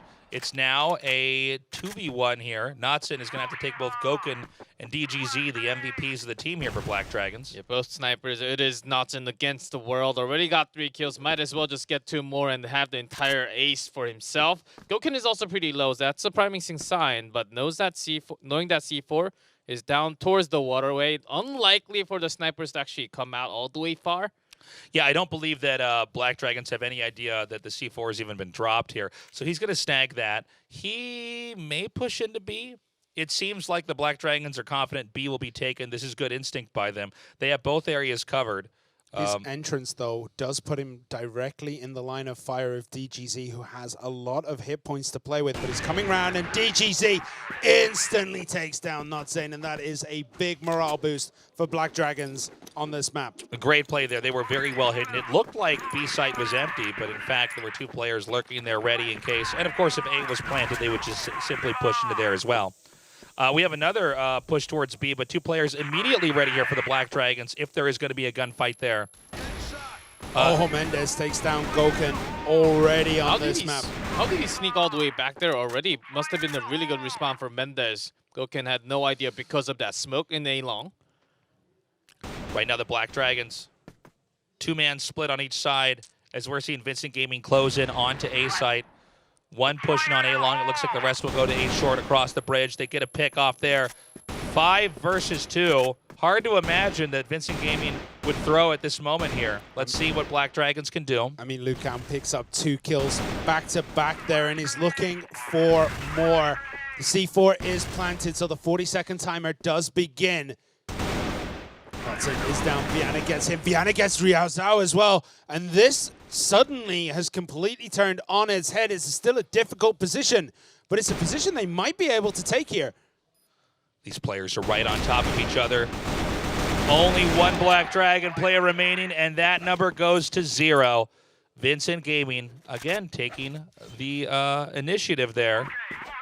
If FA was just hiding right next to the box, could not be stopped. It was after the timing you check into the box for the naming tag, and then he turned around from the A short. So perfect timing attack. This game is mirroring what we saw in Game 1. It was even until Vincent Gaming swapped sides, was on the offense and crushed through. I'm hoping to have a stronger performance here on defense from the Black Dragons.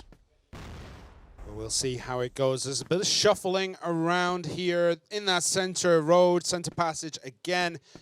Seems to be the optimal position just to try and get a little bit of information on your opponents and find out where they are or where they are not, which is also equally important, as we have a little bit of an adventure here by Lucaum, who decides to turn around and go home. We have some nades chucked out over here.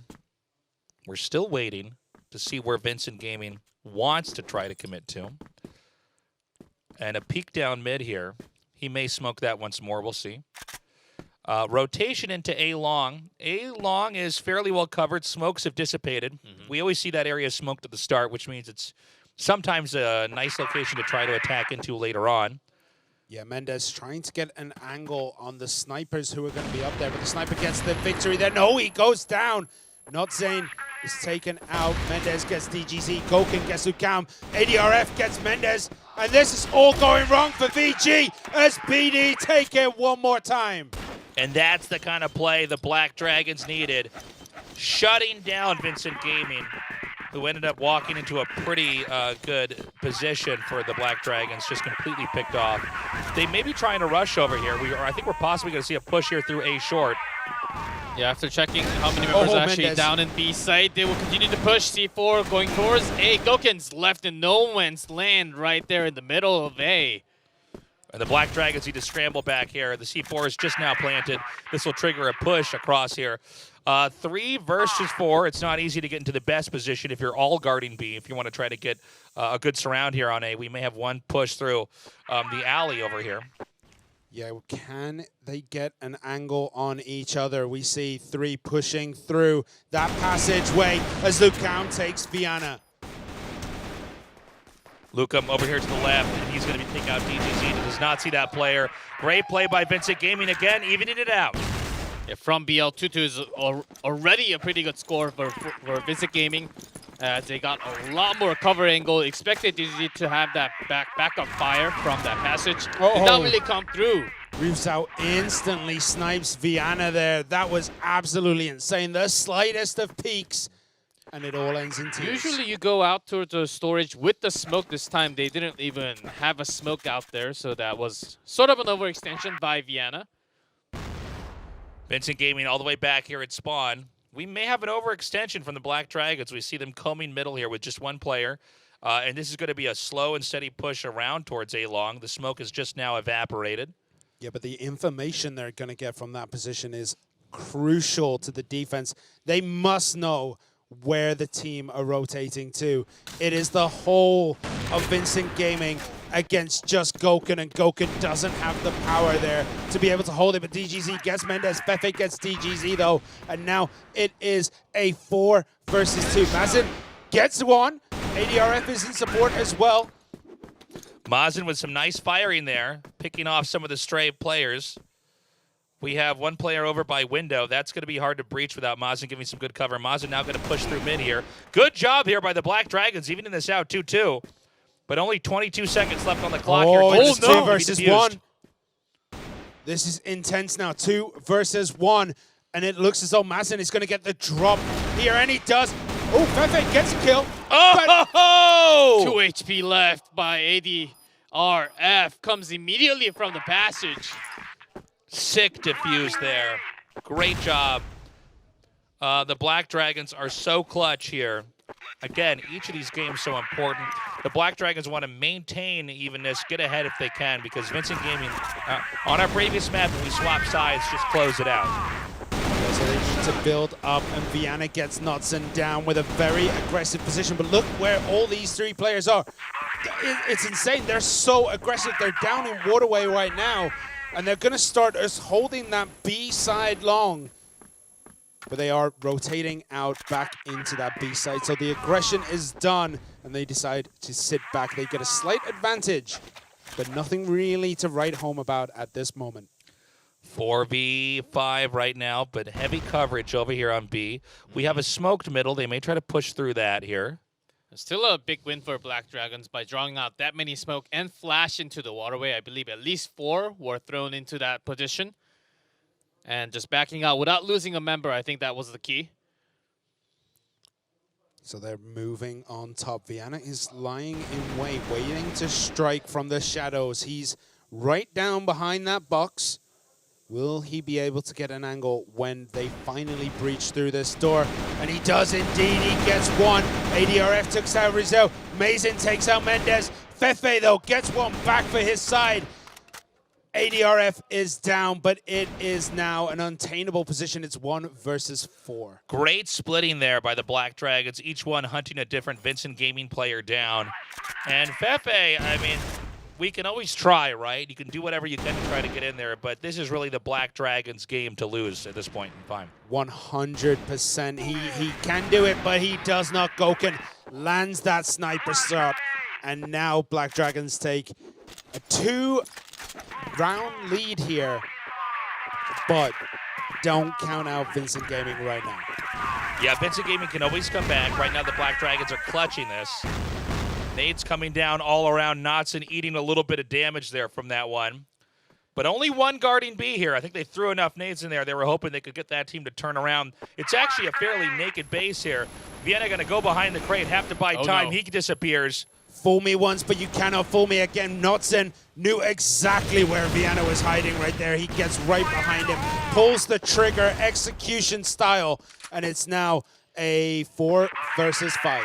C4 planted, Black Dragons coming around. This looks pretty good for Vincent Gaming, though, as Black Dragons are falling into every trap. And once again, Gokun this time, instead of Fefe here, trying to kill off 4 players and defuse a bomb. And Lucao gets it. That makes it 3-4. Vincent Gaming only 1 round behind right now. Good stretch into B side when 3 of the members from Black Dragons, they were running down A long, just like they're doing right now. Again, this time spotted by Fefe. Now it's going to be a push here, I think up into A short. Not with all their players. This is actually one of the most disjointed positions I've seen from Vincent Gaming, but they are covering a lot of area. They could end up sniping Black Dragons as they try to push through mid. Bomb being planted. Is he going to get this off in time? He does indeed. C4 went down as quick can be. Lucao gets DGZ though. And now Black Dragons are scrambling for anything they can do. It is... Oh! All right, well, that's one step to do it right there. Vienna needs more than one. As Martin's sort of just trapped here, he has nowhere else to go. Yep, his guns are both fully loaded. Lucam over there on the side, shoots him down. You can feel the energy here. Frustration here from the Black Dragons. It's 4-4. One more game on this side of the map, and then it's going to be Vincent Gaming on the defense.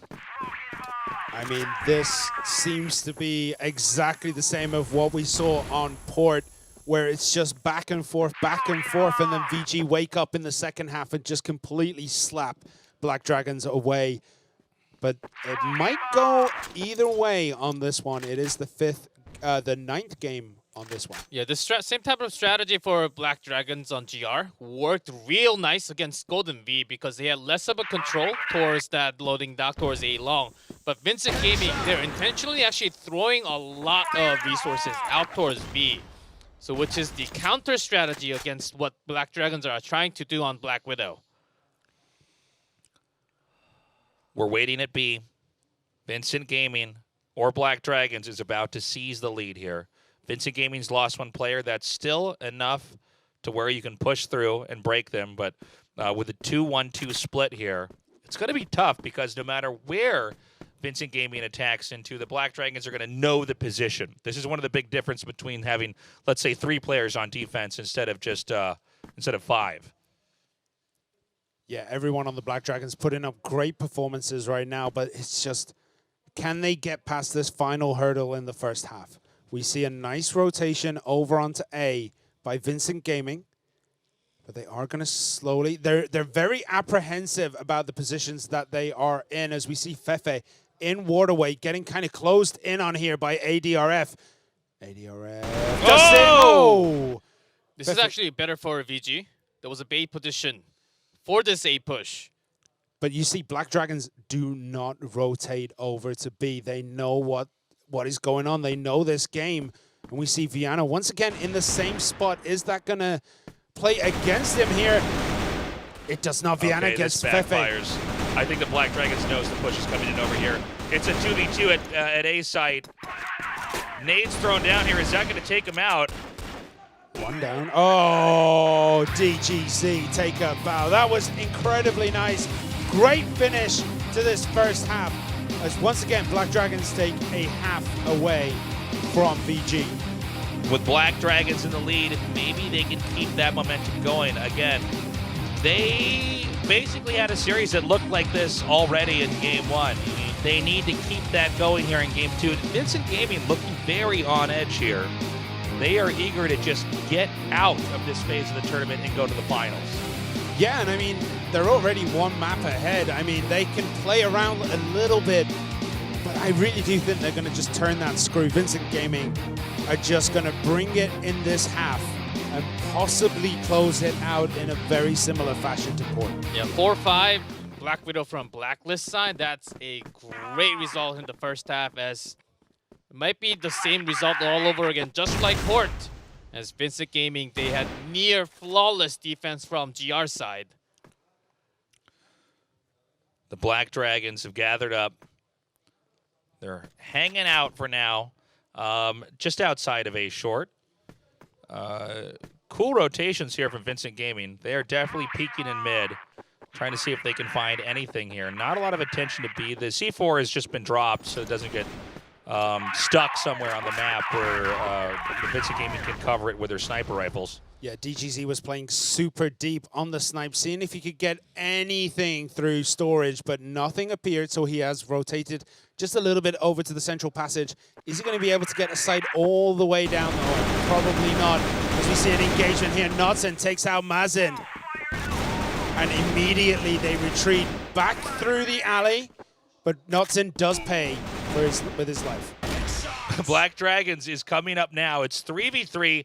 The C4 is going to get picked up. Vincent Gaming's confident that the A site might get hit, and it looks like we're having Black Dragons inch into the A site. Here we can see coming up through alley here. Are they going to get spotted? Viana, ADRF, Fefe and Mendez are both down. There is only Ryuzao left for VG, and this is looking like Black Dragons' game because lying in wait is Goken. Yeah, at least Ryuzao, he knows that he has to take out a sniper from A-Long, but does not spot where Goken was hiding. Immediate shot taken. That's a great start for the Black Dragons. The Black Dragons are beginning to pull ahead here. I think we're probably going to have a game 3. I hope we're going to have a game 3. They do only have a 5-4 lead, though. Excuse me, a 6-4 lead. So let's see how far they can carry that. Suddenly, Vincent Gaming players being annihilated, mowed down. Lucam was the last one to get shut down in his prime, and it is a 5 versus 2, and there is no damage on the side of Black Dragons. This is a wash for Vincent Gaming. And they're going to keep closing in here. That is it. The Black Dragons, we're having fists hit the table. The tension is high. It looks like we could easily go to game 3. Here's the momentum for the Black Dragons. They are bringing it here tonight. Yeah, Vincent Gaming diving into that A-long. They were just going into that end hell. They were going for that trap. Immediate response from Black Dragons. Dove into that A side. Had no way of collapsing on them. Yeah, this is a completely different story from Port, as Black Dragons already doubled the amount of rounds they got in that second half on Port, and they seem completely pumped for it. It's pretty sure we were going to see Viana put a hole in the desk when he slapped it then. Maybe that'll come later. Now we wait to see who's going to get the first pick here. I would definitely hope that our player at B does not overextend for the Black Dragon's sake. They're eyeing A short, and I think we may have our bomb get collected and a push either through mid or possibly even they come around through long. Firefight over here in mid now.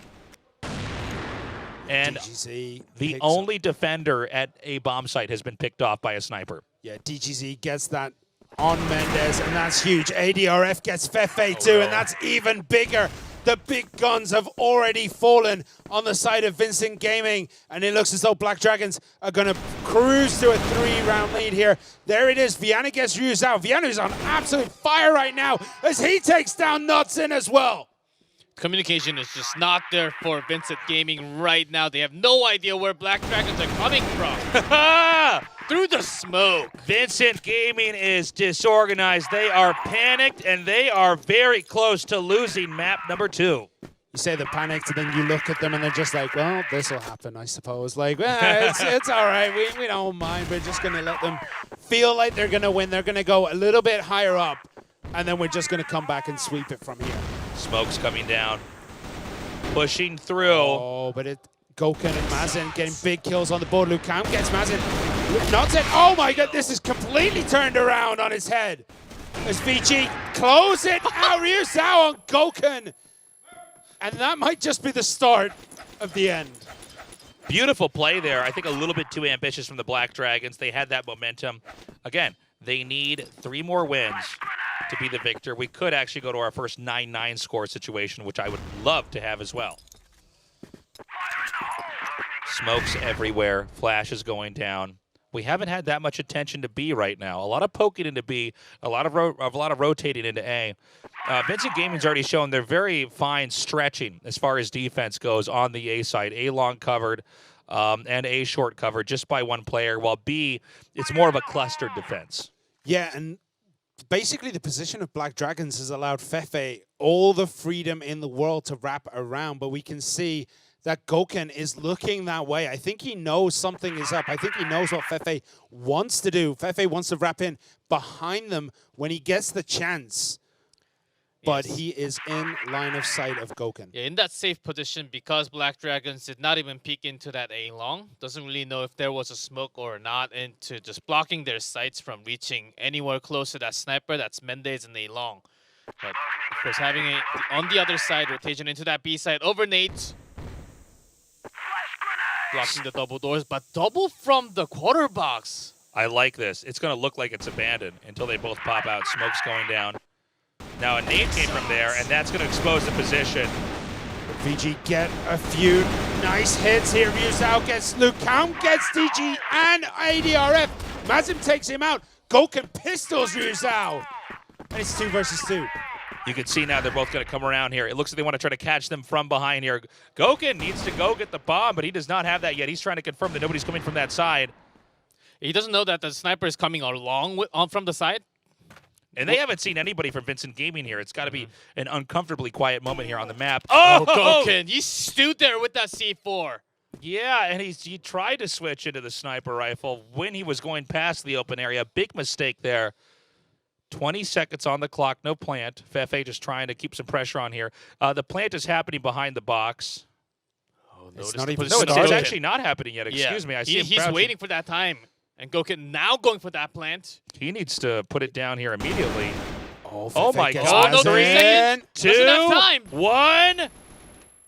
Oh my God. That's what I'm talking about. You got to get that bomb planted or you lose. He had all the time in the world to get it down, but he didn't know he had that much time. He should have just started the plant, see what happens, because when you're that low on time, the smallest of distractions will completely lose you the round. Yeah, and all you have to do is come out there, fire the gun once or twice, and back up. And if they can't chase you down, which is hard to do without a little bit of time left there, you're going to end up winning anyways. It couldn't get closer than this. It is 8-6. Black Dragons with a narrow lead. Vincent Gaming, though, starting their comeback in this one, as we see a lot of movement over on B-side long. Yeah, Black Dragons, they usually will not make those kind of mistakes. You can tell by that play the pressure is on, even if they're winning by 2 points in round score. Yeah, that was our first no-plant loss for the entire tournament. I've never seen that within the past few years for Black Dragons. This time, Black Dragon's going to just sit here in a short, anticipating a push, but in fact, it's going to be a long. So there's going to be a funny situation where they're both going to infiltrate this, and then it's going to look like it's Vincent Gaming trying to invade their own bomb site to try to cover this. Well, instantly, Viana gets Fefe. Fefe going down is absolutely massive, and Ryuzao gets ADRF. So both big guns off the field already. They need to let the site open up, though. They want to have the backup members first towards that A passage. No bomb plant again here. Still plenty of time on the clock, but let's not forget what happened in the last game. Yeah, but I don't think they'll repeat that twice, as the bomb plant has started and the bomb is planted. So now 40 seconds left. Mendez gets DGZ. And there is the narrowest of gaps here, but Mason takes into account. Mason takes Ryuzao. Goken takes Mendez, and everything is turned on his head. Knudsen gets Goken, but Mason takes out Knudsen and brings it home for Black Dragons. Tense moment here. That will bump them up to 9 wins, but Vincent Gaming's not that far away from tying it up with 9. One more loss, and we go to our third map here. The Black Dragons, they certainly want to seal everything right now, as they have broken through A site so many times. That's right. So many times they've breached that location. How will the next few games go, though? The bomb has been ditched back over at the spawn until they can really come up with a plan here. The Black Dragons know it's one more win, and then we get to the contingency match. Yeah, and I mean, Vincent Gaming, I don't think they really want to go there, because no, probably not. They really want to close it out 2-0. The Black Dragons look intent on taking us all the way. They're in a very nice position right now. They're nicely spread out. I don't think Fefe is going to manage to find much luck wrapping around the back this time round, because he's in the middle of no man's land and no one is in sight of him. Yeah, I like the cover and the peek into that double doors, now going into that B site. Does some damage, but look out straight immediately back UTZ with that shot. B site is in control, but not totally. Knudsen is still there. He's out in control, behind the box. Shots fired here. So much chaos here. Just one Fefe player, one VG player, Fefe, is left here. Can he pull off a miracle? Are we going to go to game 3? It's 2-5 so far this half. That is not where he wants to be. The bomb is planted, and now he has all the work to do, unless somehow he can get in here and disarm that bomb without taking any damage. Fefe and Goken peeking each other out now. The longer he stays at window, the more complicated it's going to get. The other players can simply reposition. He has to come out through the smoke if he wants to come through the double doors, and it's close to no way of winning that 1v3. Takes one down. Oh, that's 10 2. seconds. Can he do? He's just going to go for the disarm. He's going to go for the defuse. Oh, No way. Viana knew exactly what was going on, and that brings us to Ankara. Clutch play there. I like the idea. I totally get it. Almost had it. Yeah, almost had it. It was actually halfway to defusing. The bomb defuses very quickly in Crossfire. Now we're going to go to map 3, and thank God. This has been an amazing series. I have no idea who's going to take it.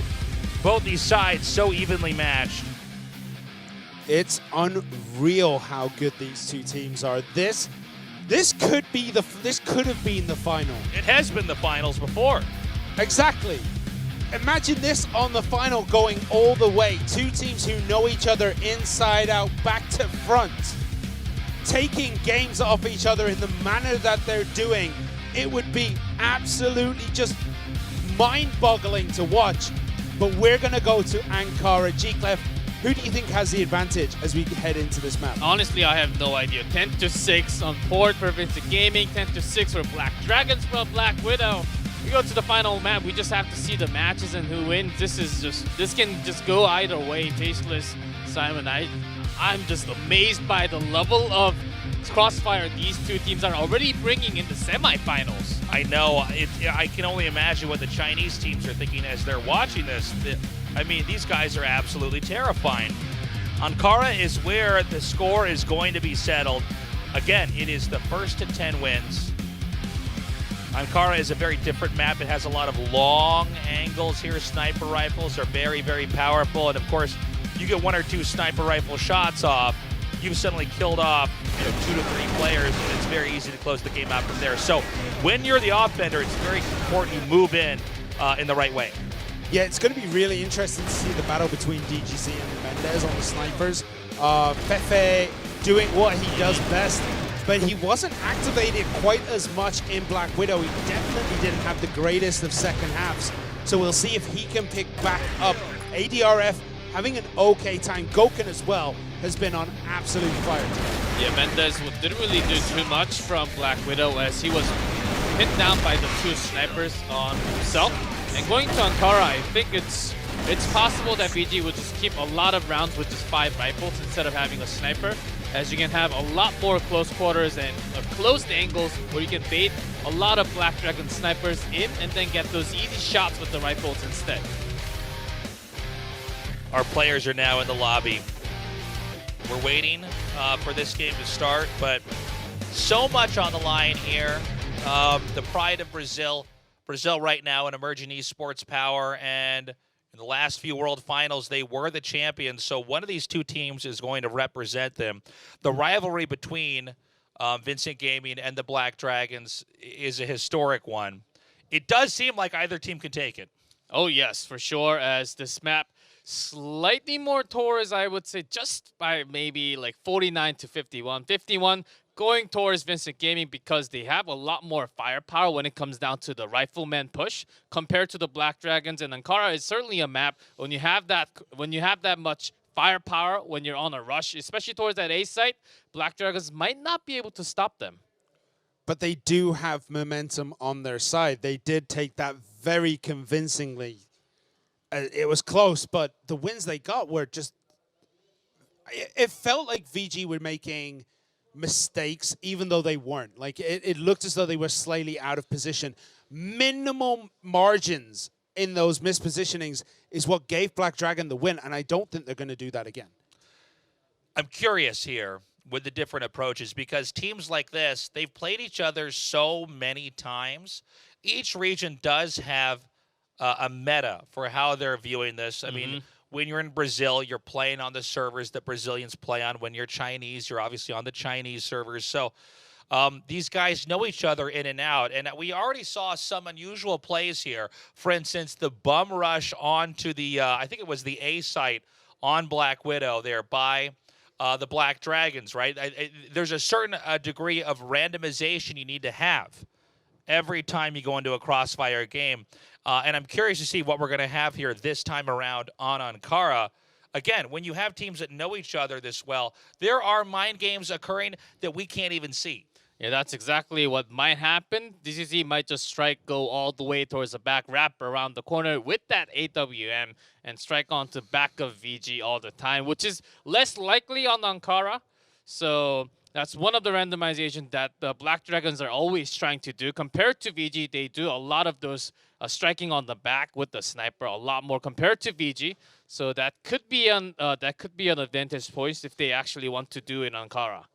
One thing we want to watch for as well is smoke play. When you have a map like Ankara with these long corridors, obviously a sniper rifle can be the game decider, and that's why smokes are so significant. Where do you smoke, and also when do you smoke? You got 2 minutes and 30 seconds on the clock. You smoke too early, use up a location like that, and then exhaust the opportunity. That's a problem as well. But you are hiding any potential movements. You're feigning where you're going. Like, the smoke mind games, the smoke, like, meta game is insane to watch. And I know we don't really talk about it too much because it's really hard to keep a track of where all those smoke grenades are going. But just the way these teams are utilizing it, it's like, okay, I'll flash down on office, but I'm actually going to be moving through quarters. It's like, it's beautiful to watch. It's poetry in motion every time a smoke grenade comes down. It's incredible because you're completely right. You could see all the way down this corridor, but when you smoke it, did they move through that area? Did they not? It's a game of incomplete information. But with the timer ticking here, it's important that you capitalize on those moments. And let's not forget, we've had some late bomb plants all throughout today's games. I understand why. In a game like Crossfire where things happen so quickly, you could be planting and then shot, but we did see the Black Dragons drop a match without ever getting a kill, without getting that final kill, and also not planting. Yeah, that felt like a huge mistake. And something that can slowly start to eat away at the player's mind. I'm not quite sure who it was, but it might eat at him. Like, and if I'd just planted it 3 seconds earlier, or if I'd have planted it 20 seconds when I was sitting on that spot for the longest time, if that gets into his head, he might start performing poorly on Ankara. Yeah, it was Goken, but not as bad because they were still able to win that map for Black Dragon, so I don't think it affects them as much going into the third map here. You can feel the energy, the teams doing their chants, and now our map is loaded up. Black Dragons over here defending A side and B side. Vincent Gaming with the bomb. This is the final game between these two players. The winner of this best of three goes on to represent Brazil in the Crossfire Grand Finals. Usually when we have these two teams, especially on the final map, when it comes down to match decision set, then both teams actually go very passive, incredibly passive before extending into the other side of the map. But look at the way Vincent Gaming are playing this. They're already 5-man in quarters, but oh, 1-for-1. DGZ goes down. Oh, and it's now Vincent Gaming with a slight lead. Bold move for them to hide there. You could have easily been naded and killed off, but they did breach location.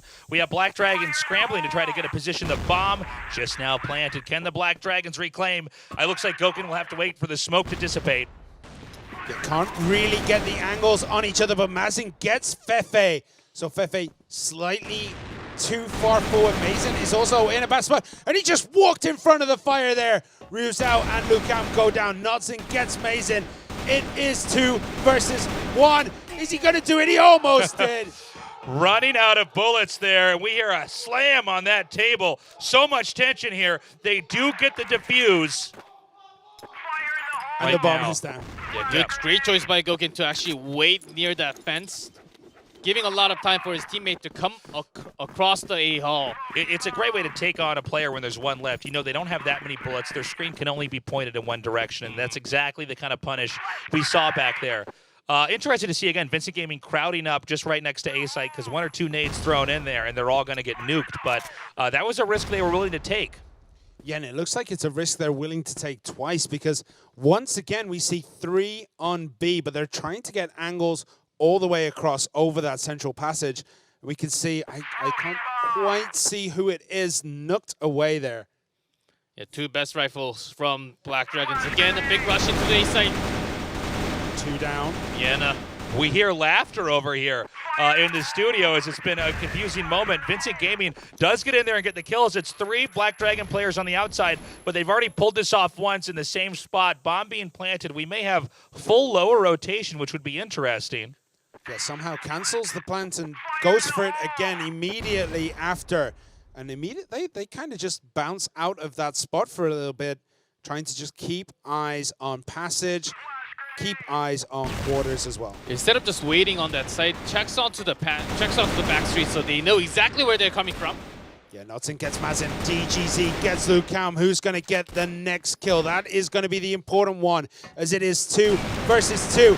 Oh, DGZ goes down. Goken goes down. Fefe gets 2 kills to close that up for Vincent Gaming. Yeah, real hard for the 2 snipers to come upstairs and get those 2 riflers hiding behind the smoke. That was real hard job to do by the 2 snipers from Black Dragons to get that retake. You're completely right, G-Clef. Almost impossible with just 1 bullet from a sniper rifle to ever come out on top. So positional advantage. How many more times is Vincent Gaming going to try to clutch the A site? It looks like, again, we have at least movement over here. We don't know if it's going to be a committal for sure, but again, you can't rotate that many times on Ankara without being sniped. Yeah, you also can't rotate 5 men over to A and then immediately try to rotate them over to B. It's just a logistical nightmare. So it looks like it is going to be yet another rush on A as Yuzhao gets ADRF. Yuzhao gets Vienna as well. 2 huge kills. Oh no, Vienna waited a little bit too long, got immediately flashed when he wanted to get that kill. Goken trying to look through the smoke. You're kidding me. In the scope, but of course we can see it. He can't. Of course. Goes right in the middle of that smoke. You can't really see anything even if it's zoomed up. Yeah, more movement around the map as DGZ gets Yuzhao. That's 1 on their way. Black Dragons Goken gets Mendez, and now it's 3 versus 3. Suddenly everything is equaled up as Goken gets nuts and Lucam gets Goken. Fefe gets DGZ. And Lucam gets Mazin, finishes it up, and that's another win on the side of Vincent Gaming. Oh no, changes, big changes needed. They need to have a big rotation, especially with the sniper into that A side. They have been putting a lot more men towards the B. Now Black Dragons looking to change it up and focus a lot more on the yard side instead. Wow, just shot right through the smoke. Vienna already out of the picture. Mazin throwing a nade, and it does actually end up making the situation 4-4 here. We have a rush over here towards the B site. Are the Black Dragons going to be ready? You can already see Black Dragons kind of doubting themselves, moving over to A. It's like, okay, everyone's rushing B, but normally they go A. Let's move over there. But things have started to normalize. We see ADRF rotating, making that long rotation over to B site as Goken takes Nuts and DGZ gets Fefe with a pistol. Goken snipes down Mendez, and now it is a 1 versus 3, but it doesn't matter. DGZ gets Yuzhao and closes that map out. We are at 2-2 now. It's anybody's game. We're halfway through the first half of these players sharing the map. DGZ kept that B side under control with the pistol. Got 2 members down. He should have been a rifler instead. Why is he using the pistol instead of the sniper gun? He's got the backup shots from Goken. They have the trust down in the same line of form on that B side. That was exactly the reason. Another push over to A. Is it too predictable? Black Dragons stacked over at the A entrance, eager to have the Vincent Gaming players try to push through. Even the Black Dragons at B seem ready to launch themselves into the A site. Yeah, they'll just catapult themselves over as soon as a sniff of Vincent Gaming on the A side happens. Here we go. Here we go. Now. Nice movement. The jump and the sprint, and they are just annihilating the Black Dragons. Mendez, Yuzhao both get big kills, and it's now 5 against 2. DGZ and Goken, 2 snipers against basically rifle. They have no chance in hell, but they might try to make it work here. DGZ gets Mendez, Lucam gets DGZ, Goken gets Lucam. Fefe closes it out though. Not enough bullets in the chamber of that pistol to make a difference here. Beautiful game. Vincent Gaming now taking the lead again. This is the last game in this best of 3. We're tied up 1-1. Vincent Gaming versus Black Dragons. The winner goes off to compete against China for the Crossfire World Championship title. Yeah, this whole match between these 2 teams has been kind of a metronome going left, right, blue, yellow, VGBD. It's really hard to tell who has the advantage at this point, but Fefe takes out Goken. And DGZ was also really super low going for that shot, but taking 1 more. Oh, DGZ gets 2. Is he going to get a 3rd? No, he does not. He is closed down, but now it is a 1 versus 2. Martin locked down all the way into that yard side near the GR spawn, so the C4 is dropped right in the middle. Mendez, he has to go. He might just go around and then look for that C4 because he's got time. 135 left. Shots to the smoke. They are not connecting with their targets. Oh, and he was slightly too far over on the window. And Vienna manages to get him down. Here we go again. The Black Dragons tying it up 3-3. It's anybody's game. We are down to the wire here. This will be the last game on this side of the map. A 4-1 split from Black Dragons. They expect another A push going out into the quarters.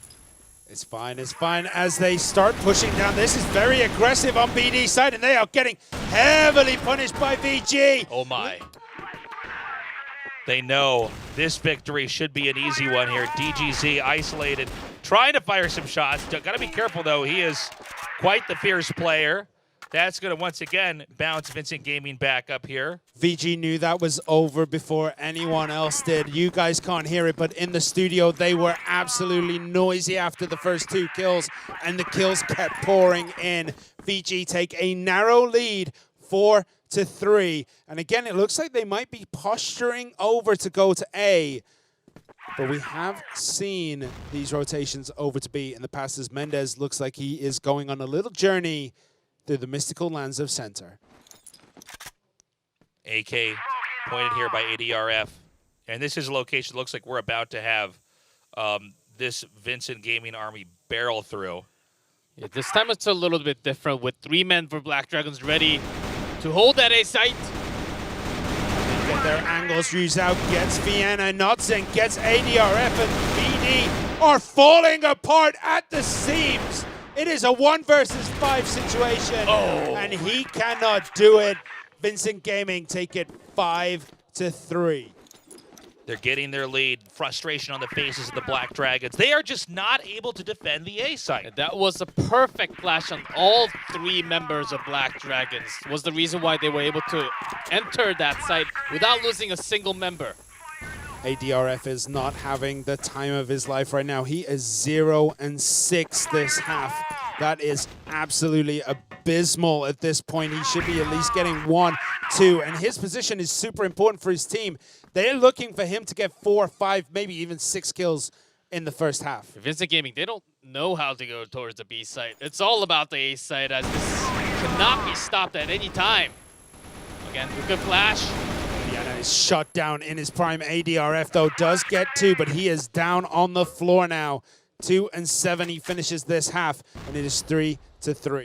Gunfight over here. One of the more critical ones is the Black Dragons are getting closer to trying to even this out.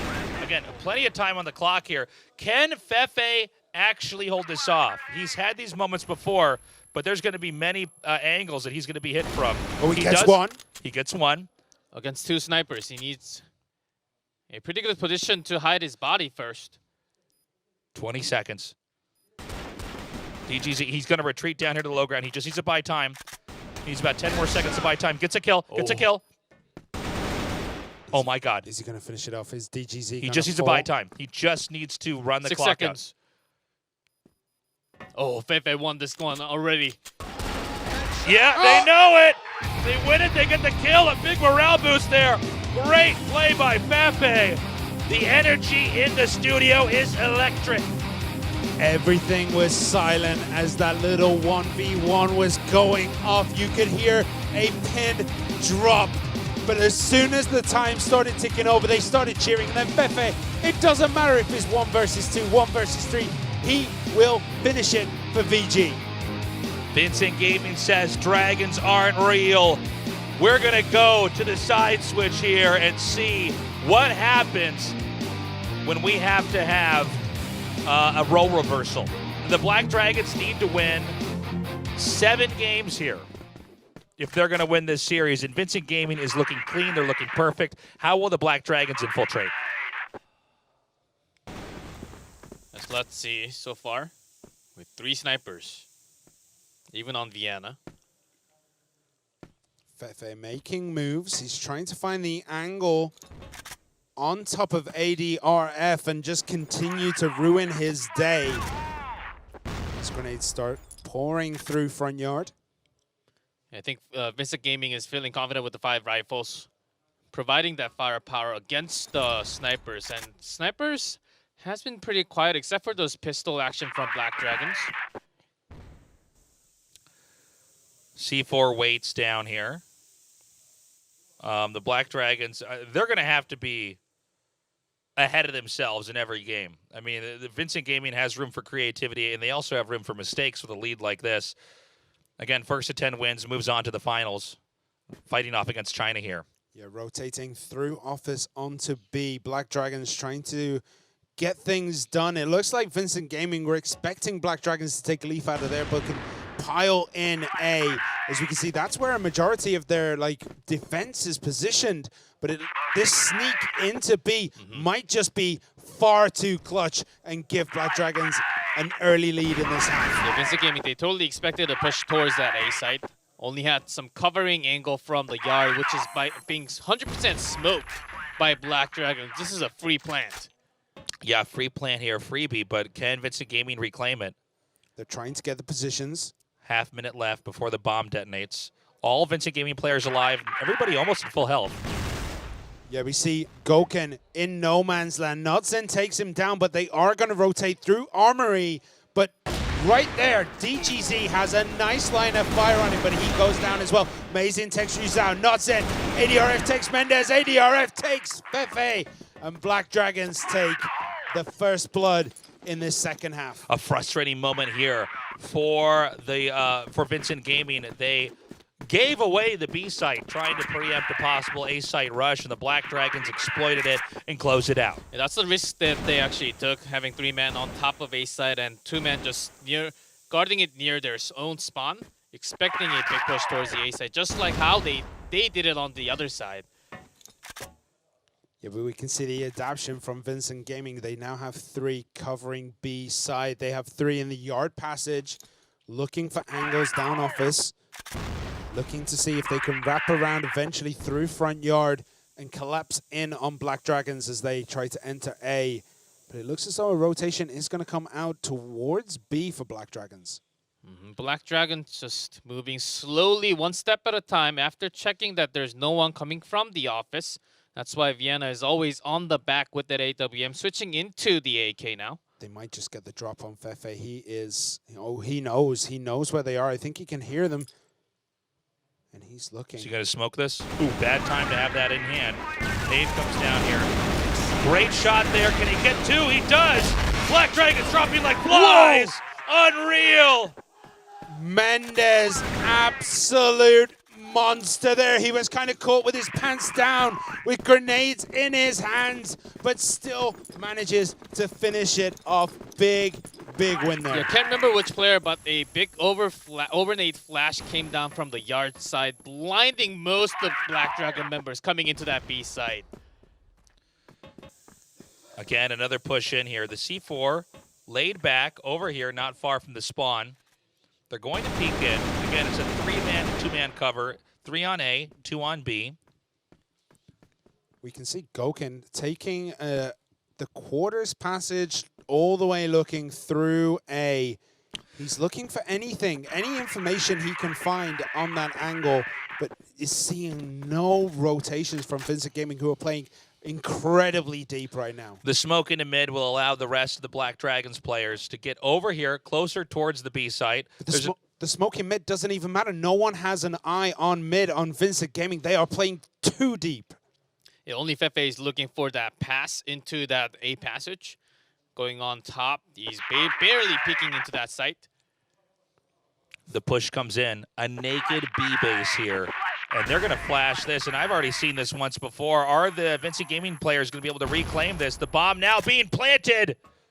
Instant rotations out of Vincent Gaming. We can see Rizal going on a little journey all the way around. He's going to try and get an alternative angle. Mendez finding his way through office as well, is going to try to get kills, and nobody is really shooting at each other. Fefe gets ADRF, DGZ gets Rizal, Goken takes out Mendez. There's only 2 players remaining here for Vincent Gaming. Fefe in the smoke, has to come through. He will come around the box, pistol drawn. Goken takes him out. Come the last member. Gets the pistol gun on the chase side. Completely insane game there. Beautiful play. Yeah, they're playing hide and seek right there, trying to catch the target. Goken just jumps off, says, oh, try to catch me right now. The bomb's going off very soon. C4 laid back here at spawn. Only one player covering B. Again, they seem to want to try to preempt a rush towards A, although A has mostly been neglected by the Black Dragons. But this is super aggressive on the side of VG. They have 4 men running down through quarters, but they do pull back. One Vincent Gaming player here to try to cover this. They're going to back up, and it looks like we may end up with some B-side play.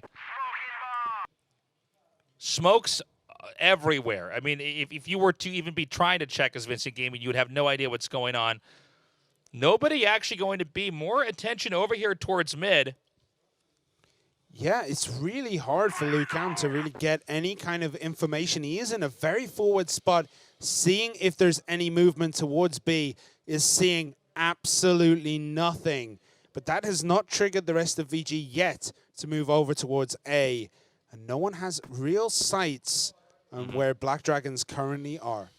More inching up here. It definitely looks like it's going to be an attack on the A site as Vincent Gaming's combing B, which is probably going to give them a sense that something's going to happen at A, unless there's going to be like a push in the last 30 seconds over to B.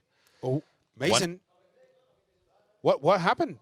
We saw a quick kill there. It happened very abruptly. Mason was just suddenly shot down while trying to poke through mid. Yeah, got really down. I think they were trying to set up for the flash into that A side. They immediately responded. Vincent Gaming already ready with 3 men. Okay, A side is now being collapsed on. It's 4 versus 3 here, but the quick rotations from the rest of VG is going to be enough. Nothing gets ADRS, turns around, Muzau gets Goken, Fefe gets DGZ, Nothing gets Vienna, and that gives another win to VG, who are now within touching distance of a win. A complete crushing play there. Some communication here with the translator. Yeah, I think it's due to the death that just happened in the middle of the map. I don't think that was exactly the spot where he should have been fallen. No shot actually taken from VG. Oh, is that right? So I thought maybe we missed that. I think we will have some more talk with the ref. Yeah, they're going to throw it back over here to the desk. And as soon as we're notified what, first of all, what happened and then what the decision is here by the referees in production, we'll let you guys know. But for now, this is a neck-and-neck fight. We have, I mean, frankly, it could go either way here for the Black Dragons or for Vincent Gaming. Yeah, VG do have the edge. It is currently 8-5, and they are looking better than their opponents. They're getting, it's like one each, but that would still give victory for VG. BD have to do something drastic in the last few rounds to kind of bring themselves, to give themselves that advantage. Yeah, it's going to be really hard for either team. Of course, your Vincent Gaming, it seems like they almost have it, but once Black Dragon, they break through, they keep on the momentum, they have the experience of years being together. Of course, DGG being one of the newer players, but still understanding his old teammates, the entire squad of Vincent Gaming, basically. He knows exactly what they want to do on the map. So understanding is there for all the members, and it just comes down to how they're actually using this time to collect themselves. Can they be ready for the final few rounds to actually go a step ahead of their opponent and go to that grand finals? So in that game that we had there, right when that round had wrapped up, we don't know exactly what happened. It seemed like suddenly one of the characters had a heart attack or something, just died. Very weird. I don't know what the deal is with that. And I'm not sure what the rules are for that, but we're going to find out soon here. Yeah, I think this one might actually take us a while. I think so. To be honest. This is a weird thing to have happen, especially when the stakes are this high. Yeah, when the stakes are this high and one player just drops down in the middle of the match and does literally nothing, and there was no shots fired towards him, nothing happened, so... I thought I just didn't hear a shot or something. I thought even the place where he died, it didn't appear there was anybody that would have seen him to kill him. Well, it happens. You know, it does happen. At the worst of times.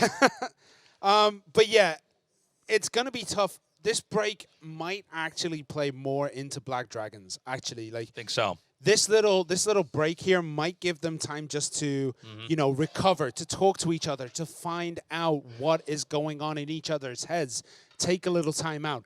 calm each other down, find the right path. It's giving them more thinking time, more time to just decide where they're going to go. And that's going to be super important for them as they continue through this match. Yeah, if we had any type of disconnect or type of issue in game after the shots fired, after the damage in round, usually it would count on the online matches. But because we do have LAN and all the ref and officials right behind him, I think they're just talking right now about what they will do with that round, if it will count exactly or towards Vincent Gaming, or they will start from that right before that round, because shots has been fired, and I believe even before that death. There has been some death from Vincent Gaming and also Black Dragons. No, that was the first death in the map. Was it? Yeah, that was the first but player there was some damage though before. I'm not sure. I'm not sure about that. I don't know. Let's just leave it to the refs. I mean, I was gonna say let's just rewind the stream a little bit. Let's go take another look. I'm not sure if anybody had taken that much damage. It was a pretty quiet start for that round.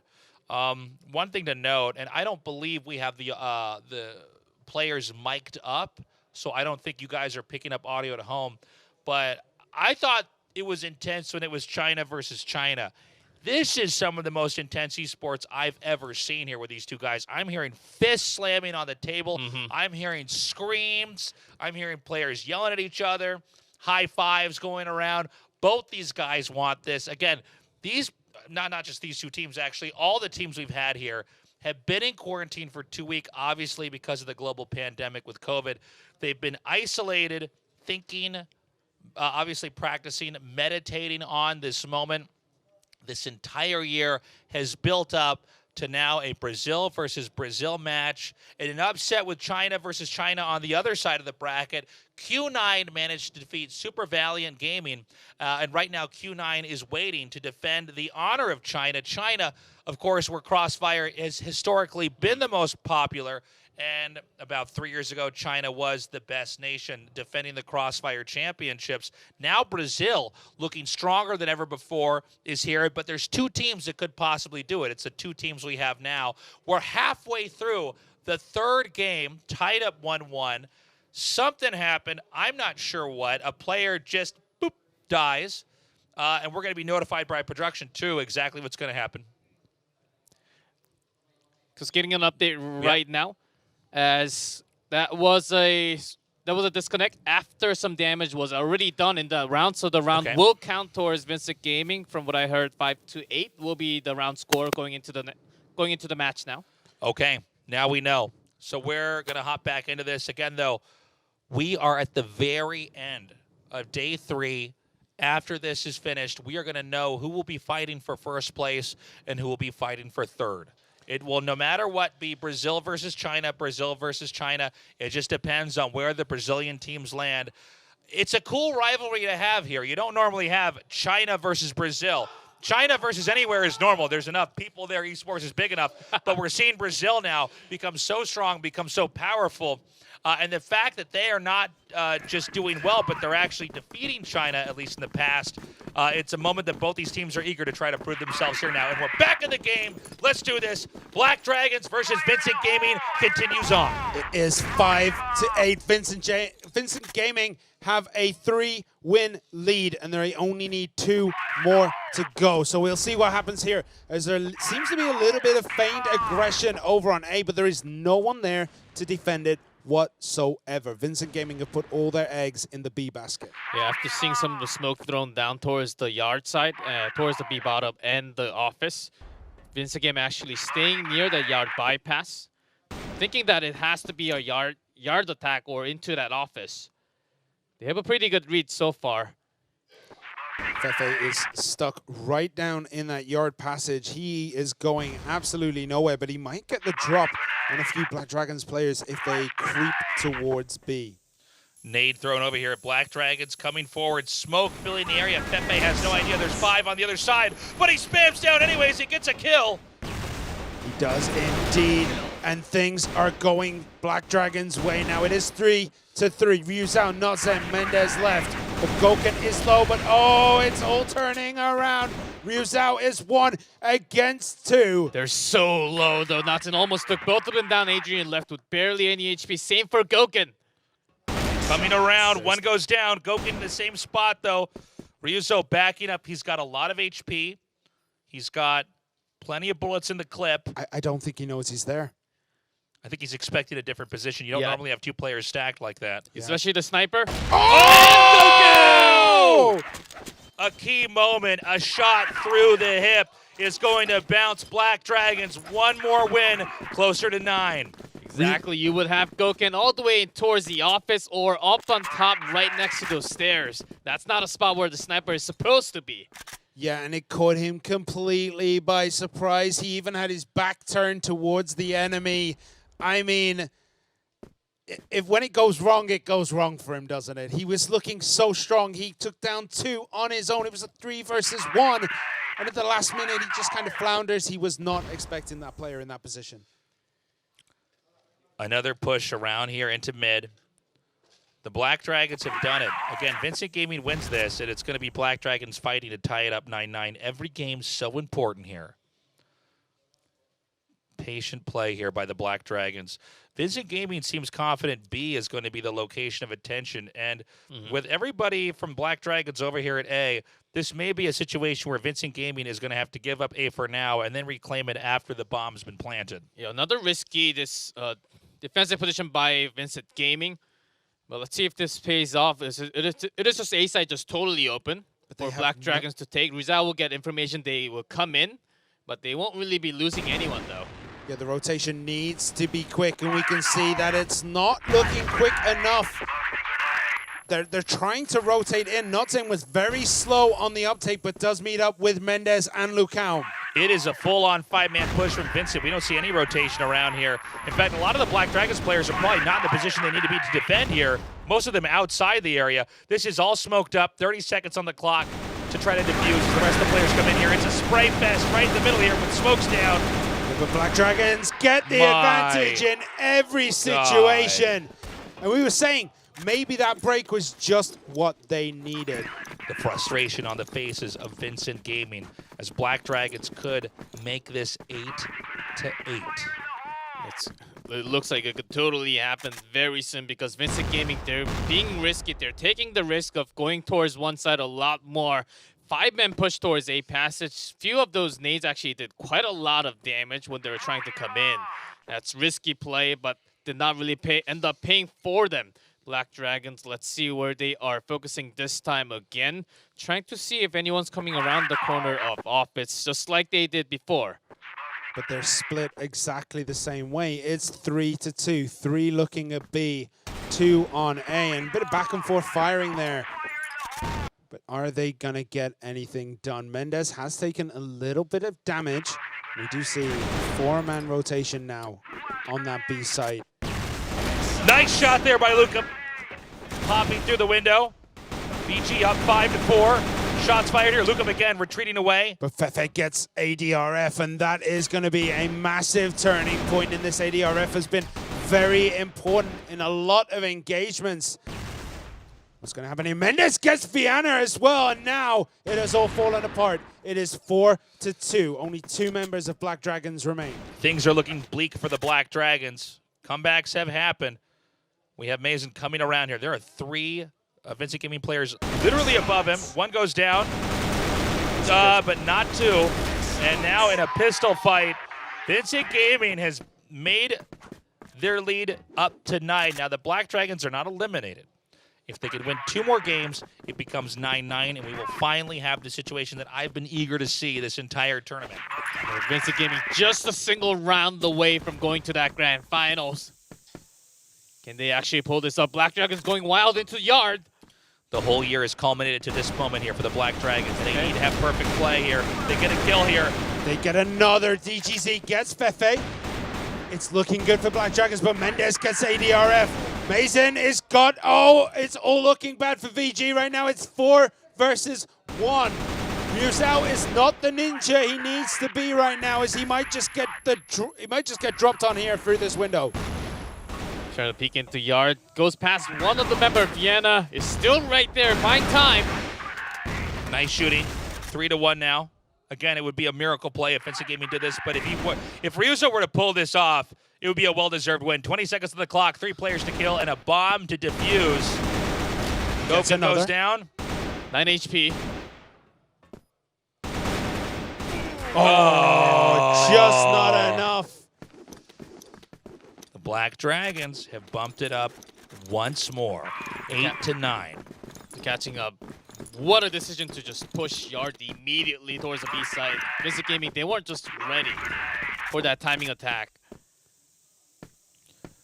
Lucam playing pretty aggressive here, trying to walk through the office entranceways, but not really getting sight of anyone here, and we just see a little bit more dancing around the map for both teams. Well, there's so much tension in the air, you could cut it with a knife. The Black Dragons are going to tie this up, or Vincent Gaming goes on to the finals. Either way, it is going to be completely insane. Goken trying to get anything cut off when there are drops coming down from the top. Watching A long. Nobody wants to be the first death here. Nobody wants to be the one catalyst that stops their team from closing this one out. Everything on the line. Lucam is trying to find angles, but everyone on Black Dragons are walking past him. And Viana gets Lucam, Fefe gets ADRF, DGZ gets Fefe, and it's looking like Black Dragons might just be able to seal their 9th win as Mendez takes Viana, though. Things are slowly turning around as it looks like VG get a better position. Mendez gets Mazin. Is this going to be it? VGZ, Goken still left both the snipers. Can they pull this one off? They do bring 2. DGZ versus Ryuzo. Oh my God. 1v1, and the pistol closes it out. They are going on to the finals to face off against Q9 from China. Yu Zhao manages to do it with the pistol at the end. That was absolutely nuts. And they are going absolutely insane right now. Black Dragons, they looked like they were going to manage to come back. It looked like they were going to bring it back. But unfortunately, right at the end, they do not manage to do it. Vincent Gaming are your finalists. What a hype way to end the day. Vincent Gaming is going to battle in a match of the East versus the West. Brazil versus China, only one will be crowned the champion. And of course, the Black Dragons will be battling for 3rd place against China as well. Certainly the defending champion advances into the grand finals, but that was not an easy match. You went all the way from Port to Black Widow into Ankara, all the way down to 10-8. Of course, no extra rounds, but Black Dragons certainly put up a fight against them. Yeah, don't forget, it's also going to be the Northern Hemisphere versus the Southern Hemisphere tomorrow with China versus Brazil. But you can see what it means to these guys. Back-to-back World Finals. They're going to make it. Can they be back-to-back champions? That's the question we're going to find the answers out to tomorrow. I cannot wait for tomorrow. I want to just rush there right now. We'll be starting, what is it, 12 p.m.? Or is it 2 p.m.? 2 p.m. Bit later, excuse me, 2 p.m. Just making up times here. With the 3rd place, 4th place, and then we're going to go to a fight for 1st place. And again, guys, a little bit under $1 million on the line here. You can see the emotions are high as Vincent Gaming has done it again. The realization is set in as he is breaking down in tears. The entire year, so much hard work, so much competition. They've made it to the final step, and they will battle on the global arena while the world watches to see if Brazil can defend the championship title once more, or if China is going to reclaim the throne. Yeah, the forever rivals against Vincent Gaming was Black Dragons, taking them down in the semifinal.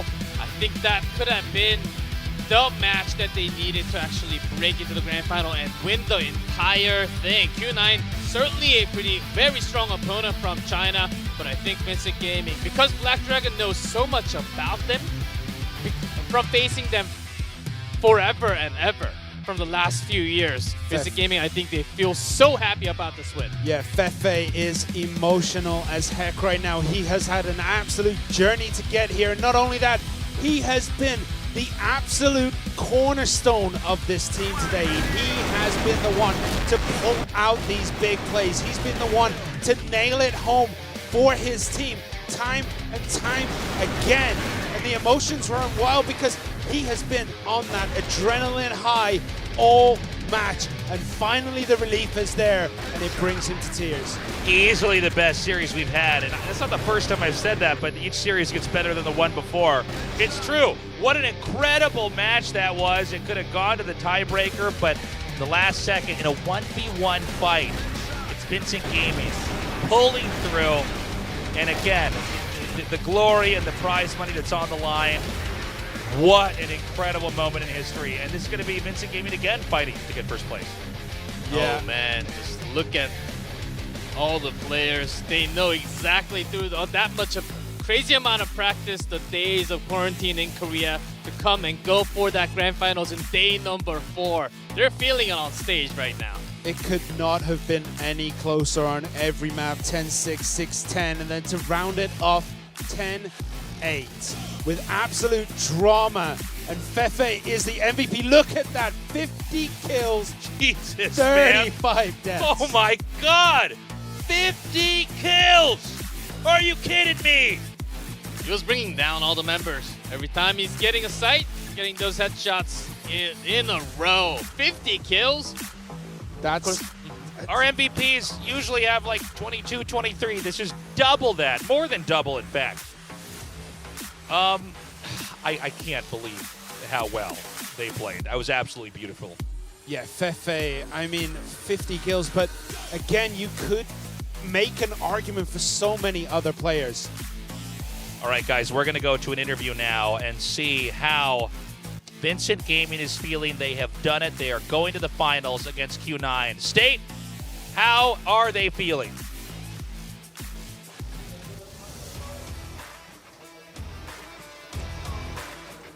We now have our second finalist, Vincent Gaming. I'm here with the MVP, well-deserved, Fefe. Tell me, how do you feel making it to the finals? 你们进决赛的感想如何？ Então, chegou a final. Qual é a reação? Que emoções, hein?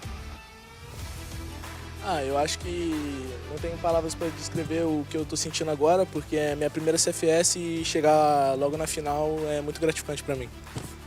Well, I really don't have any words to describe what I'm feeling exactly right now because it's my first CFS final and I'm just shocked.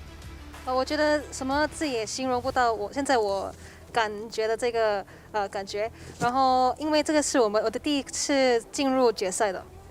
Obviously, you were very emotional. That was the best match we've had all tournament. You had to beat your countrymen to make it to the final, to face off against China. Does that motivate you even more to win it all tomorrow? 你刚刚打赢了那个你们同一个国家，就是巴西队，这个会让你觉得你更想赢明天的决赛吗？ Então, acho que esse jogo foi o melhor jogo desse torneio. Mas você ganhou, mas ganhou contra os companheiros brasileiros, né? Isso dá mais motivação para jogar contra os chineses no final? Não, bater a equipe da BD, sem sombra de dúvidas, traz uma confiança para nossa equipe muito grande, mas eu esperava enfrentar eles na final para fazer dobradinha brasileira, mas aconteceu da gente pegar eles na semifinal e a gente vai bastante confiante agora para a final para trazer o título para o Brasil. Well, really, what we thought is, what we think of the team BD Black Dragon is they're a great team with much respect, and we really wanted to fight them at the final game, but sadly we had to face them at the semifinal. So we're going to do our best to bring the trophy back home to Brazil alongside with them. 我们很注重 VD， 然后我本来就是很希望跟他打决赛，但是很遗憾我们现在已经打赢了他们。我们想明天打好，然后拿回冠军。Obviously, it's been an incredible journey for you to get here. Do you have any words to say to your fans back home before the final? 你们有没有东西要跟你们的粉丝们说？ Até agora foi uma jornada incrível. Algumas palavras para os seus fãs em Brasil? Só tenho que agradecer a toda a rapaziada que torce pela gente, o pai do Mendes, o TDM, e que eles dão muita força. Queria a família do Norte, com certeza estão assistindo, a família de todo mundo. Continuem mandando energia positiva pra gente, mandar um abraço e um beijo pro meu pai que está em casa assistindo. E continua confiando na gente que agora resta apenas uma equipe Brasil e vamos manter a taça no Brasil. Well, really, I am thankful for all the support that's been given to our team from all around the world, and especially from the family members of our teammates. And I really want to thank my father, who's watching the game right now at home back in Brazil. So now the Brazil team will definitely win back the trophy and bring it back home. 感谢大家的支持，也感谢我们的家人们，尤其是感谢我的爸爸在看着我们这个游戏，我们会赢回来我们的冠军。 Well, congratulations once again. Tomorrow, a champion will be crowned. Make sure you do not miss it. China versus Brazil, Q9 versus VG. We'll see you there.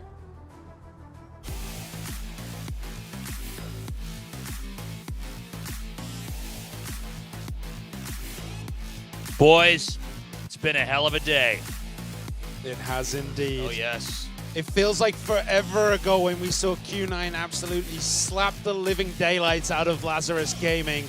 But that happened this morning. Then Black Dragons beat Golden V with a similar scoreline. Until we got to the finals, the match number 2 in the semifinal, it totally looked like the stomp towards one side. But the best match just had to be the last match for today, and we have even better of a day tomorrow, the grand final time. Brazil versus China, and then Brazil versus China again. We're going to decide who gets third place, second place, and first place. Will Brazil reclaim it as they have in the past few years, or is China going to come out here with a big upset? Already somewhat of a big upset by having Super Valiant going down into third place. Didn't really expect that to happen, but Q9, they look very, very strong. But Vincent Gaming, they're no easy opponent to go through that grand final, and that's going to be best of 5, and I want all 5 sets. And don't forget, Vincent Gaming have already beaten Q9. It went all the way to the third set. And don't forget, both of those teams, Q9 and VG, were both in the group where all the second place teams were. These were not the winners of their region going to the grand finals this time round. So do join us tomorrow. As we are going to be crowning a champion, and then the story starts all over again. It's going to be a fight for 2021 to see who's the best Crossfire team, which region will dominate. So we're going to have that best of 3, Super Valiant Gaming against Black Dragons, and then after that, the grand finals, Q9 versus Vincent Gaming. Oh, Q9 versus Vincent Gaming. Second place, 150,000, but first place, double that. 300,000 USD for the first place winners. I mean, both teams are going to be hungry for that prize and the pride for the country. Yeah, I mean, there's just so much story between the two regions, between China and Brazil, that losing there might just feel like you have let everyone down. For China, that's like, what, 1 billion people you're letting down. For Brazil, that's like, I don't know, a couple 100 million people. I don't know the population of Brazil off the top of my head. I think it's like 5th biggest country out there. I think it's at least a good 200 million, something like that. A lot of people. Yeah. So a lot of pressure on both sides here. I just wish we could hop into tomorrow. You know, it's going to be such a great series. And even the third place, fourth place is going to be huge. Again, you know, you want to get as many of your country's team into the highest point as possible. It's a better narrative, whether you're Chinese or you're Brazilian or whoever you're rooting for back at home. Yeah, day 1 was good. Day 2, slightly better. Day 3 has been the best so far. Guess what's going to happen tomorrow? It's going to be the worst day possible. No, it's going to be absolutely insane. I cannot wait for the grand finals tomorrow. And we're going to be starting that a little bit later on in the day, so do keep the YouTube channel open so you can join us then. I'm sorry, is it going to be 2 p.m.? I think it's 2 p.m. our time, 1 p.m. GMT plus 8. Okay, 2 p.m. KST. We'll probably have the schedule up or something. But anyways, it's been a fantastic tournament so far. And I don't know, are you guys rooting for somebody? I'm kind of feeling Brazil here. Yeah, me too, actually. I'm kind of a big fan of VG, and like the emotion they're actually showing on stage is refreshing. Yeah. You two guys are going for Brazil, but I gotta give it to Q9. The underdog story, and then China taking the trophy back away from Brazil, that's even better of a storyline. It's a good point. China wants to reassert their dominance, and we're going to find out if they can do that tomorrow. Guys, thank you so much for joining us. We'll be back with the Crossfire Grand Finals 2020, crowning a champion, either China or Brazil, tomorrow, guys. Take care.